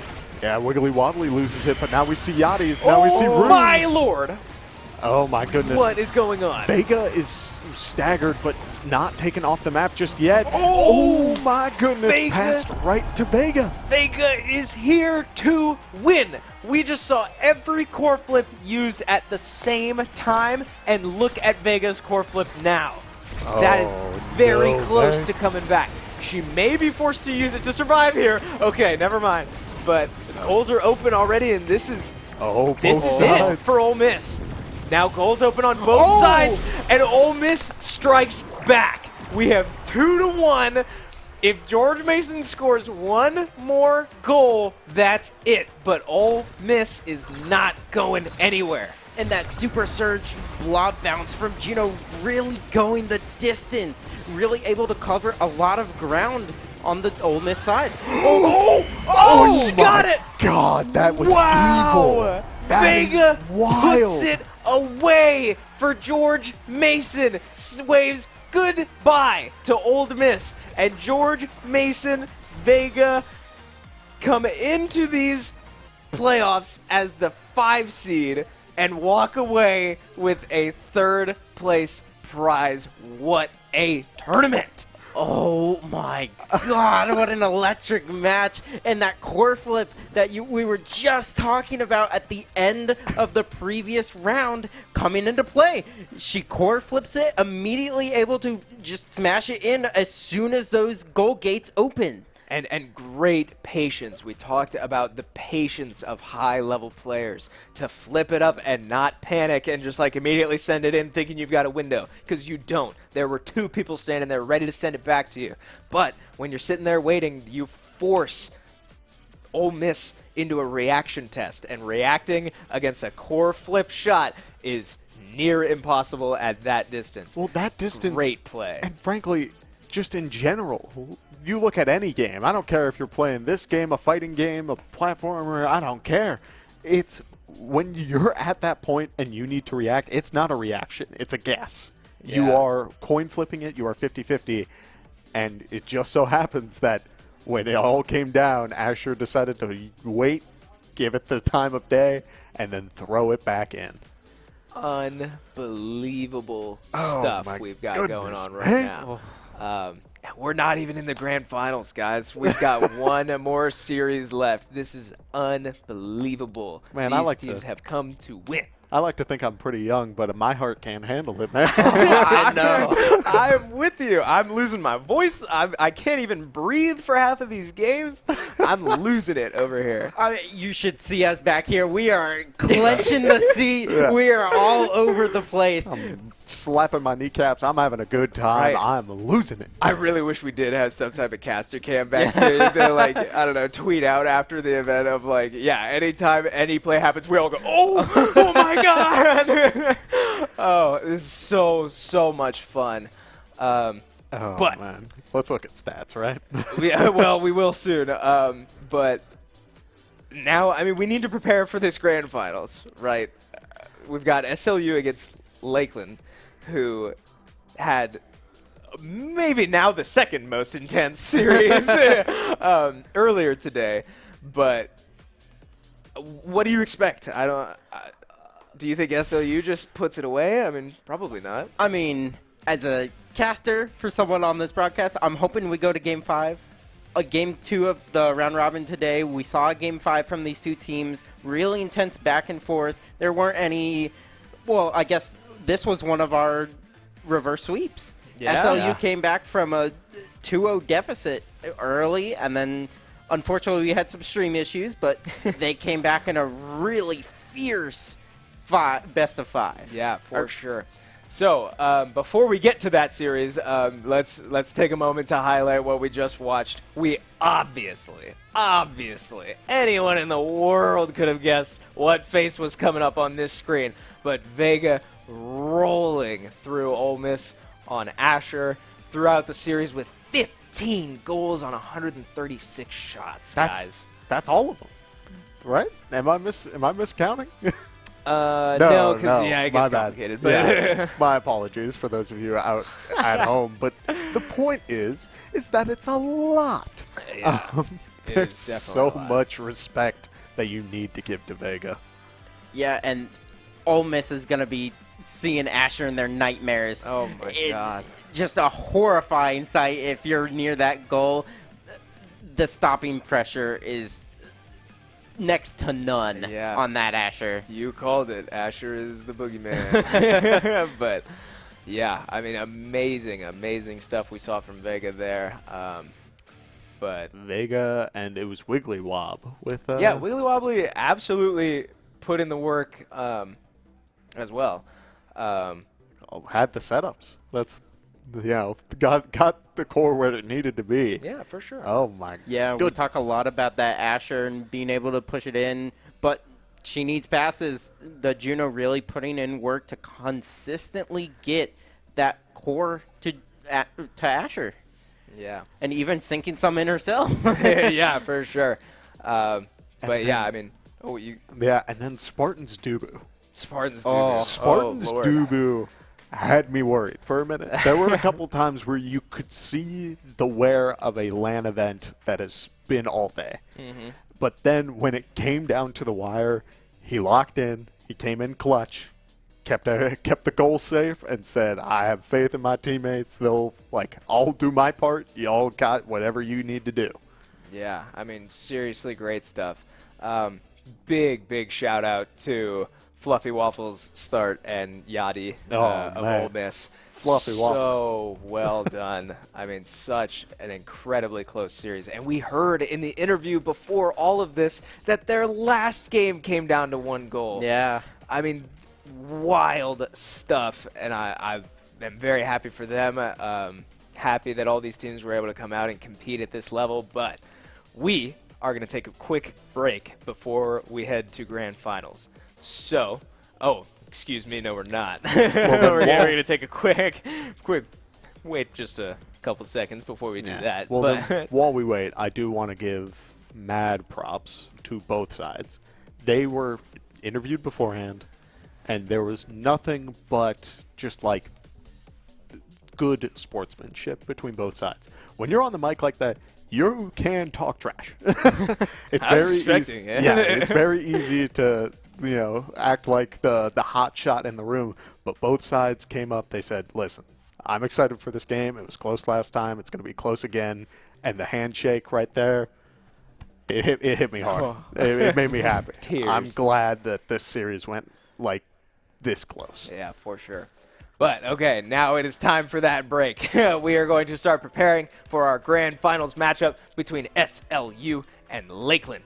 We will see you very shortly. For now, take a quick look at some of the replays from that series we just watched, and we will see you very, very shortly. Yeah, and I have noticed that with these players today, too. I mean, it was just another test. It occurs for a reason, baby. We've had plenty today. Yeah, but now look at this pressure from George Mason. Wow. But that looks so good. Not quite enough. Oh, and then it goes.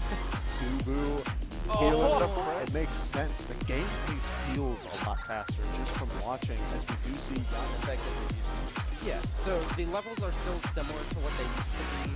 You're still going to gain. Taking down on the side of George Mason. Dubu using the core flip right there. Oh, I like that angle. That looked like it could have been a goal from Vega, but great pace. About earlier that once the core gets on the other side of the field, the Juno and the Rune are just able to want to play in people's face, but they also now don't have much HP while these other players are beginning. Just a lot of just raw abilities and skill. Oh, my goodness. Now it's beginning to return tenfold as it bounces around the awkward bits of this. Wiggly Wobbly still alive with the core flip, looking for something, gets it past, shoots it straight up, gets past. Oh my goodness. What is going on? Vega is staggered, but it's not taken off the map just yet.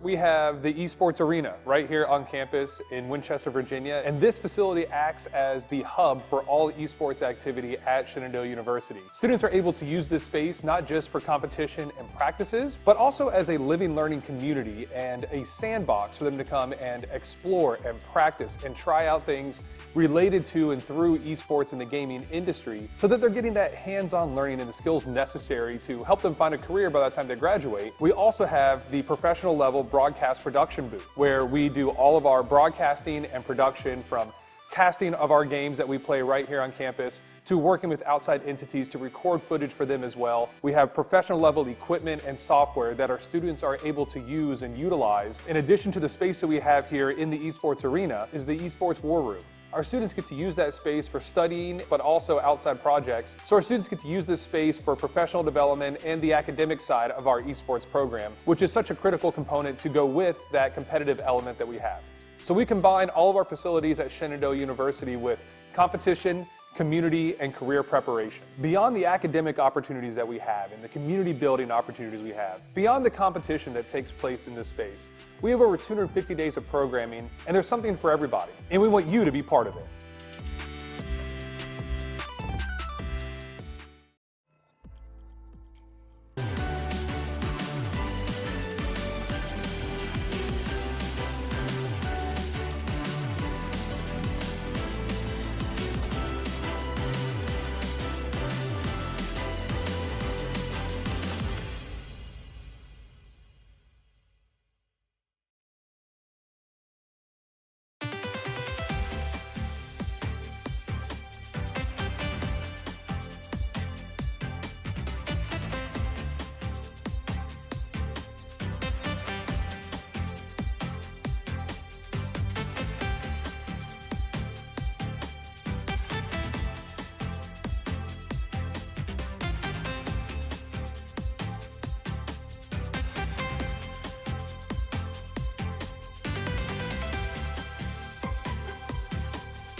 gave my pride, left all my regret. I just wish to be stronger, to give it all my best. What do I do to spread this burning courage? Every day, every night, I'm stuck inside of my head.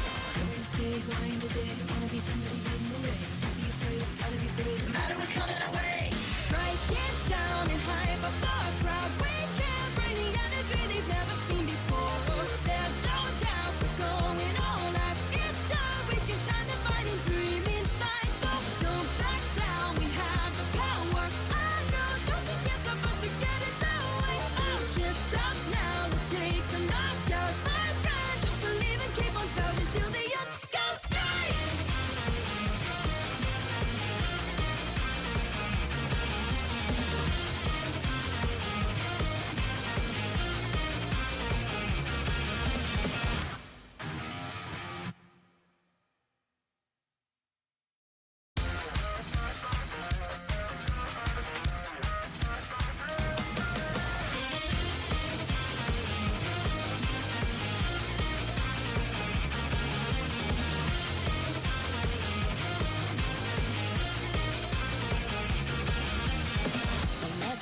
gonna show so canくすぶったままの拙い炎何者かになりたくていくわでもなくただ駆け出した超絶なやしより諦め悪い挑戦者がちょっと無駄なプライド投げ打って燃える勇気連発させようか叶わないはずはない誰より強くなりたいそれより自分の弱さに負けたくない最前線へかっ飛ばして勝利目指し放つこのエナジー最高潮で生きだってかつての自分を超えてゆけ線がを取っ払ってどんな夢もリアルにするんだ当てて取ってみせるってそうさ僕ら誓い合ったから Go strike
Ambitious flame hidden in my heart. Didn't know how to grow from a single fire spark. But let it go when the road was dark. Couldn't wait, ran ahead, it's time to move and make my mark. I gave my pride, left all my regret. I just wish to be stronger, to give it all my best. What do I do to spread this burning courage? Every day, every night, I'm stuck inside of my head. I'm gonna stay grind today. Wanna be somebody leading the way. Don't be afraid, gotta be brave. No matter what's coming our way. Strike it down and hype up our crowd. We can bring the energy they've never seen before. There's no doubt we're going all out. It's time we can shine the fighting dream inside. So don't back down, we have the power. I know nothing can stop us, we get it that way. I can't stop now, we'll take the knockout. My friend, just believe and keep on shouting till the end. Go strike!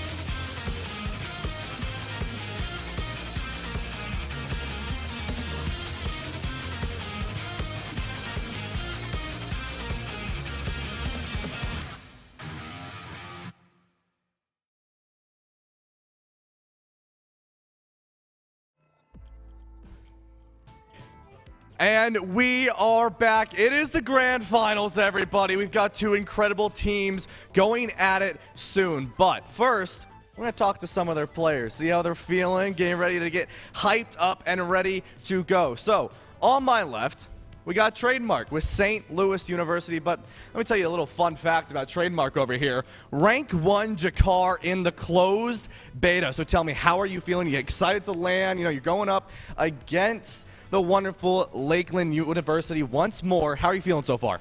I'm feeling pretty good. We had the Collegiate Beta Test tournament that went really well for us. We felt we were underseeded in that. We outperformed our seed because I think that our teamwork sets us ahead of other teams, even if our rank might not necessarily live up to their par. And I'm looking forward to another great match just like our first one. All right, you love to hear it. And now, Soren had the rank 2 collegiate team for Lakeland over here, and Omega in the closed beta. So tell me, how are you feeling? You guys did lose originally to St. Louis earlier, so going back in this matchup, going to be competing against St. Louis again. How are you feeling? I mean, pretty good, actually. We did a lot of auto reviewing between the matches against the St. Louis team. I mean, a lot of grinding. Our team put a lot of preparation to this. Shout out to the boys who grinded for 15 hours straight before going on our car ride.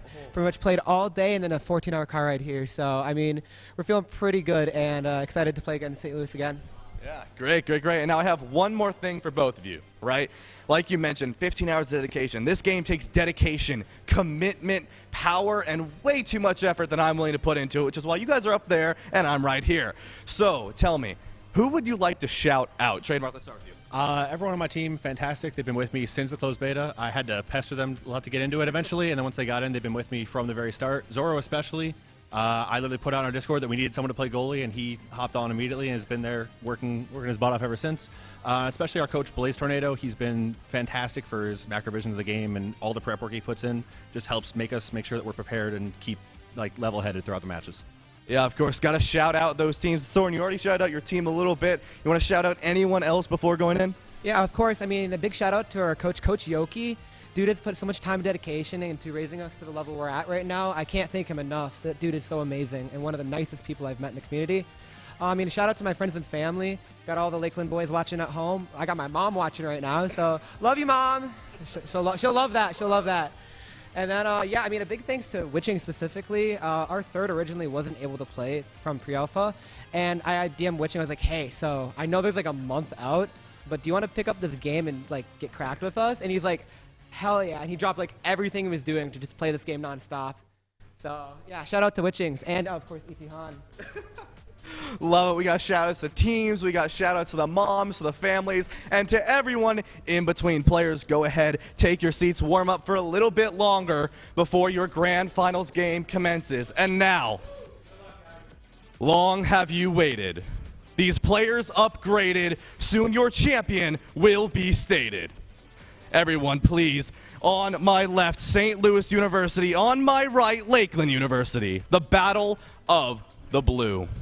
These teams are competing to rewrite the ages, to claim their glory and write their stories.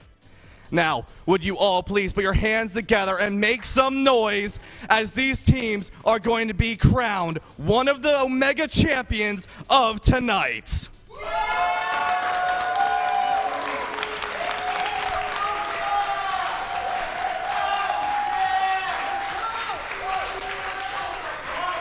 Now, without further ado, Christopher Clayton, do me a favor and bring us into our grand finals matchup of the Omega Strikers LAN tournament.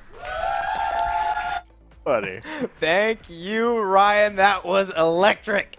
We are here with our grand finals. This is the first ever Omega Strikers official collegiate LAN. We have our Collegiate Striker Showdown taking place here at Shenandoah University. Before we get deep into anything, I want to give such a major shout out to all the students who helped put this together, both from an event management perspective and also our broadcast team putting together such an awesome show for all of us to watch, and this has just been amazing. But that's not what you're here for. We are here for the grand finals between SLU and Lakeland. But before we get into breaking that down, let's take a quick look at how we got here. We just played our third place match, so it's been a while since we've seen this bracket play of these, grand finals teams. So St. Louis and Lakeland coming in as the number 1 and number 2 seeds into bracket play. SLU at 5-0, Lakeland at 4-1 with their only loss coming to none other than St. Louis. Ole Miss knocks off Juniata, takes care of business. George Mason takes a close one against Stockton, but advances to play SLU. So we're now done with our third place match. We are in the money now for both of these teams. We have a $1,000 prize pool courtesy of Odyssey themselves, the creator of this game. So huge shout out to them, as well as our other sponsors, Paisanos, for providing us as workers and all of our players with food, as well as our student club here on campus, EXP, Esports Experience for Professionals, giving all these students opportunities outside of this. But I mean, how crazy is this that we found ourselves here? I mean, this is so exciting. Today has been wild. Yeah, and as casters, I couldn't have asked for any better matches than these. Like, best of 5, so many, going the distance, electric, close. Like, what more can you ask for? I mean, it's, frankly, we've been on the desk for a while, and having so many of these be this close, where we are jumping out of our seats, losing our minds, it is just, it feels rewarding, frankly. It feels good to watch so many people who are so talented at this game and seeing it at this level. Yeah, and I could feel myself losing my voice a little bit from how genuinely crazy these games have been. But let's get into this matchup. SLU against Lakeland. We have stats from these teams' last meeting. We have Soren here, who's the goalie for Lakeland, who put on a clinic with 154 saves in one game that turned into a reverse sweep for SLU. Oh my goodness. That was one of the moments where we started to lose our voices, is because it was one after another pixel perfect saves, just where it's the skin of your teeth between you and the core and the goal. It's beautiful to see that now Soren, after putting in so much work, has hit this point. Yeah, and going into our break, we saw the replays, and it almost looked like a montage for Soren, just save after save, incredible with those barrages, just constantly putting them directly up, being able to save the core by the nick of his teeth, and just incredible play. Yeah, and something that may have gone unnoticed on that stat sheet was 69 shots on goal.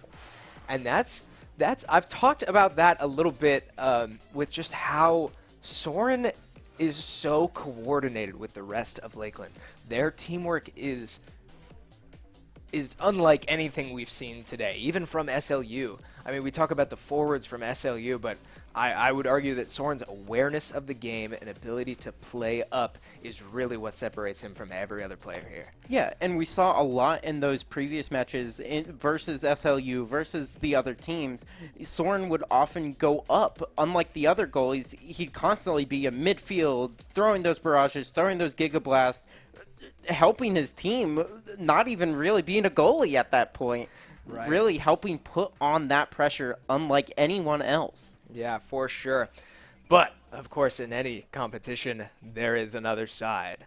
And on this case, on this coin, the other side is SLU. And who else but Trademark? As Ryan put it out there, arguably one of, if not the best, Drakkar player in the world.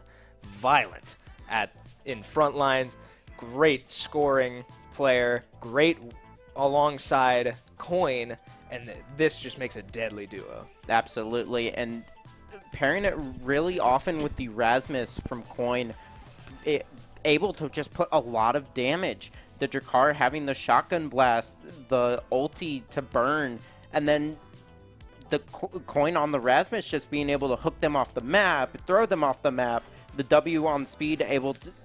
There's just so much damage on that comp that it's so hard to play against. And I mean, just when you think of Drakkar, you think of someone who gets in your face and just starts blasting you full of holes. And while we do see that, his awareness just his general game sense. I mean, he gave shout-outs to the coach, and I think it deserves to be reiterated because that team plays like they've been playing for longer than this game has been in creation. They just work so well together that now we're going to see this in full force. And if I'm on the other side of it, I need to think of a game plan. Yeah, I mean, what do we think that game plan is? I mean, do you think Rasmus gets banned? We know the threat of the Rasmus, but we obviously know the threat of the Drakkar. I mean, we just looked at it. I mean, if you're Lakeland, what do you change? What do you take away from the group play that we saw earlier? And I'm not really sure if there's a correct answer to that because, like, as we keep on explaining, both the Drakkar and the Rasmus are both threats to be dealt with, right. Especially, I keep speaking about it, especially if we get Imy's app. That Rasmus becomes so scary because you can be, even for a split second you focus on that core and you lose track of Rasmus, you're hooked off the map into the center. It's so hard to just be aware of so many different things at such a high level that I don't know what the correct answer is. Yeah. I do think when we saw St. Louis last, we began to see, we were talking about the foot in the door. Like, the ship that is St. Louis has a hole in it. And right now, it doesn't seem like the crew realizes. Which is playing brawlers and taking out Drakkar. When you're playing linear like this, there's space. You're controlling a lot of space. But we saw they play close to that blast zone, close to getting off stage. And when that Juliet came in and was just knocking them out one after another, that's where that glimmer of hope began to appear. So if we're going to see anything, I would like to see a comp shake up on the other side. If you're going to leave Rasmus open, if you're going to leave Drakkar, Kai, that's fine. But you need to be ready to have a shakeup of your own. For sure. And I'm very excited to see the maps that we get. You touched on it with the potential threat that is Amy's app, but we've only seen these teams play each other once, and it was on Oni Village. So I'm curious if maps other than Amy's app could still have just as dramatic of an effect, like maybe Night Market, to sort of disrupt the synergy between Trademark and Coin. Yeah, for sure. Because they really strung together a lot of passes in that match versus with Lakeland and SLU. But one thing I do want to touch on is a striker we haven't seen yet. I saw it a little bit out there on the non-stream match from SLU. It's that X. Something we haven't seen on stream yet. Yeah. People, it's pretty strong, and we just haven't seen it. So I wonder if maybe that'll get pulled out as a potential substitute. Maybe they weren't showing all their cards, so we'll see. I would love to see some X today. I think that character can go wild when given the right setup. So yeah, and we talked a little bit about it during the third place game that we see a lot of core control comps in all the teams here today, and we have yet to see really any form of a brawler comp except for maybe just like a stray Juliet here and there that might pick up a kill. And again, like Trademark's Drakkar is probably going to find a pick or two, and the Kai Blast, but none of those I would consider brawl comps by any means. So I'm excited to see if maybe the VOD review that Soren was talking about, that in preparation for this, maybe they do know that, hey, SLU looks a little weak if you can kill them. If you find picks, it's something, it's more progress than we've seen any other team make. Yeah, and one thing I want to comment on is we were talking about the VOD reviews. I want to touch on Blaze Tornado, the coach for SLU. Very smart about the game. I've played against him a couple times. He is very good at the game, plays Drakkar himself. And then the coach for Lakeland, Coach Yoki, he's been in the Omega Strikers community for a long time, like everyone knows him. He's done a lot for the Omega Strikers community in terms of like meta, just like, oh, what Awakening should. So they both know so much about the game. So I really wonder what adaptations are going to come out of these VOD reviews. For sure, that's a great point, and that's so cool that we get that unique perspective, like that really only you would have by, you know, getting to meet all these players through working so close with Odyssey throughout the entire development process of this game. But I don't know. I mean, are there any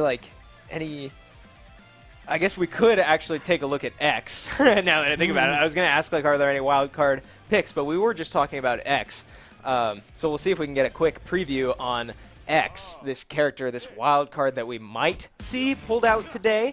The textbook, Bruiser of Bruisers, the good old-fashioned beat-em-up X. Yeah, and you saw this a lot in actually the cinematic.